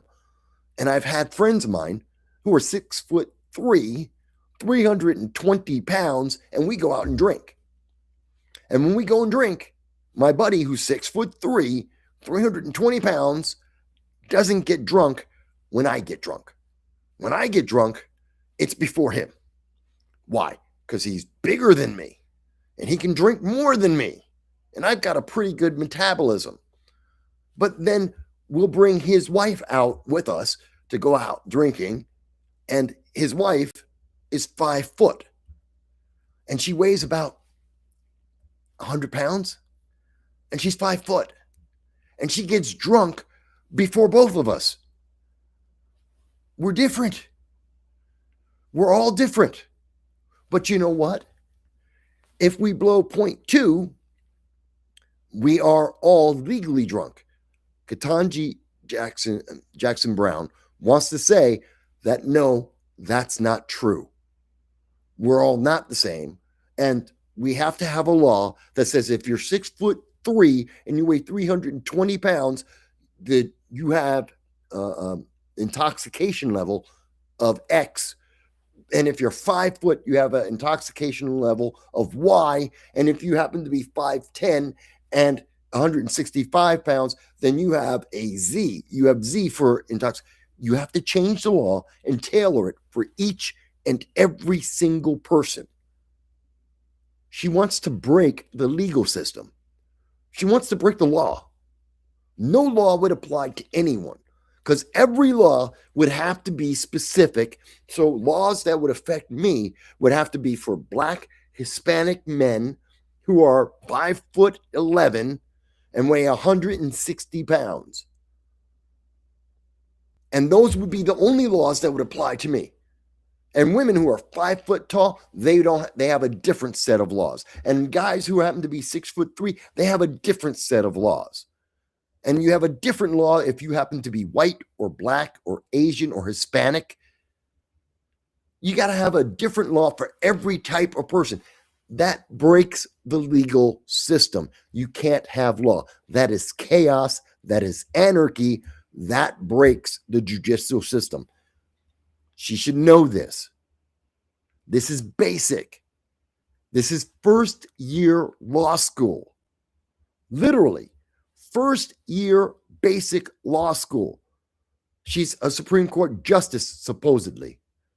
I know this. I've just explained it to you. It is that simple, and that is what she is arguing. At the end of the day, she's using fancier words, legal terms. That's the argument. The law has to be individual for everyone, or it doesn't apply. That is stupid. Why is this woman a Supreme Court justice? And they want, as you heard earlier, you heard it from Jim Acosta, they want 5 more just like her on the Supreme Court. They want to fill the Supreme Court with people just like Ketanji Jackson Brown, people who are DEI activists on the Supreme Court. That's what they want. My God, I fear for this nation. Joel says, I dislike they were able to make the language change and everyone is accepting it. Cis male, I don't use that term.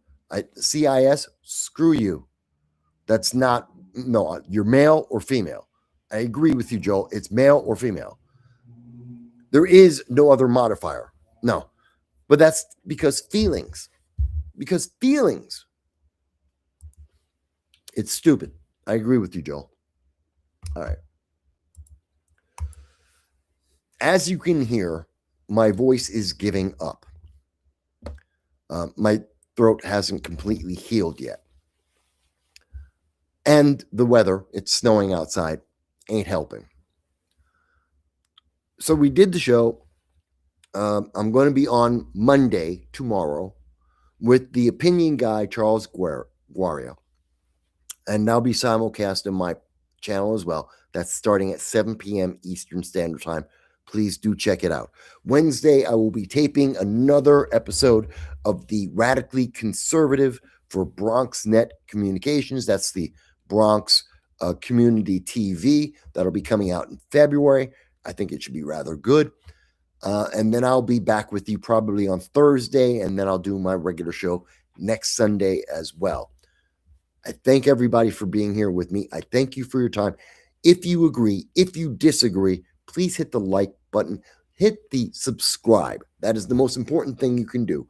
Hit the subscribe button. I really, truly would appreciate it. If you want, you can join my Patreon. It's $1.50 a month. That's it. Only one tier. It's $1.50.